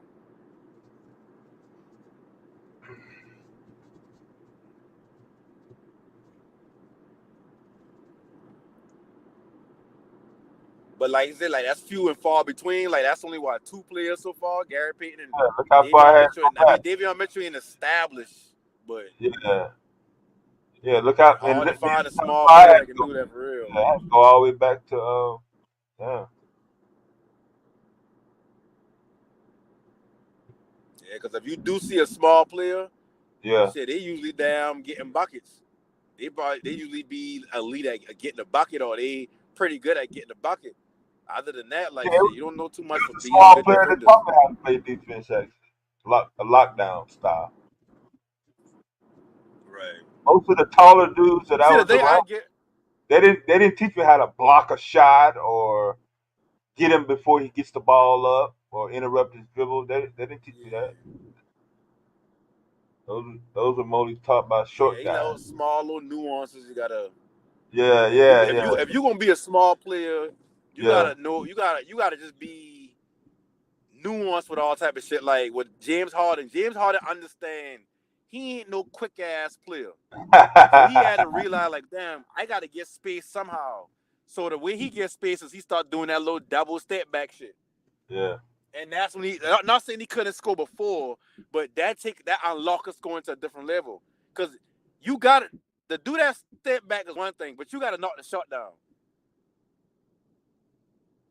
But like when it comes to playing defense and you small, you gotta be able to unlock all type of brain cells to create a turnover. You gotta have quick hands. You gotta have something. But like the thing I'll give Bronny is he got a high IQ already. I don't know how far they can take him in the league, being his size or whatever, but he definitely got a high IQ. He know how to play the game of basketball. You can't take that from him, but that 6'1", when I hear that shit, I've been like, damn, not Bronny, who been rumored to be 6'4" his whole damn life.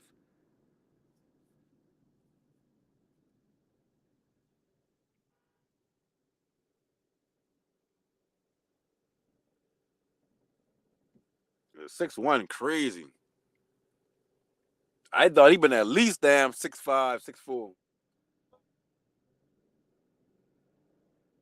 A damn LeBron genie ain't kick in or something.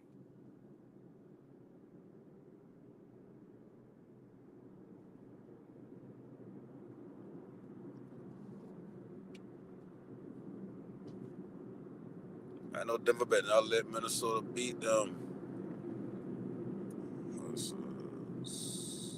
I don't think we've seen a double-digit lead all game. I mean, not all game. And see, that's how a Game 7 supposed to be. Instead of getting blowed out like the Knicks. Yeah, I think it got up to like 9, and yeah, the Timberwolves went on a 5-minute drought. Yeah, that's the only time it got up. Damn. While y'all was talking about And that shit crazy because like 5 minutes in the NBA, you may think, yeah, oh shit, they ain't scoring 5 minutes. It's like, no, that shit probably been a whole damn 15 minutes of just running up and down the court mussing. yeah. That's when I say 5 minutes, I'm actually talking 5 minutes 8 seconds of game clock court time. Not on your watch, yeah, like that. Them 5 minutes. So that's through timeouts, And all then that. stuff like that is and that's the thing about Minnesota Not that even makes them free beatable, throws. no matter You how didn't much score advantage you got. nothing. Yeah, you didn't score nothing. Free throws, nothing. Everything clank. God damn. Yeah, like that. And see, against competition, when the shit get tight, you can't go no drought like that. Especially no Game 7. Not 5 minutes, no. That's too long.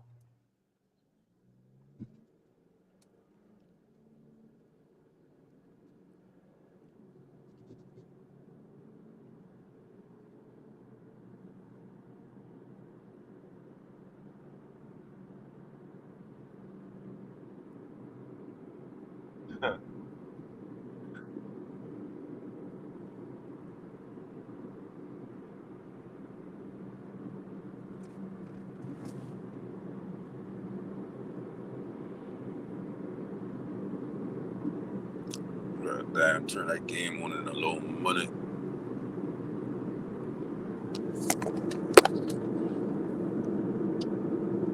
Cause I do root for Anthony Edwards. I do want to see him damn do good, man. But I just don't like that matchup with them as much as I like them all matchup with Denver.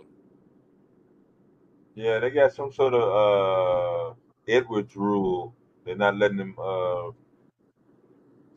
take off from beyond downtown. Right. So Joker just came out on the last possession and ripped it. See, man, with Anthony Edwards, I think the best way to try to isolate him, not isolate him, but the best way to try to get the worst out of him was like you gotta force him just into a bunch of mid-range jumpers. Yeah, he's been missing all night. Yeah, because he gonna pull out from 3. He gonna get to the bucket. But mid-range, he don't want to play in the mid-range. A lot of NBA players don't want to play in the mid-range. They ain't got enough patience for that. A lot of players don't got enough patience to go 2, 2, 2, 2. And shit, I'll take the 2 over damn 5 minutes of not scoring. No, especially somebody greedy like me. I'm figuring, hey, I'm this fucking close. I'm at one more step and I Right. can dunk it. Uh-huh. Yeah, I was greedy like that. I'm like, I'm right here. All I need is one step, and man, either I'm going to the line or it's going to be a dunk. One of the two, man. And I got bench for it. I got Yeah. rag. Cause see Anthony Edwards and John Morant, they done built this follow. if I come into the bucket, I going up on you. I don't give a fuck if you damn Shaq standing on Shaq's shoulders. I going Yeah. up the dunk. So a lot of players, a lot of teams play them like that. So if they want to just stop and pop or they want to just do a floater, it's always gonna be there. But when you got that aggressive mindset, you ain't thinking about just pulling up for no short jumping. In your mind's like, oh, poster, I got this. The team's gonna play you like that. But if you just stop and pop or just stop and you gonna see how wide open they be all the time. He gotta get his mid range together. Yeah, he That's got the to next develop step in his his shot. development. Yeah, he got to develop his shot. I remember when Jordan transitioned from the dunk threat to shot threat.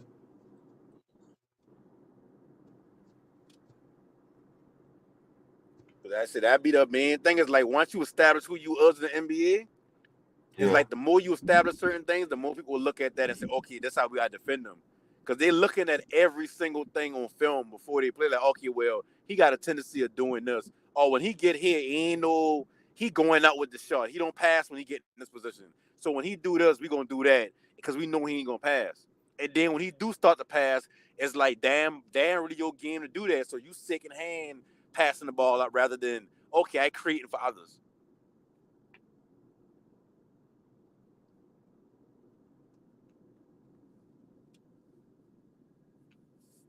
I said it be like the little tiny nuances in the game that can take you from a good player to a great player. But a lot of players don't got the patience or the wherewithal to just be like, damn, if I start doing this, maybe that'll open up this, then that'll open up this, and that'll open up that. A lot of players don't do that unless they're told to, and you can't blame some of them because it's like you can only play the role that they put you in. You can't just go out there and be like, I'm gonna start doing this because of this. When it's like, shit, you can't. Damn, what they asking you to do? So if Ant start knocking down them mid range, I want him to stay aggressive now, but be more cognizant of that mid range. Because once you start doing that, that's why Kyrie's so hard to defend. Because you don't know where Kyrie can shoot from. Like, he shoot 40% from three. From mid range, he shoot better than 50%. And I talking about just mid range, start taking the threes out. He shoot better than 50%. It's like you don't know how to defend a nigga like that. He can kill you at every single level. Every hesitation move he make with the dribble, everything he do gonna throw you off. Cause you believe that he can take it in. You believe he can pull up. You believe he can damn take you up the dribble, stop and pull up from the mid range. It's hard to defend people like that. That's why I be so mad at man, one of my favorite players. Not favorite players, but J.R. Smith. yeah, When I've been a Hornets fan back in the day, we draft J.R. Smith. Every comparison I hear been T-Mac, Kobe. He's 6'5". He's shooting from downtown already in high school. J.R. Smith ain't never developed a fucking handle. J.R. Smith ain't never developed a mid-range. J.R. no, Smith only I want to dunk or catch and shoot. And no, it's not. that's why he ain't never been known for more than just that. He ain't Yeah, never developed his game. So every no, time I see him, it's like, damn, bro, you could have been one of them. yeah, But like I said, you got to develop your game. yeah. A lot of these players come in super athletic, and people have plans for them already. And then when they get on the court, it's like it takes years now. Don't get me wrong; it's gonna take a while before you figure out the game of NBA. Like even when rookies be good their first season, that don't mean they got to figure it out. Yeah. They just might have like something over the league. Like the league got more space now, so that fits John Morant game more. But if you drop John Morant maybe in the early 2000s, like how good would he be? Yeah. Better yet, shit. Let's take away all the spacing. John Morant can't shoot the three ball consistently. So if aiming that if it wasn't as much spacing in the NBA, who would he be? Yeah, I mean, even to this day, right now, as an avid Morant fan, I do not want to see him shoot. no fucking 16 to 18. Right.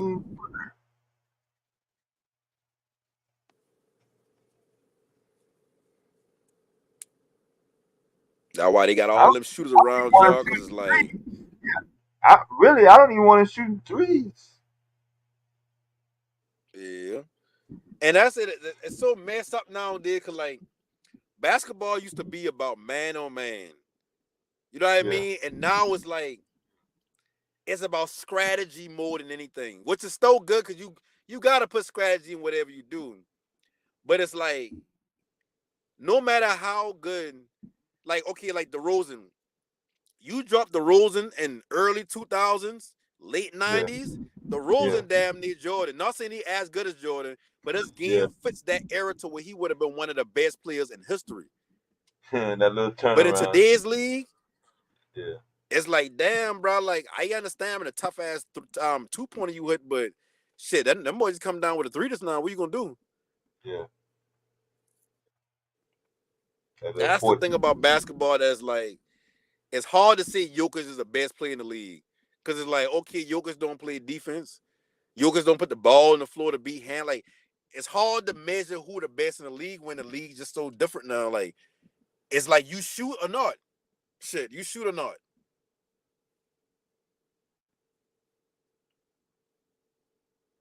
DeRozan would be Stackhouse. Hell no.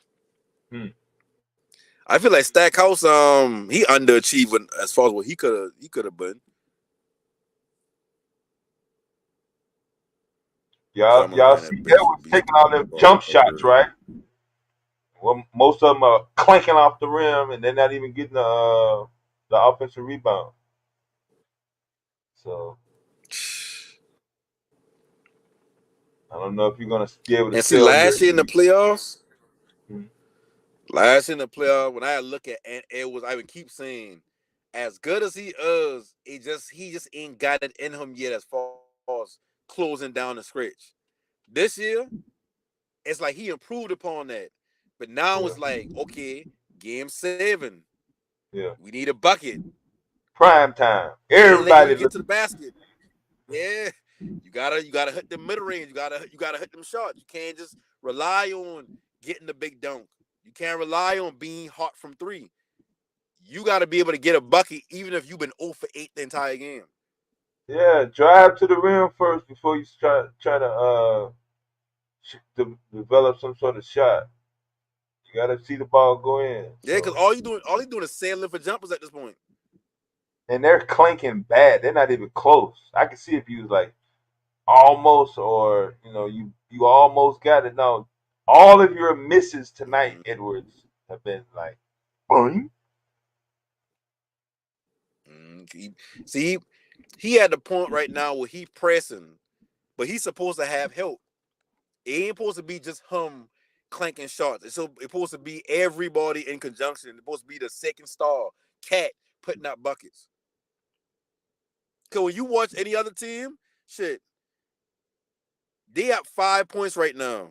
85-80, right? Yeah. All them shots he missed, they could have Yeah. very well been up by 10, 12 now. They had the 5 lead minutes so left. many times. Yeah, the lead change been all game. Yeah, they supposed to been up double This digits. game should have been put out of place. Yeah.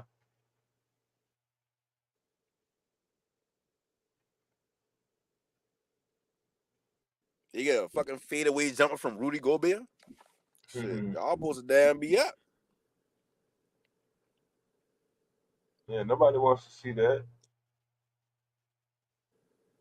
But that's indicative of they grasping for points. It's like like with football, you got teams that'll be up by 2 You're touchdowns up in the though. end of the third quarter. Jesus. You got the lead, but if I It's erase like the screen you got the or lead, but you cover still up the playing. scoreboard, yeah. If I cover up the scoreboard on Yeah, the it's screen, like, bro. I promise you, you'd be like, damn, I wonder how much they're down by. Uh-huh. If it's not for this It's like they playing lead not to guy, lose. yeah, It's just you gotta be aggressive, get to the bucket, get a yeah, foul, get fouled or something. something. Shit. As if your jumper ain't falling, That don't Man, mean keep going. yeah, That don't mean step back two and step shots, back to do man. it. Three at the most. You missed 3 shots in a row, bad from 16 to 18 feet. I don't know what you expect the next one's going to be from 16 to 18 feet. They're not even And you getting got close to two the damn near ball. 7-footers on the court. If you Yeah, I'm drive to the sitting here basket, you uh, taking one of watching them this man with motherfucker you. five fucking shots in a row, still missing them to this particular second. Yeah, that didn't make you famous, Edwards. Nobody wants to come pay money to see you shoot jump shots. And he was 5 for 19, 1 from 7 from Whew, 3. I'm scared to Cat got look. 21, 9, and 2. Oh Lord. And see, that's Oh, what I mean. If Cat got 21, right. why Cat ain't shooting these shots down the stretch? Yeah. Because he's scared. He's soft. Yeah, he's soft. He's one of them soft players that can get 30 any night he wants though. Like 30 points. Mm-hmm. Carl Anthony Towns can get it any night against any team in the league. Mm-hmm. Yep. But then he get to this damn game 7 and mentality like fucking mashed potato. Like you ain't even trying to. Like you watching your teammate, the other big star on the team, struggling. You ain't got nothing, and you want. It's like I get it. Ant is the team. Ant is the star on the team now. I get it. But if I'm also a main player on the team, it gonna come Yeah. to a point where it's like, bro, I ain't trying to go home. Give me the fucking ball. You mustn't, bro. Give me the fucking ball. Stop taking these dumbass shots. He can't Yeah. do that to Ant, but Ant can do that to him. That's the problem. Ant younger than him, but Ant Yeah. can tell him in the press conference, just stop fucking fouling. Talking to him like he a first year player on the team or something. But you can't tell Ant to stop shooting and give me the ball. Y'all been out 5 for the past fucking 10 minutes. Yeah. Whew. I can't wait for this press conference. Either way, I want to see both of Yeah. Cause I don't. It's like I feel like the Nuggets gonna pull us out. them. I Yeah. just think they more mature.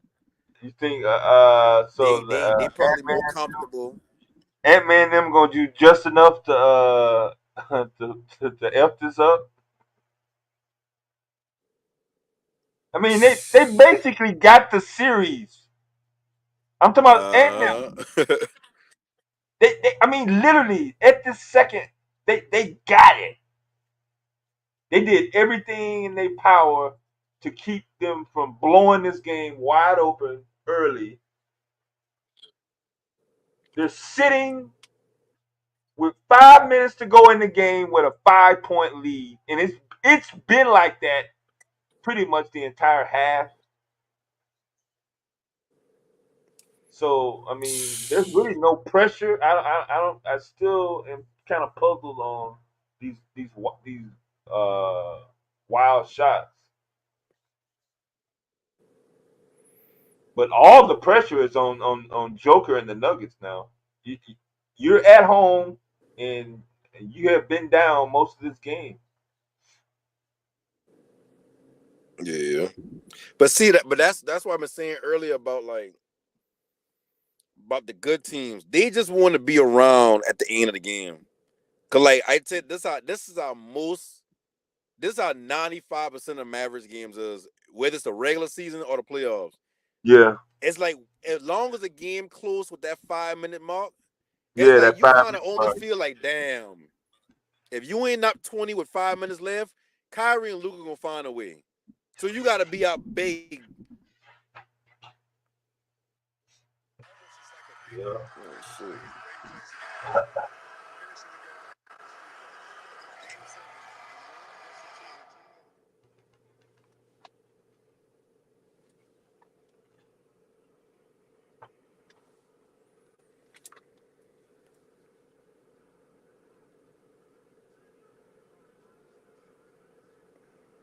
Oh, good D.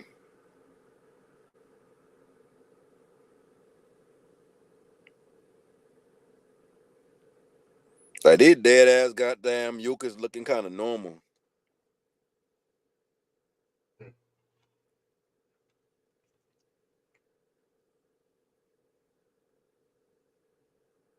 See, it's good putback. See, Ant sailing for shots. I don't know if it's Gordon defense bothering him or what going on, but he definitely sailing or he tired. Can't be too tired if you're looking for an alley though. Okay, wide open three, got him. Shit, they trying to make a little run now.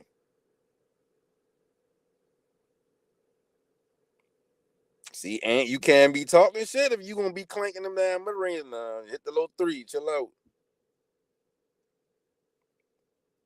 What I'm about to think of 10 points, man.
Yeah, they better try to melt this thing on down.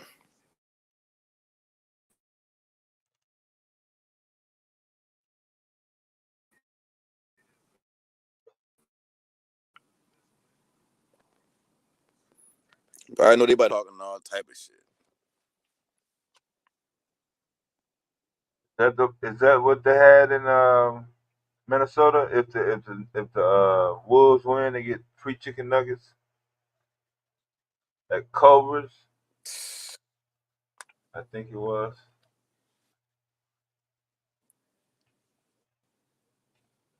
Them boy about to put Denver and Cancun. The upset of the playoffs.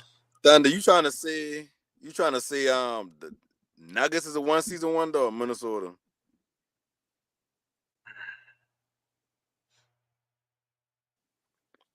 I don't know what's gonna happen in the future. I don't know. We'll know Thunder say one season wonder. yeah, we'll know in 90 seconds whether Denver is gonna go down or not. Oh damn, you way in front of me. You got a minute and a half left already.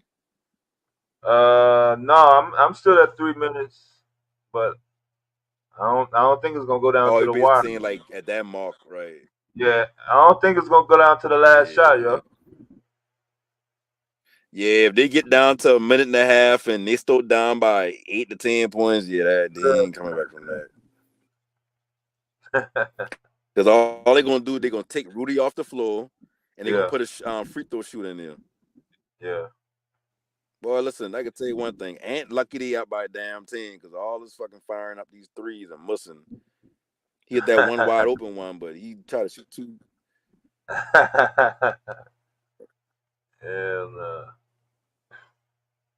Hey, but listen, Minnesota playing some defense, boy. They ain't even letting damn Jokic get to the damn ball. Yeah, that's what we was trying to They tell trying him to do a on the little last pocket game. pass on that road. Stop. Yeah, we was trying to tell him about stops. Yeah. Now, this is how you get stops. Yeah, that was all the way down. Damn cat out or something? Like he foul out? The fuck? Mm-hmm. You wouldn't want to be on the court around this time, bro. No.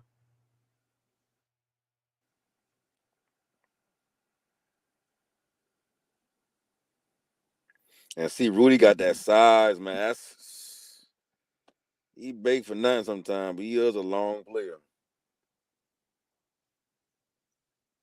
Jokic ain't trying to be there anyway. Jokic want to go back to this farm. He's I give y'all one championship. That should be enough. Looks like forcing Edwards to shoot is a win. Mm.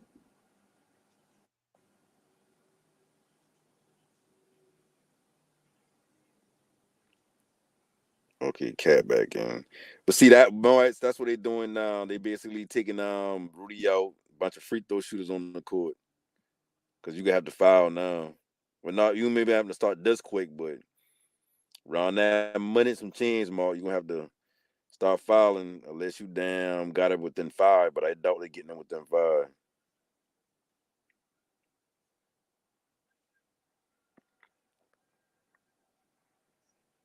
This gonna be the longest motherfucking 2 minutes. I ain't gonna lie.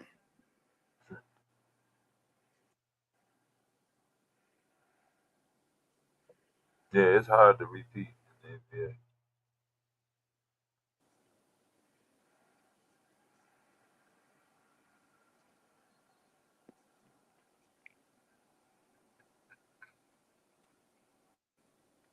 And then it's a thing about it where like I never used to be I can say never used to be, but I know conspiracy theorists.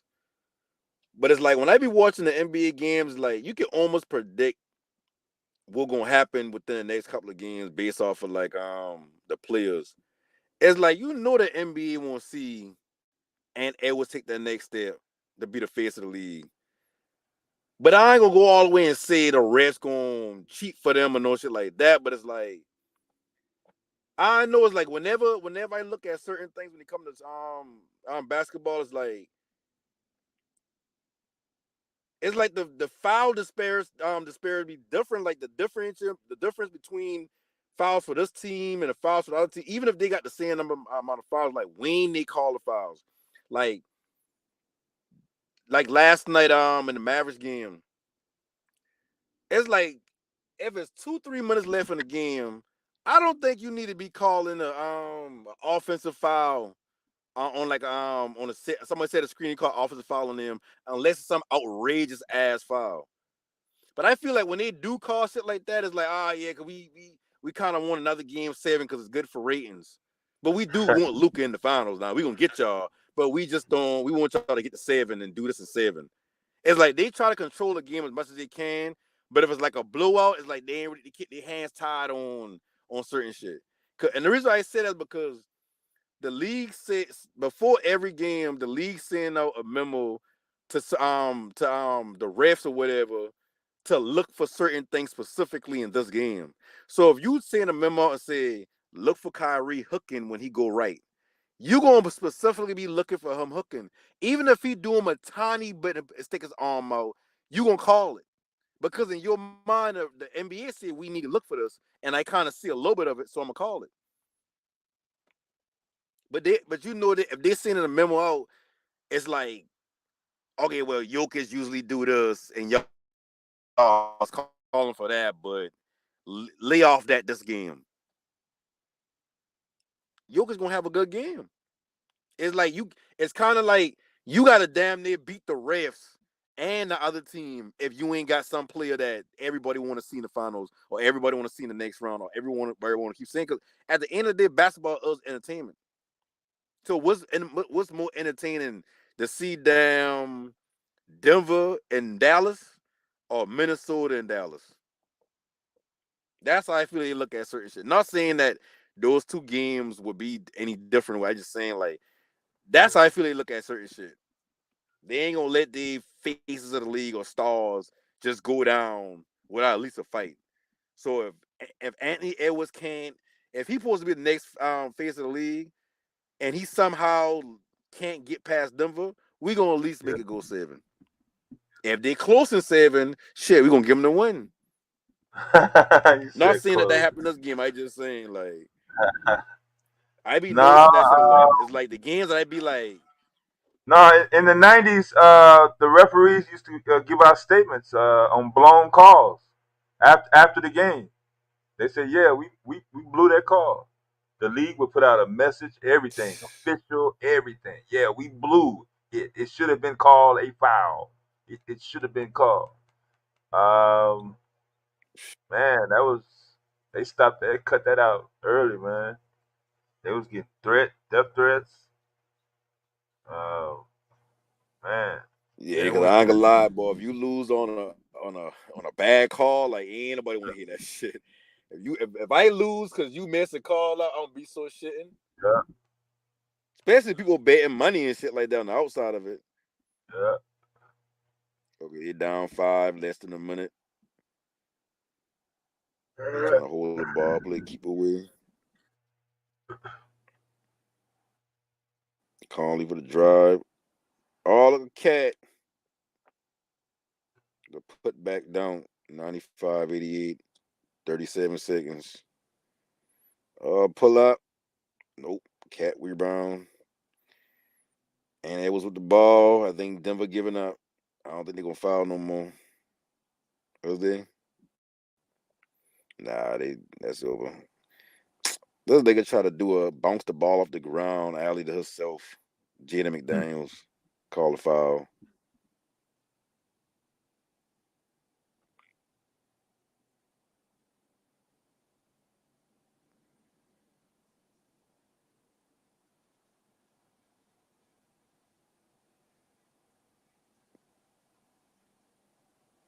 I know teams be shitting like the Mavericks. Like we build our entire roster because we know at some point we got to run into Denver to get to the championship, and Denver get put out.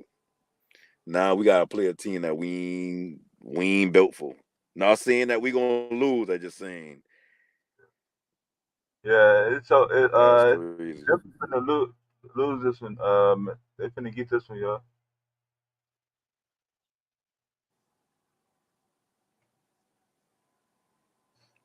They don't want it. Look, he tried to and like he was playing horse, man, on their court. That's good.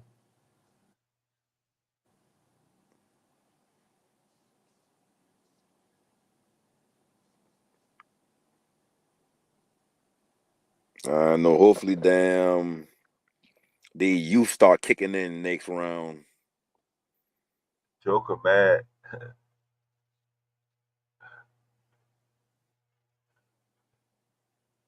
And Jokic probably damn. Well, let me look angry this game so they won't find out that I don't give a fuck about this shit. Let me put my mad face on.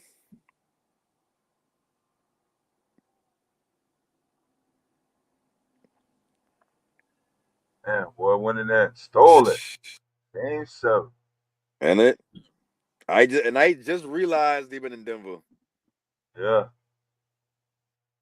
Damn.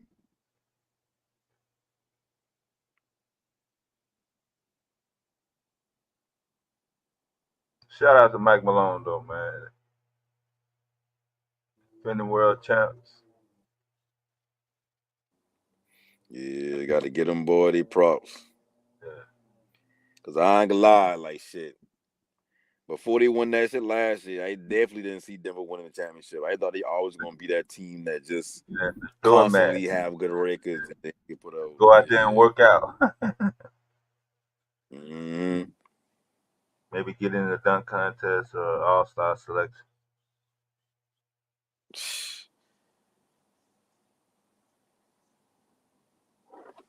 Oh, stage down set. Minnesota and Dallas, Boston and Indianapolis. Indiana, I mean.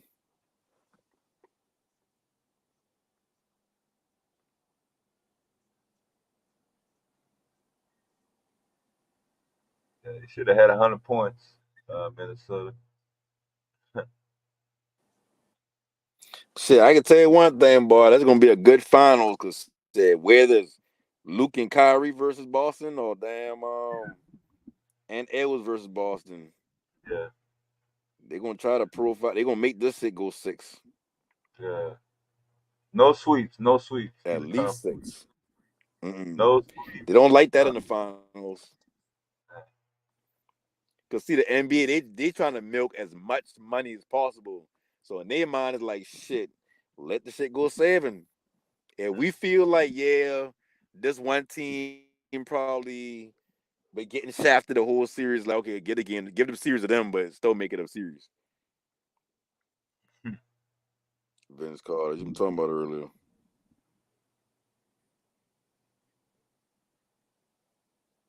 Yeah, they would replay that one jump shot he made. Some of that wide open 3. Yeah. Yeah. Shit, by the They time I need, turn a game on, I've been seeing a bunch of muscles. they need to replay his dunks.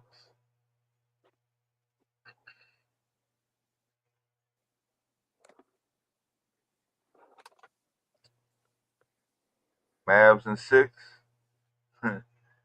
Rap God. I hope so. I'm gonna be watching every damn game too. That's gonna be a nice I need series. my dog to win a championship. Cause I know a lot of people are scared of not scared of, but I know a lot of people look at Boston like it's Boston championship to lose this year. But I know, man. I feel like Boston can't hang with Dallas. Yeah. I think Boston's a very good team, but I also think Boston, when they get to that final 5 minutes, I don't think they built for that. They're gonna let you hang around now. That little 6 to 8 point Mm-hmm. deficit. Yeah, it's like if they don't take off on you before that 5 minute mark, they ain't never gonna Yeah. take off. You're always gonna be so close. Look, remember that year they been playing Miami? Yeah. Every time Miami been just in the game with them the whole time because Jimmy Butler been hitting buckets, and they ain't had nobody to answer that shit until the games that they've been up big or a sizable lead before the 5 minutes hit. They ain't even like, okay, with shit. We don't need nobody to hit about. We just need to damn get through this last 5 minutes without giving up more points than damn that we got now. But I think Boston beatable. Maybe not by Indiana, but they beatable. I doubt they'll put Indiana in the finals. The NBA don't want to see that.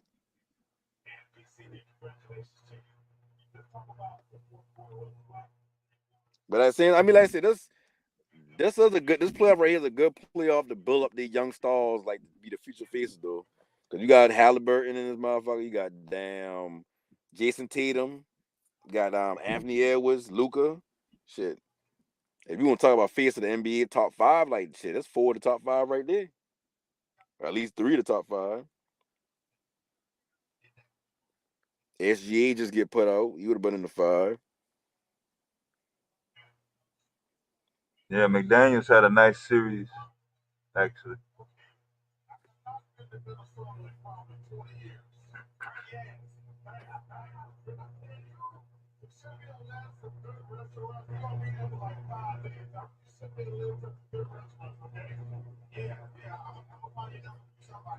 Damn, but them boys saying the Nuggets home.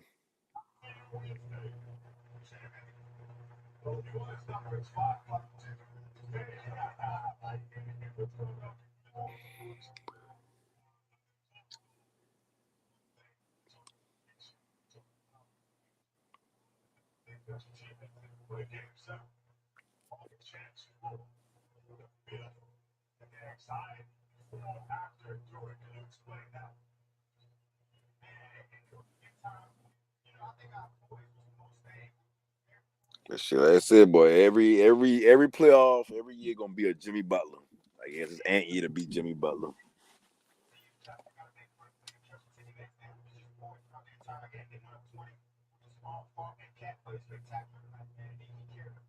So which of these polls had the Timberwolves coming out of the West? I doubt any of them because I know I had Timberwolves doing nothing as far as getting to the finals and shit. Eastern Conference, Western Conference Finals. Shit, them boy, they had everybody who had a fucking voice to say picked Thunder over Dallas in 5 and 6 games. They were saying they had Thunder. So I damn so know ain't none of them. Other than them, I think Stephen A. Smith been the only person I see. I want to say that for him. That basically been like Minnesota gonna win the series. But at the same time, like I said, he said that after Minnesota going up 2-0 in Denver. And I guess after Denver winning the next 2 games or whatever like that, he been like, shit. I can't back out my shit now.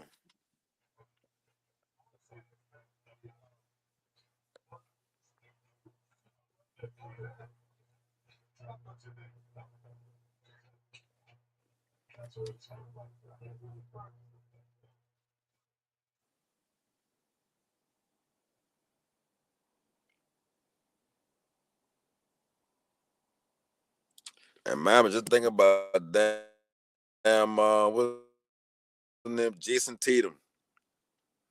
Jason Tatum probably got the most, what's it called? He got the most experience in the playoffs outside of like Kyrie.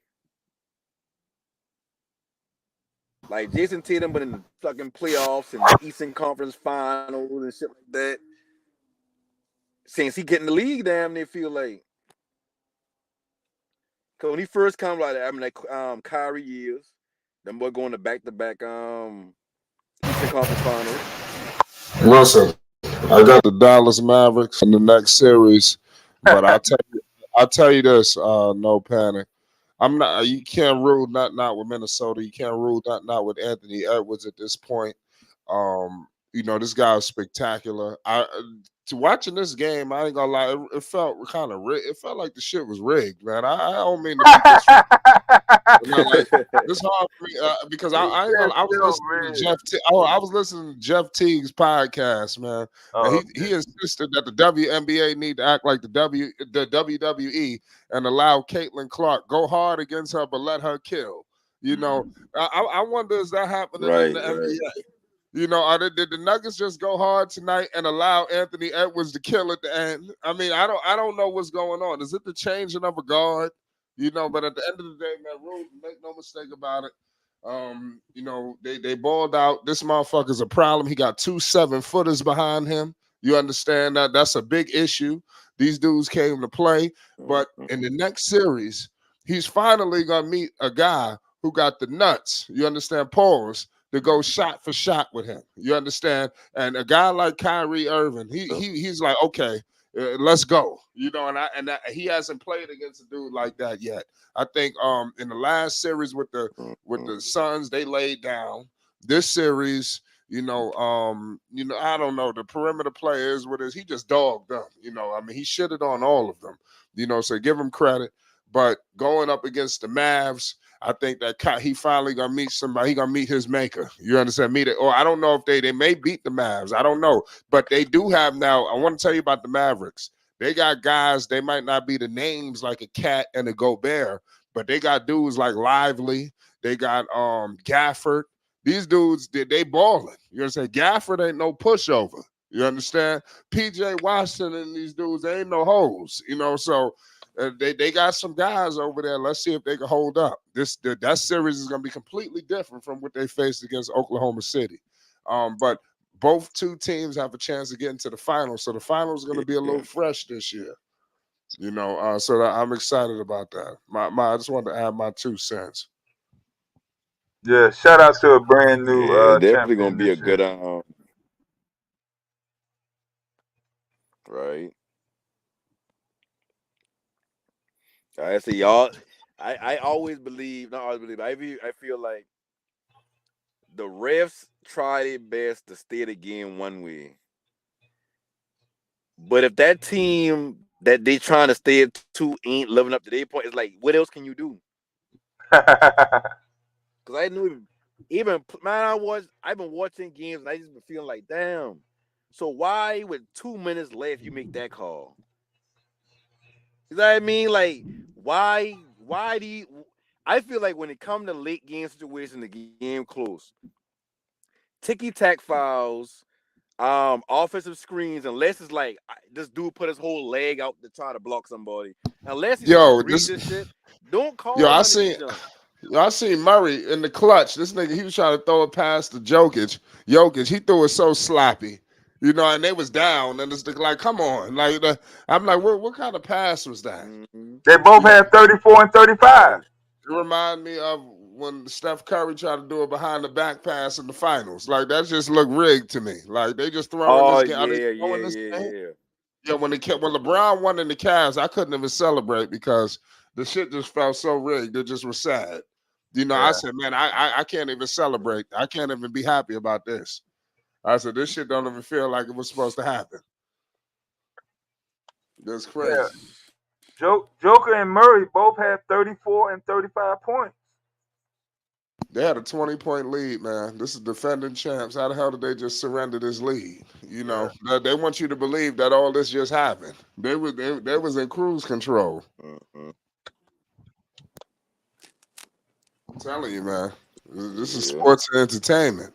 This shit don't make sense. And they might have talked to the Nuggets like, yo, man, the Edwards and them, he doing this thing. They looking for this. You don't think conversations like this go on? You crazy? You know how much money they getting for TV? You know how much money's in these TV deals? Shit. Just not open up your imagination. I just been talking about that. In the world. I'm all with it.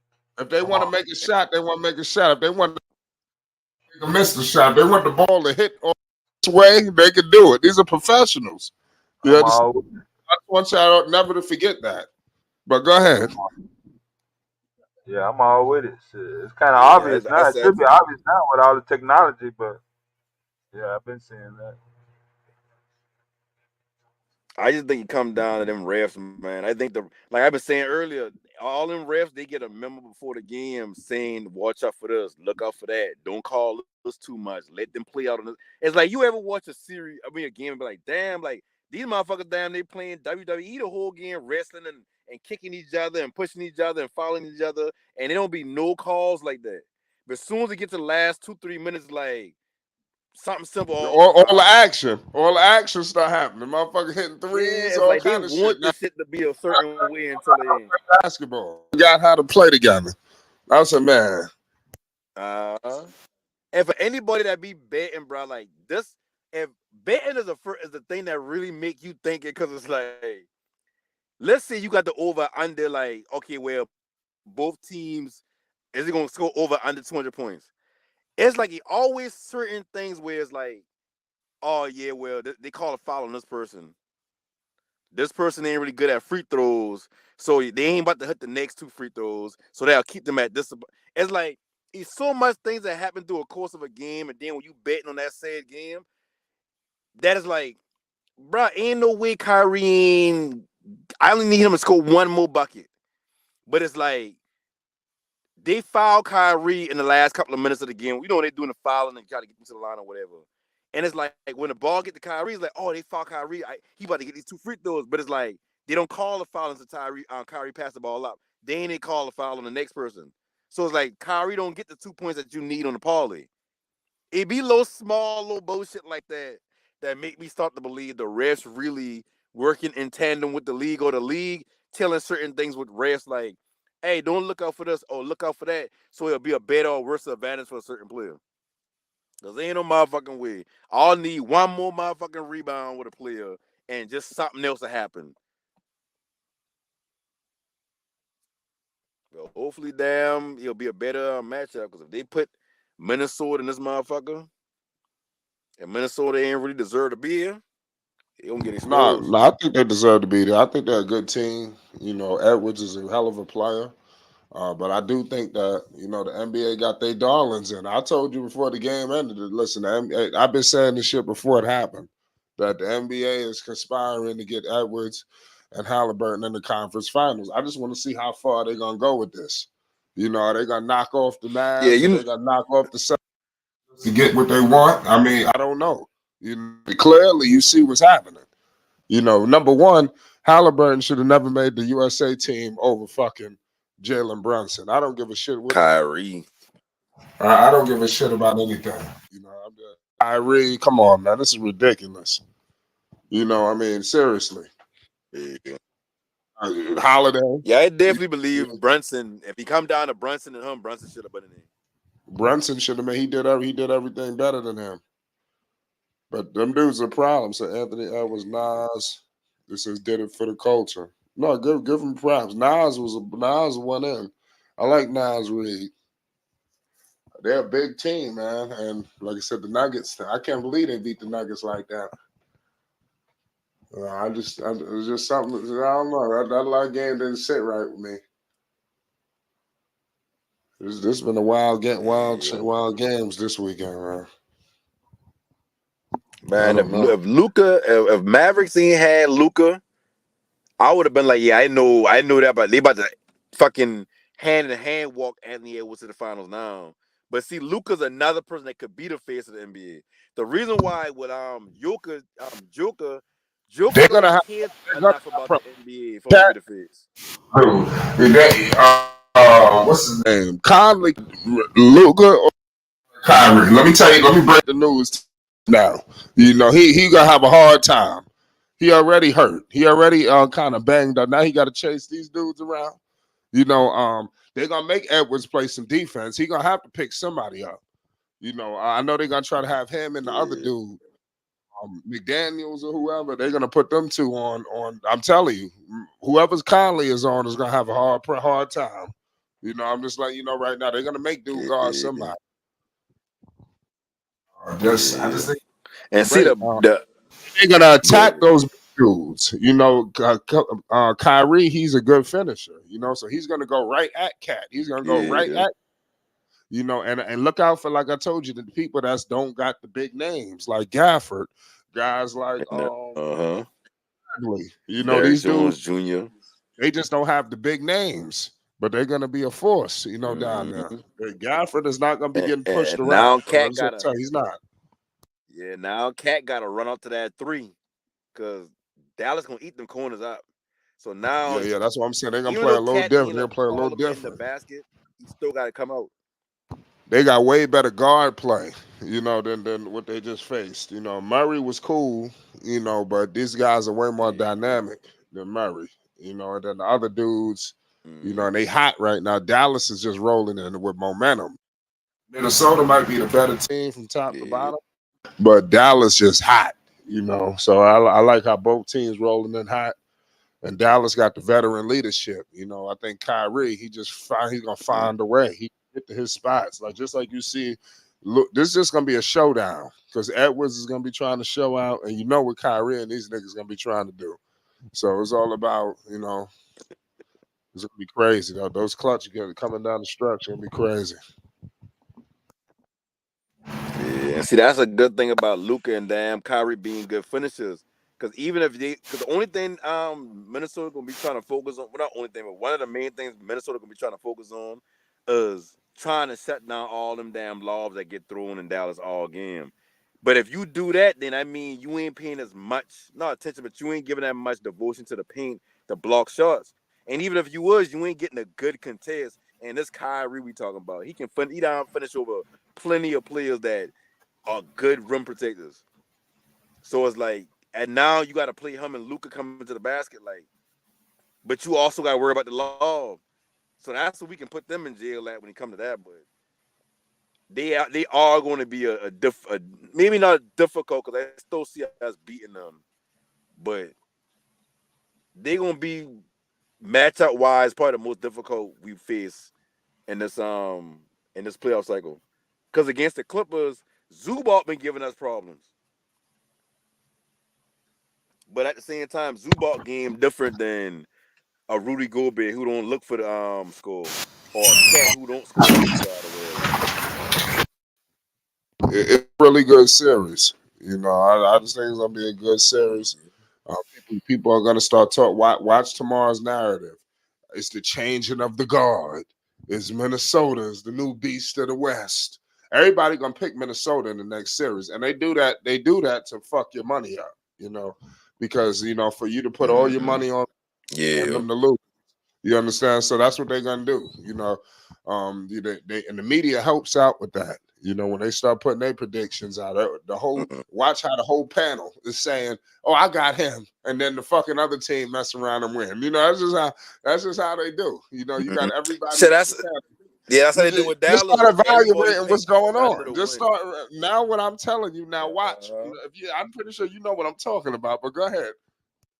Yeah. Yeah, they did the same thing with Dallas and OKC. Everybody had OKC. They had a list of different ESPN speaking heads or whatever. And where they picking, all of them had OKC in 5, OKC in 6, OKC in 7.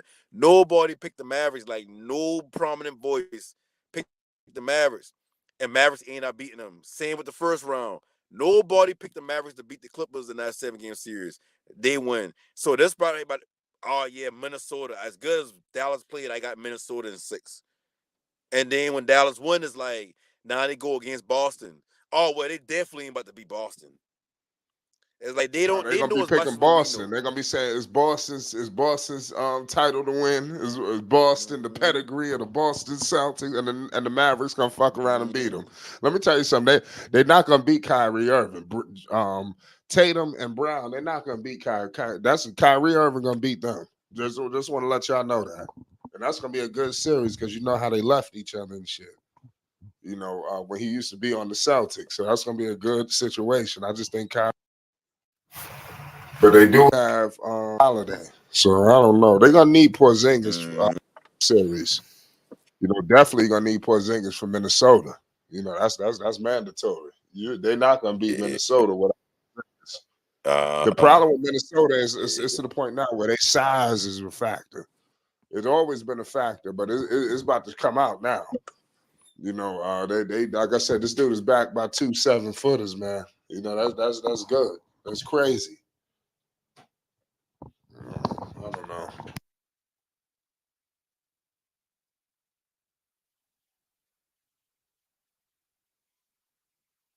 Y'all let me know what y'all thought about that game. They said Mike Malone. I got a notification. Mike Malone is pissed. He going off at the presser. It is what it is. Guys just got to come back next season. A little bit better, a little sharper. This season is over. Man, let me know what y'all think on that next series, Dallas and Minnesota. Give credit to the Minnesota Timberwolves. Don't take nothing away from him. He's a really good player. Along with the team, you can't discredit them. And like I said, they're gonna be favored against Dallas. I just can't see. I can see Minnesota making it to the finals, but I can't see I'm about to say I'm to the point now. Minnesota probably gonna win the championship. They probably gonna beat. Let me tell you, they probably gonna beat dude too. Since Flight Week. I don't know, but I think LaMelo need to ask. Hey, shit, he need to try to get over Minnesota. They definitely if Minnesota gets to the I try to finals, get with the Minnesota. NBA would prefer the Celtics be champions. Shit. Yeah, but I think Minnesota will beat the Celtics. There's something about Boston. I mean, I don't know. I do think they Boston got a cool till good you go size against. They advantage go over against Boston. another dog. Like Boston, they gonna steamroll all the opponents they're supposed to beat. But if they go against Edwards, who ready to challenge them and go toe to toe, I don't know how they're gonna respond. Dude like Kyrie and Luca, they're gonna be They ready to got go Jaylen toe. I Brown don't now. know how Jaylen they're Brown gonna ain't gonna respond. lock. Who? Like Jaylen Brown ain't gonna lock. He ain't gonna lock. What his name was? He ain't gonna lock Anthony Edwards up now, but Jalen ain't no pushover defensively. Yeah, I think body size, as far as like I'm telling you, if I'm LaMelo, I'm trying. Jaylen Brown, like he about a little taller than Sure, they got the Edwards. pieces. What'd you say? Yeah, I said I like Boston defense. Is probably what go on without Porzingis. Even though Porzingis do kind of change, he don't block shots, or he ain't a shot block, I should say, but he do change a lot of shots at the rim. So I don't know. I mean, I just don't think Anthony Edwards faced a team yet that had that certain type of defender. Even when he go against Dallas, we might throw Derrick Jones Jr. on him. We might throw PG on him. They're gonna Those have are two options I think because they ain't they're gonna throw gonna have Luka on him. problems. They're gonna have Even though problems. they'll let Gonna Luka have sit on the problems. island if he got to. They're gonna have some problems. Yeah. See who's guarding Kyrie. It's probably gonna be Miguel. Somebody Kyrie. it's probably gonna be they're probably gonna switch it up between him and dude.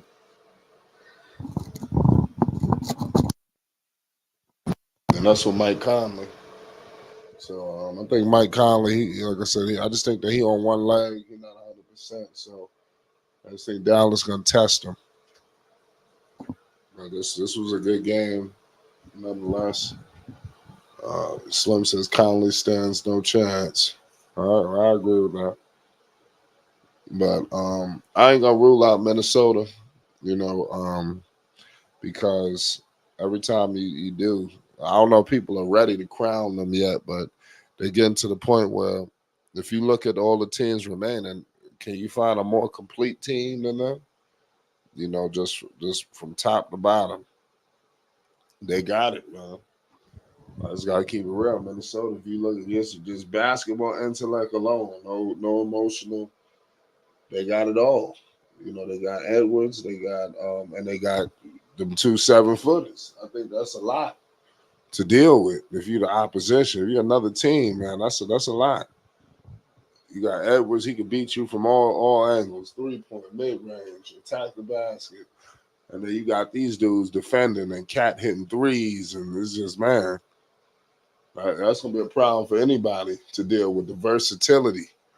And dude was getting crucified, too, about Gobert. They shitted on Gobert. At least they got the job done. That's all that matters. This was a hell of a playoff, y'all. We're just getting started. We're going to pull back up tomorrow or the next day. So y'all make sure y'all tune in. We're going to get ready for the playoffs, man. You already know what it is. Shout out to Edwards, Minnesota. Salute to the New York Knicks with a nasty season. Hopefully they can get back together, man. That's all I can tell you. We'll be back, man. It's Flight Sports. We've been on all day. You already know what it is. Flight Sports TV, man. That's my dude. I rolls with him. You heard what the man said. It's Flight Sports TV.